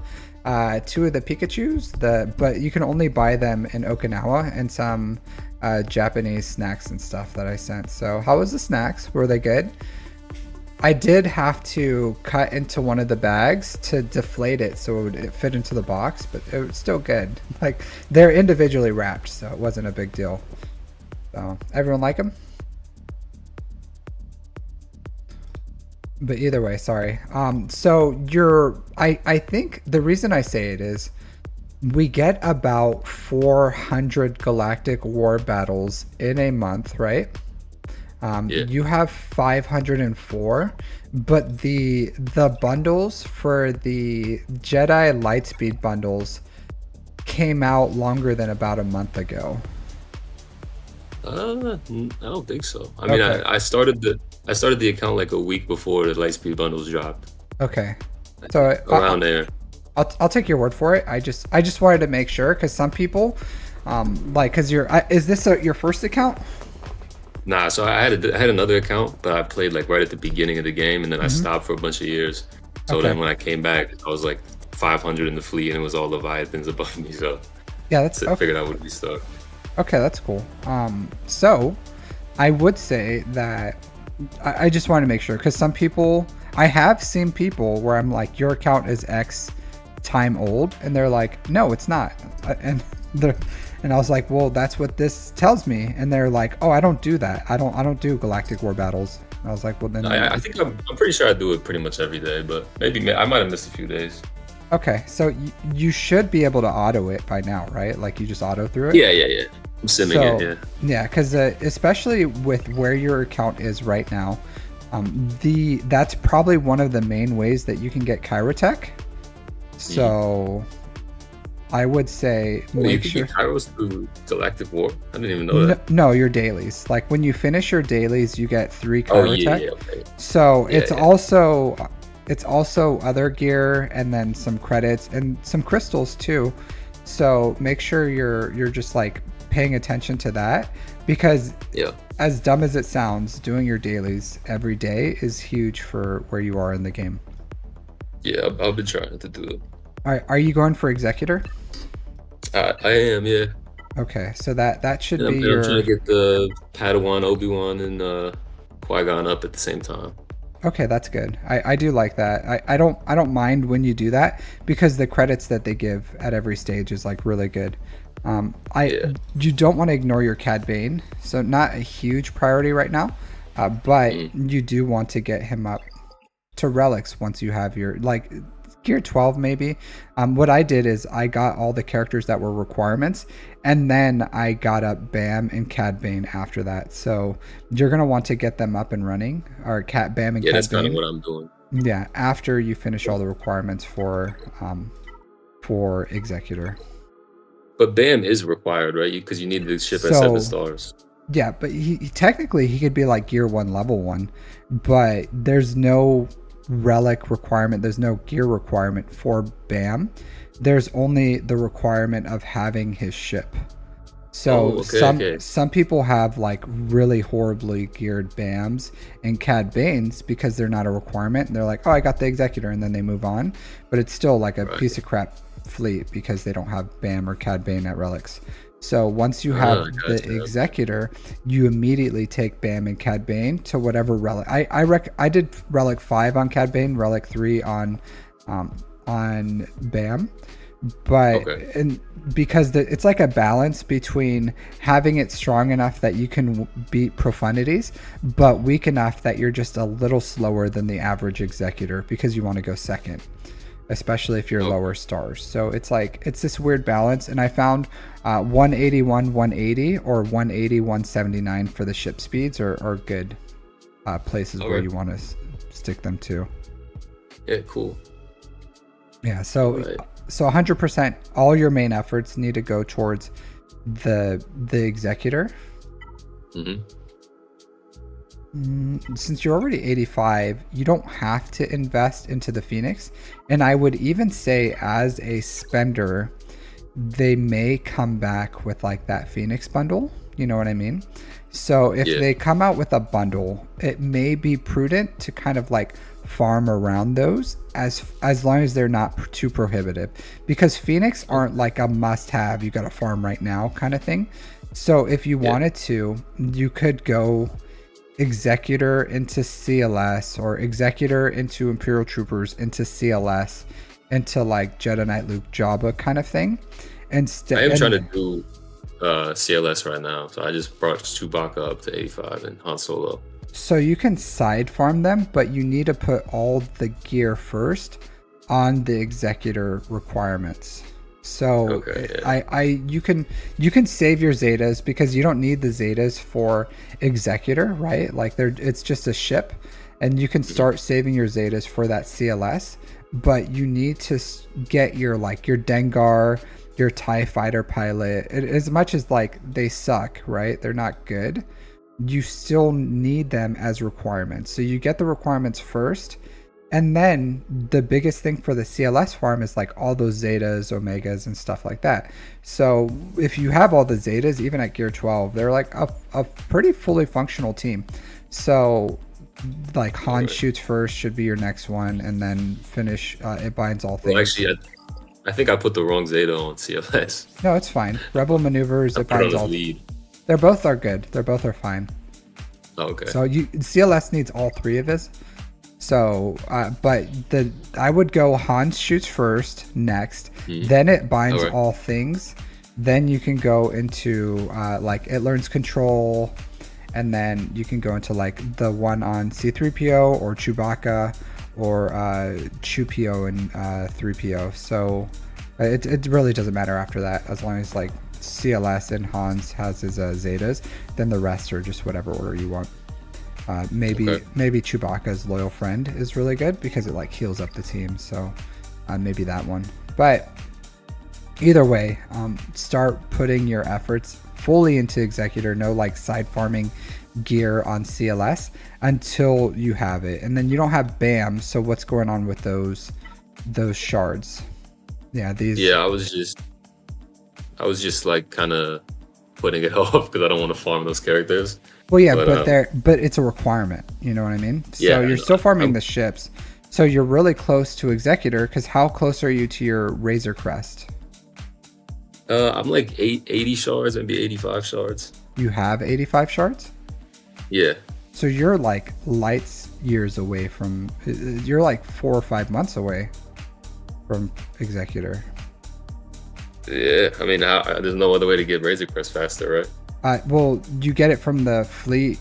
Like, are you checking every time that fleet shard shipment resets? Yeah, I buy it every time I see it. Okay, yeah. So that's just the way it is. It's a slow farm. So I would start getting these guys because you only need them like Gear 8, Gear 9. The hardest part is just farming the shards. So farm the shards for Queel, IG, Cara Dune, Grief Mando. Grief Mando, fantastic bounty hunters. So you're gonna want these two. These are like core to the bounty hunter team. They're good. You're gonna use them for a very, very, very long time. Even end game, they still have somewhat of a viability. Kind of fall off a little bit, like, but that's like super. That's like years and years and years away. But they're really good. So you're gonna want to get these like super useful. I don't know if you have them right now, but if you throw like some Zetas on these two, like chef's kiss good. So these guys are good. Quill, IG are good. Cara Dune are good. Like the entire farm is a good farm. There's no bad characters here, believe it or not.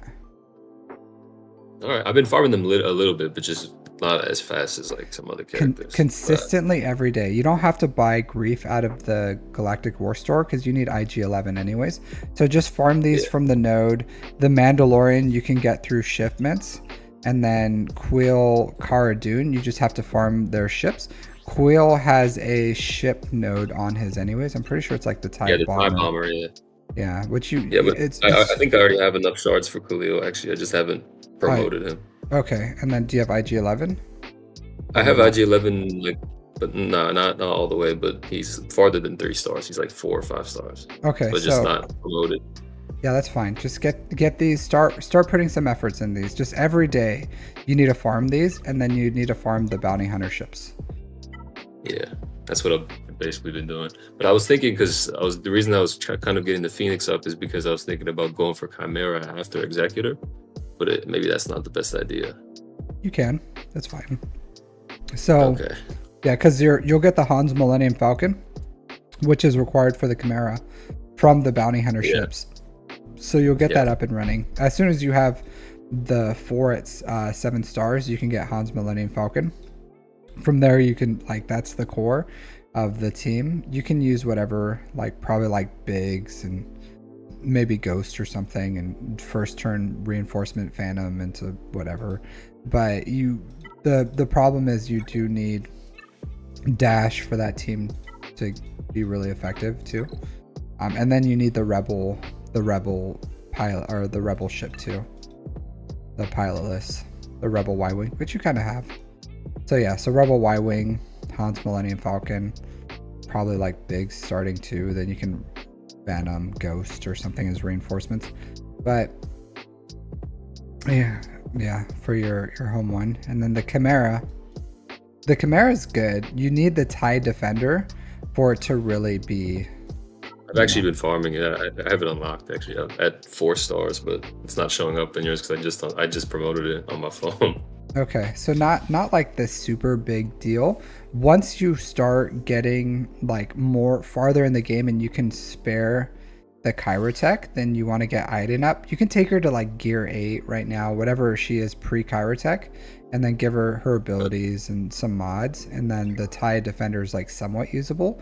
But once you get the TIE Interceptor and she starts countering things like Executor, you want her minimum gear 12, maybe even Relic 5, but that's a really long ways away.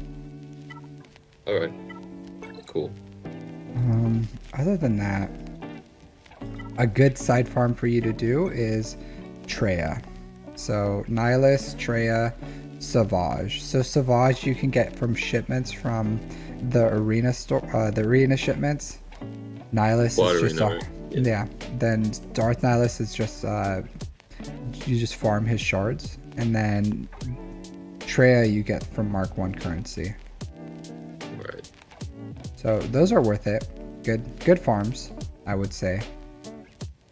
Okay, and then what else? I was gonna ask something. Oh yeah, mods. Like I don't know how much I should be spending on mods. Like how much credits per day I should spend on mods, and how much to save for my characters, kind of. So what I do is, for you, characters are probably more important, but you still need like usable mods on some. I wouldn't be going crazy with the 6-stop mods because one, you probably don't really understand it right now. I only have a couple of them, but yeah. But do you understand like high potential mods? Sort of. I know you have to like get rolls on speed. Yeah. So are you on Twitch or YouTube? YouTube. Okay, so I just posted a link on YouTube. Watch that guide. It's going to show you what high potential mods are for slicing. You can, yeah. So you do want to farm mods to where you have at least speed secondaries on everyone, and it's hard for you to balance it. So that's what I've been doing. Pretty much all my mods have speed secondaries at least, but. Yeah, I haven't gotten any mods that are like above 20 speed or anything like people say they have. Yeah, so that's what the mod theory guide I just gave you is gonna show you how to build those, because it's not like intuitive. It's pretty hard, and then it is like statistics based and chance based. But if you work your mods right over the long term, you're gonna build good mods as long as you work only high potential mods, if that makes sense. So like just like at every statistic, just like statistics, it all like averages out, right? So you have to do that. Does he have he already has the Houndstooth? He's probably farming it up right now. Yeah, I just haven't promoted my Django because I don't know. It feels like a waste of credits if I'm not going to use the character. No, right? it's I think it's fine what you're doing. You don't have to like promote all. Like you probably have like tons of green here where they're like promote me, right? Like you just have all your shards. All of them, like so many.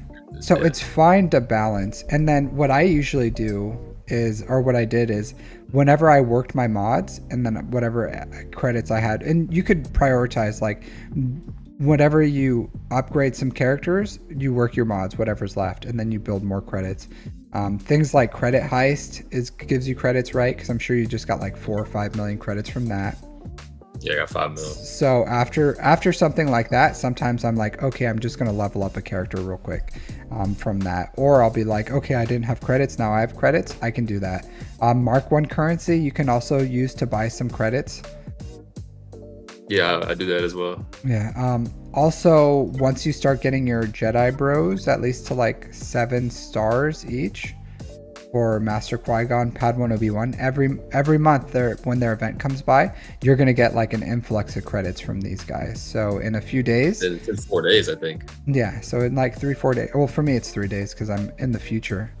But if you have the 7 stars for both of those, then that's some extra credits right there. So, and then you I have Padawan at 7 stars, and Qui-Gon's almost at 6, but I just haven't promoted him. Oh, so you have the shards? I have the shards for Obi-Wan. I just haven't gotten Qui-Gon all the way. I need like 100 more for Qui-Gon. Okay, so yeah, I don't know how much, but yeah, as soon as you get him up and running, I would get him up to like usable whatever, but they're both good, so you can do that. All right, cool. What was that? Okay, so yeah, so that's good. I'm happy you're doing that, and I am gonna put that in my free-to-play farming guide for Padawan Obi-Wan Master Qui-Gon, just for credits. Like, yeah, they give other stuff, but credits alone, I think they're really useful, because it's like you're in such a credit crunch in the early game. You have like mods and all this other stuff. Even 7 stars, you don't have to take them to relics. Maybe once you finish your executor, you can increase their relics to relic 3, 5, 7, whatever you feel comfortable with after you get executor. Because once you get executor, because sooner, like, the good thing about your account, since you dropped some cash, you did a little bit of that cash spend-ing, you're able to get really good fleet placement. So I would put your Houndstooth in here. I don't know if you do this so that you can BB or whatever, but if you put your Houndstooth in there, then you can get good. I don't know if you just use him as a reinforcement, but Houndstooth is like a banger. Like he's right now. This fleet is like, it feels like it's better than if I put Houndstooth instead of TIE Bomber for some reason. It just feels like it works better. I don't know though. Maybe because you don't have their abilities leveled up. So maybe, I don't know. But it just feels like you're, every time I try and use, if you're using it as a reinforcement, that's fine too. That's what I have it in the reinforcements. Yeah, and also Vulture Droid's really good. So Vulture Droid can help you kill Houndstooth because they're buzz droids. Also, if you have Wedge in the reinforcement, so if you upgrade this one, buff immunity to target enemy for 2 turns. So you put buff immunity on Houndstooth with this, he can't get any more protection up. You have to make sure like he doesn't have a shitload of protection up, because the second he basics or hits someone, he's going to cleanse the buff immunity. So if you can somehow like stun him or something, or pretty much lock him down, put buff immunity, maybe even like buzz droids and then buff immunity, and then you can blow straight through him. Okay, once you start dealing with other Houndstooth. So you think I should bring Wedge up then? Oh, hold on. you just need the ability, you know. That's it. Like he's just. Oh, so have him as like a shitty ship just for the buff. Yeah, like that's it. Like he's just a one and done. So it's like because sometimes if he's just out there like a Houndstooth, he could stop your whole fleet, right? Like you can't climb unless you kill that Houndstooth. You can't kill that Houndstooth. Yeah. You can't do anything. True. So having Wedge in there is like another reinforcement. Once you get your stars up or whatever, he just comes in. You can upgrade this ability if you want on another one, but it's just an early game.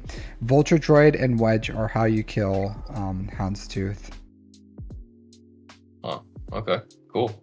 Yeah, so didn't know that. Yeah, because like Executrix, you can't. How did you spend some crystals on this dude? You had to. On the Executrix. Yeah, I did. Yeah, so normally I would say don't do that. Like, I see why you're dominating. It's because you should level up this ability, by the way, the Imperial Assault. It was a crystal investment. Not crystals, like, but your prestige, because you should squad arena. Prestige, I mean, yeah. Yeah, so this is worth it. This is like what does all the damage. Like this is good. Executive order. This one's okay, but this one is what like. If you can get to Imperial Assault. Yeah, if you can get to his ult, it just like mows down everything. Okay, so I should spend prestige on it. Yeah. If it's like your main fleet, it's gonna be your main fleet pretty much until you get something else. So What about his special one, the one on like the left there? You don't That's at have level to. 7. You don't have to, like, this is fine, 7/7 here. I'm just saying this is the main damage thing. You don't have to do the basic either. You can leave this how it is. I don't remember what this does, but just look and see if it's like good enough. Usually you want their pilot ability maxed because it like gives the most buffs. And then his ultimate is just really good. So you want to ends the battle basically. yeah, so if you can get to that, which you usually can, then you can do that. Just know that whenever they come out with like a gas bundle or something, or if that comes out, or the finalizer bundle or the Radis bundle, then your executrix may not be able to handle those. Just know, like, you're in the lead right now. You need to use those crystals to maintain your lead, if that makes sense. Like, get the executor as fast as you can and just keep staying ahead of the competition. And you don't have to be dominating them to where they can't beat you. You just have to be where every day you can get first, or at least top 5. Make sense? Yeah, that makes sense. Yeah, so the goal isn't to like block everyone else from getting crystals. The goal is to make sure that you can keep getting crystals. Right. Yeah, but that's why I'm saying like it's important to do get executor, and as soon as you hit like 4 million GP, which is pretty quick, you should be able, if you have like CLS rebels, you'll be able to get the things. Like if they come out with some lightspeed bundles and your GP shoots up really quickly, and then you have like CLS rebels or something, you should be able to do the event for Proving Grounds to unlock the Razor Crest a little faster. So, but I think it's more than likely you'll get it passively. Just make sure you save your fleet shard currency at least like 4K for General Grievous and the Razor Crest is the 2 things. I just unlocked Grievous today actually, but yeah. Yeah, but I've been doing that. Yeah, you need them for 7 stars. Don't spend shard shop energy on Grievous. I don't know. Did you do that? I haven't. I don't spend it on that. I just buy those Mark 8 scanners usually. Mark 8 scanners. You should watch my amazing guides, but I'm gonna back out of here real quick. So this is my alt. So man. All right, let me get to your stuff. So pretty much in the shard shop currency, there's things that cost 360. There's three items there, so that's what you need. Okay, yeah. I don't buy the expensive ones. Yeah, so the 360 ones. So that's like the left side pieces, and that's what you want. Okay, yeah, that's what I've been doing. Cool. Yeah. So let's go back. I've also in my cantina. I just been buying characters that I already have, so I could get fleet current or whatever it's called, shard shop currency. So instead. cantina, you just buy the ship. The ship. Okay, the Cassian one. Yeah. So you buy the ship. If you don't have it at 7 stars, get it to 7 stars. But that's the only thing I buy out of there. It's a little, but it's the most shard shop you can get out of there. Oh, so but then I have to. It would take a long time to get the ship to 7, right? From there. Yeah, but you need the ship anyways, so just farm the ship. Oh, all right, cool. I'll do that. So yeah, just get the ship. It's a good ship, and then you get it up all the way to 7 stars. I thought it came in the lightspeed bundle, or the hyperdrive. Nah, I don't. Maybe not anymore. Might have changed it. Maybe, I don't know. It's been a while because you get the Rogue One characters. So I thought you got the Rogue One ships, but apparently not. So either way, you got to farm that ship anyways. It's super fast, super easy. Just think of it this way. You're playing the long game, right? Like this is a game of longevity. So it's probably going to be for a while. So it may take you like, I don't know how long it's going to take, a month or something, a few weeks to unlock it, but the benefits are forever. So like forever after that, you will get more shard shop currency than just buying characters, and you get the ship, which you need the ship anyways. All right, cool. Yeah. So yeah, everything you're doing is fine. It takes a while to get all this stuff up and get all your mods working and everything. Just slowly work them. I would say stop working. Wampa wants like health primaries, so she wants all health. So the circle, the triangle, and the arrow need to be health primaries. This is a decent mod, so you can find a home for it somewhere else with the protection circle. Okay. Offense and potency on Darth Vader's fine. Well, all the primaries are right on Darth Vader. Just, you know, it's gonna take time to build it. And I would say, don't feel like you need to start working 6-dot mods right now, especially if you have to farm that signal data yourself. Just like start building 5-dot mods. Farm, because all my 6-dot farming stuff I get passively. I farm all my stuff to get 5-dot mods, like new mods, slicing material for those, and then passively I get the 6-dot stuff. So you can get some too. Like it's much slower, but don't worry and think like, oh, you got to start doing 6-dot mods right away. Just start building 5-dot mods and then trying to get mods on your characters, like all your characters that you use. You know what I mean? Get them usable, especially your relic ones. Even if they're like piece of shit characters like Eth Koth, you're like, this guy's such a piece of shit, but he's relic. He's relic. You know what I mean? So a relic character in Grand Arena where you are is still better than like a piece of shit not relic character. So it's still at relics, so it still has some, you know, 62k health and 50k protection. It still has, you know, 5k damage. So that's still, even though it's a piece of shit, it's still able to do something. Like he can still kill like a bunch of gear 8s or something if your opponent has that. So same thing as like I've been throwing him on defense under Qui-Gon lead. Yeah, see, he has like a job. So so you have decent, like Jedi Anakin is the thing you want with Qui-Gon, but you don't have that. But Ki-Adi Mundi is like a close second of what you need to. So you know, if you have 1, 2, 3, 4, 5 or something, then this team's like, they're probably gonna stonewall a lot of players who just like are free to play. Yeah. Then Wampa solo something, Darth Vader solo something, Boba Fett can solo something. So you have like 3 characters here that can solo. Then you can use like Bosk with some other bounty hunters, and then CLS with some other rebels. Yeah, so you got some stuff here. Rolo with some other rebels. So you can I've been throwing Rolo and Captain Han Solo under the CLS lead, but I don't know if it's better than having her as the lead. I guess it doesn't matter really. Yeah, it doesn't matter. As long as you can get through their 3 teams and he can't get through your 3 teams, that's all you got to do. Yeah.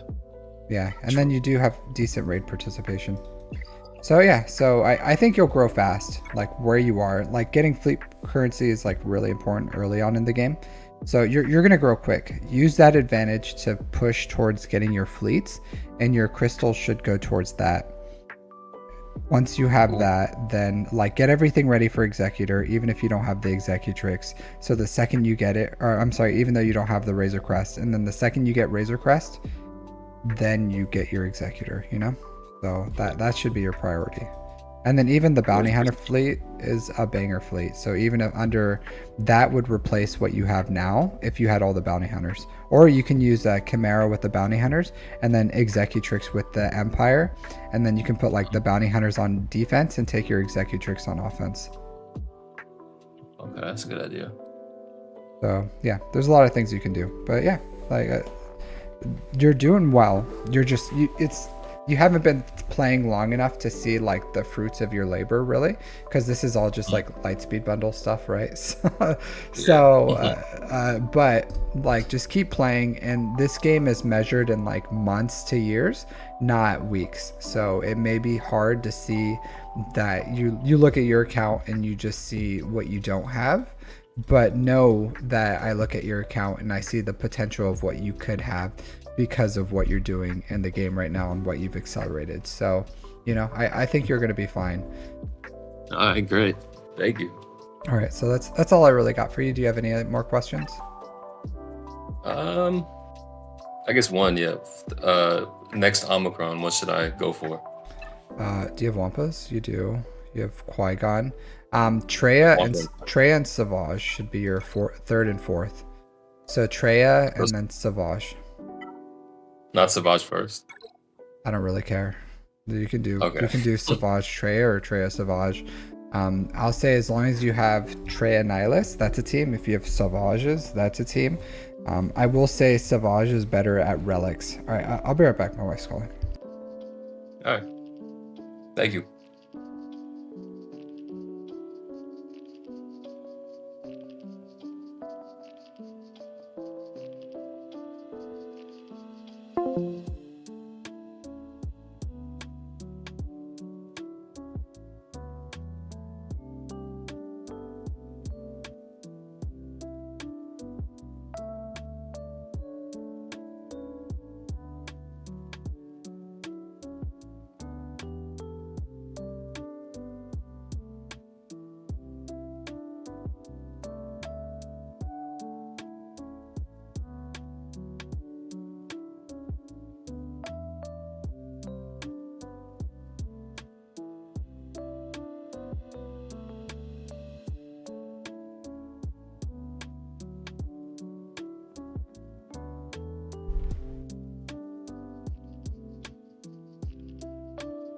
Sorry, my wife called. She had to drop off Captain to go to the doctor. He's getting a checkup, so just wanted to make sure everything's okay. But I'll say the Omicron's for that. One more thing. So you're not on chat anymore, but I'm assuming you can still hear me. So you should start side farming your Geonosians once you're done side farm. So like everything goes into Executor. Once you're done with Executor, you can put everything into your Jedi Bros. Once you're done with your Jedi Bros, you can put your side farms into Geos, get your Get 2, put your Get 2 into Malevolence, and then you're going to go with a Separatist fleet as your first Get 2 fleet. So you go with General Grievous, you'll use the Geos, you can get them to gear 12. You should be in a guild. Try to find a guild that's getting good Watch Shards.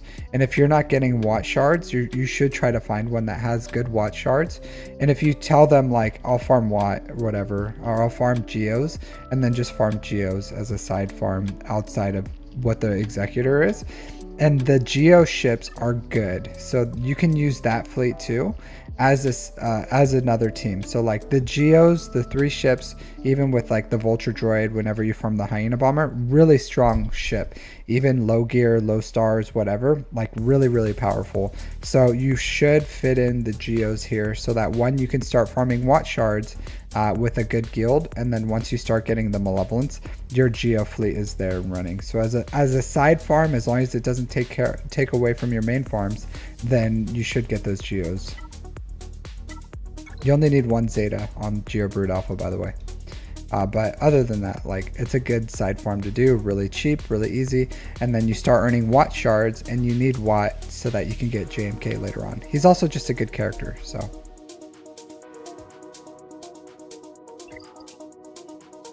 And then the Malevolence is a really good fleet, especially early game. Even end game, it's still like end game viable, so it's good. Good.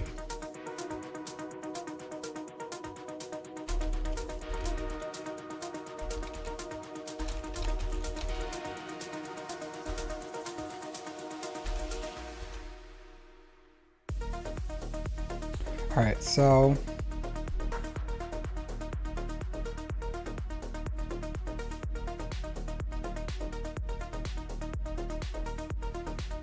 all right.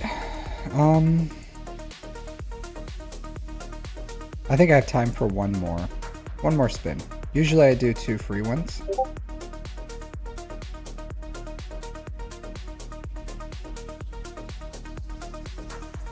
Cool. Go remove Jupijupi. So Jupijupi, you're welcome to resubmit later. If you start getting some more stuff or Jupi, sorry. I keep calling you Jupijupi. So if you start getting more done in your account, because it should start progressing pretty quickly, and if you notice that you start getting more stuff in your account and you want another review, feel free to submit for another one. Can't promise it'll be that quick, but you're more than welcome to submit. All right, Robomelon, take care. All right, so let's do one more spin of the wheel, and then we'll probably call it from there. Yeah, do it.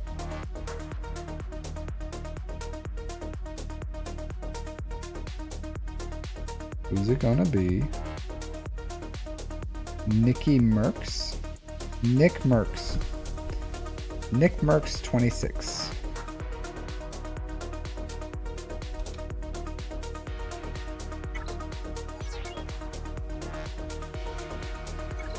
Did I type Nick Merckx 26? I think I did. Alright, there you go. Alright. Let's hide this. Do this. Make some. So Jupi, I did timestamp your review. So if you just remember the day that you got it, if you ever want to look back, you can, for whatever advice I gave you. You're more than welcome to go back and check out the timestamp. All right. Man, this is going forever. Nick Merckx 26.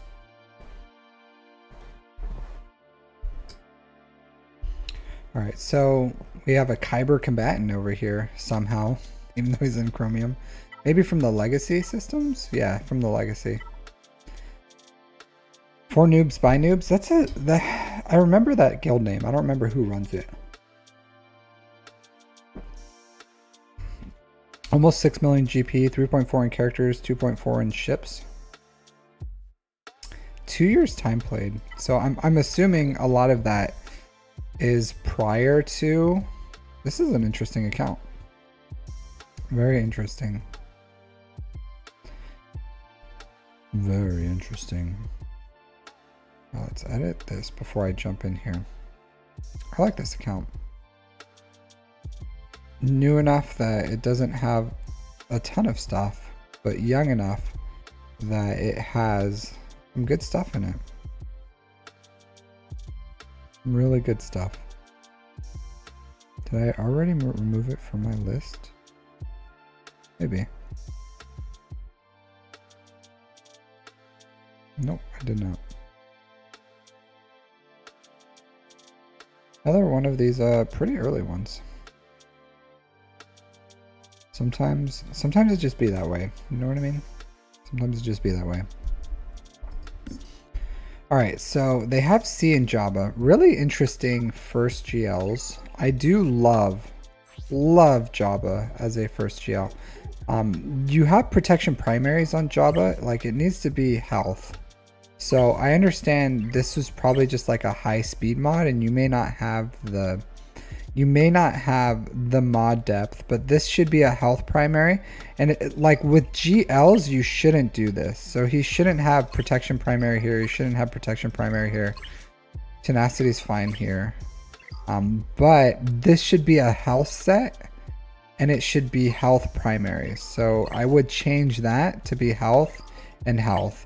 The reason is he gains a ton of protection up, and protection up is based on his health. So you may think like you're making him stronger by increasing his protection, but as you can see, like his health is actually natively higher, and his protection doesn't help him as much as the health, because he gains health up, or protection up, which keeps coming back, and that's based off his health. So you want Jabba to have as much health as possible. So change those two. And you don't want mismatched sets on GLs, because GLs are really stat hungry. On some other characters it's okay, I will do it, like my Darth Revan or something has a mismatched set, just because it's just like the primaries suck and I just want really high speed. But these are not good, so I would change these. You can give these to other characters, they're like good mods, just not on Jabba. You could probably even give this one to like C3PO or something. So potency with protection primary, that would be decent for C3PO. Or even who else?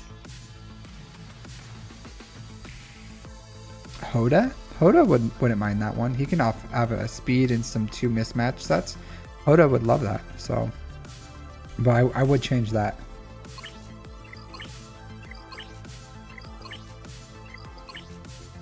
Old Man Luke. Yeah, Old Man Luke can use that too. There's tons of characters that would want those. Well, I want that one. The armor, that's pretty interesting. I would take that. Man, that's some great speed on the armor. 349. I would get the armor to Relic 3 so that you can use a Datacron with C. So Relic 3, the armor, if you're going to do that. Because usually what you can do is you can go like GBA or something, Geobrood Alpha, and then when they attack Geobrood Alpha, loses a certain amount of like health, and then that gives an extra stack of Beskar armor, and then when the armor takes her first turn, she can put 3 stacks on C. So you go like Geobrood Alpha, C, armor, and that's a really good one. Even if you have like SOKR, Geobrood Alpha, armor, SOKR is really good. Or, you know, you can do C, Geobrood Alpha, armor, and that's good. But you want Relic 3 on armor so that you can use Datacrons. So, and you have Datacrons, so you get that armor up to at least a Relic 3. It's really quick. You can do that in like a day. Or maybe 2, I don't know. I don't know what your income is. Alright, let's look at your ships real quick. So you have Executor 5 stars. 5 stars is fine.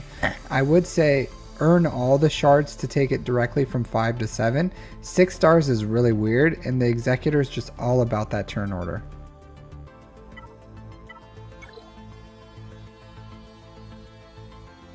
This is good.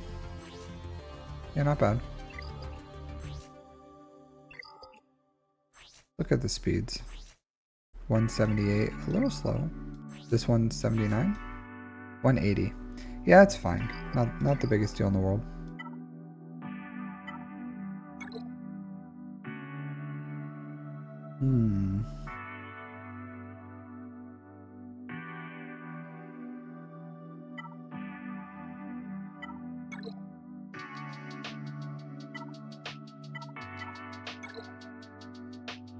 So this is good. So this is what I was talking about with the Separatists. So this fleet is really strong, just like this. Gear 12 Geos, you farm the pilotless ships, even Relic 2 Grievous, totally fine. They have a usable Galactic Republic, Relic 6 is fine. They have C, so Anakin's at R7. This is really a really good fleet right here. So I really like this. They don't need the Marauder to make this effective. The Marauder does take it to another level, but not necessary early game.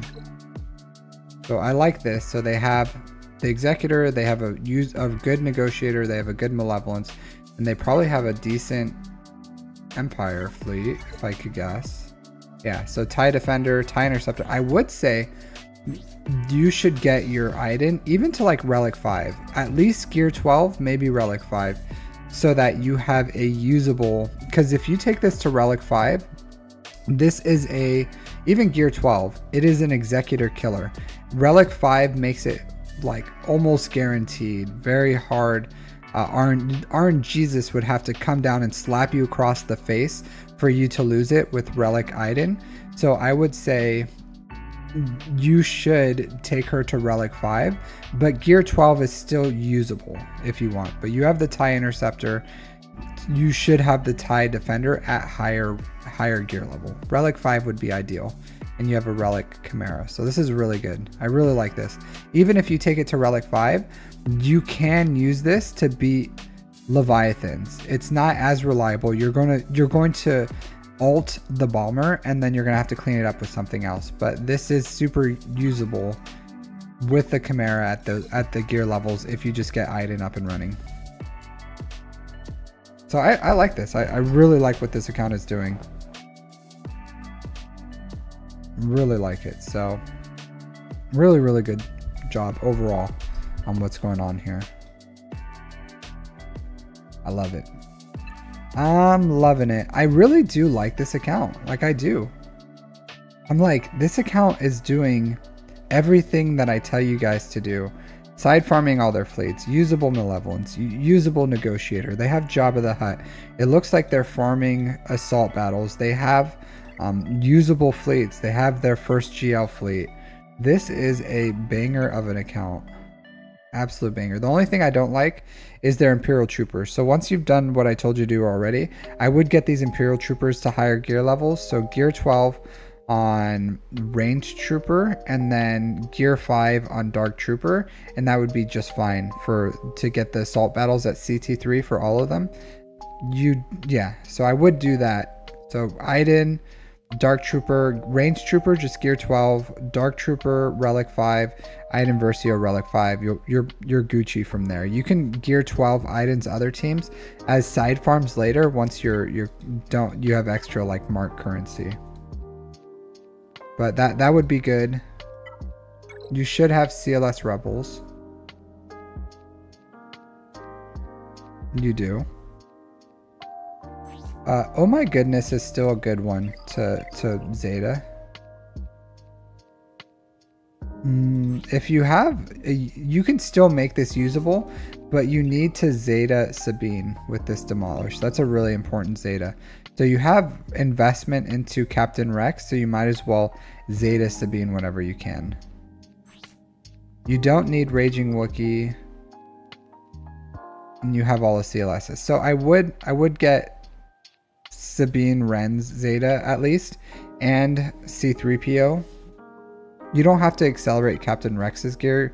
You can take him up to gear 12 or Relic 3 if you want to.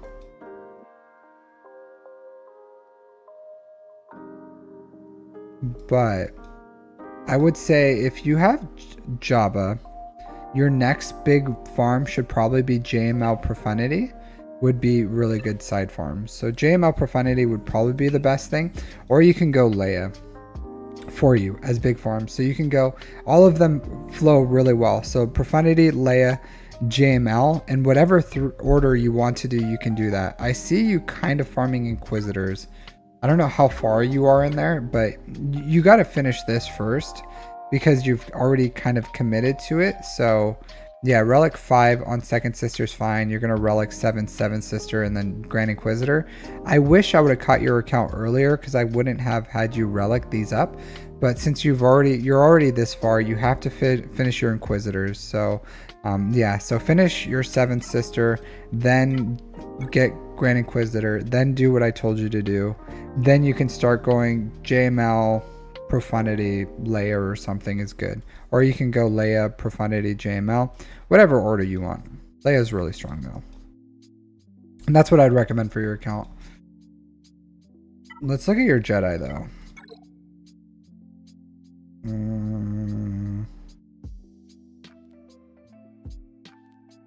So you're missing, you don't even have them unlocked. Shocking. So finish the Poncho Bros. I would even say once you finish your Inquisitors, you should get your Poncho Bros to Relic 7 is the next thing I would do. So Padawan Obi-Wan, Master Qui-Gon, if you have them and you just don't have them unlocked, unlock them. They give you millions of credits even for just being unlocked. So I would say farm those, and then you can go into whatever else you what I said. So finish your Inquisitors, then do the Poncho Bros, the Padawan Obi-Wan, Master Qui-Gon, then do what I just told you to do. You can put Iden before them, but at least to gear 12, and then go Poncho Bros, or take Iden to gear 12, maybe even Relic 1 while you're farming the signal data for Poncho Bros, and then kind of do whatever you want from there. But yeah, that's what I'd recommend. It's a good account. I really do like this. I do. Good mods too. This guy has got it going on. So look at these mods. This is why I tell people farm Jabba. If you know what you're doing and you have Jabba into your account, you can build some excellent mods. Even like the depth may not be like, it's still really good depth actually. Yeah, this is like, this is good. This is good, believe it or not. 301 on GeoBrood Alpha, that's nuts. 10's good. 10 300 plus characters that aren't GLs. It's decent. And the speeds aren't just like barely 300, like 350s, and the speeds hold pretty steady. So this is a good account, a banger of account. So I think it's doing really great things. Over time, it's gonna develop really, really nicely. So I like it. I love it. I love what this guy's doing. You don't have to build Bad Batch right now. You can shard farm them, but you don't have to invest into them for the Marauder. I would say not necessary for your account right now. I would start working on the other things. Yeah. So yeah, I would say overall, this is a long stream today. It is a long stream. But it is ending. As all good things in this world must do, it must end. But yeah, this is a good account. That's all I got for you. Yeah. 5. I usually stop doing streams this long. It just happened to happen this way, so what are you gonna do? Just kind of, sometimes it just be that way. Alright, but yeah, thanks everyone for hanging out. It was a long stream. A long one, but a fun one. Let me see if there's anyone here in the Twitch worlds. No. Alright, let's see if there's anyone for me to... raid. It looks like that guy's speaking Spanish. Cross TNG, okay. Yeah, go ahead and raid you guys over here. Maybe he speaks Spanish, I don't know. I don't think I have that many viewers on Twitch anyways. It's getting pretty late. Yeah, like 5 people. Alright, cool. I'll go ahead and raid that guy. Alright, other than that, stop this stream. Alright, YouTubes, thanks for hanging out with me. A longer stream, a fun stream. You guys are beautiful people. I do appreciate you guys hanging out with me this amount of time. I think we had some pretty good reviews, some pretty good people. Had a lot of fun here, so I had a blast, as I always do. So stay beautiful, everyone. I'll see you guys later.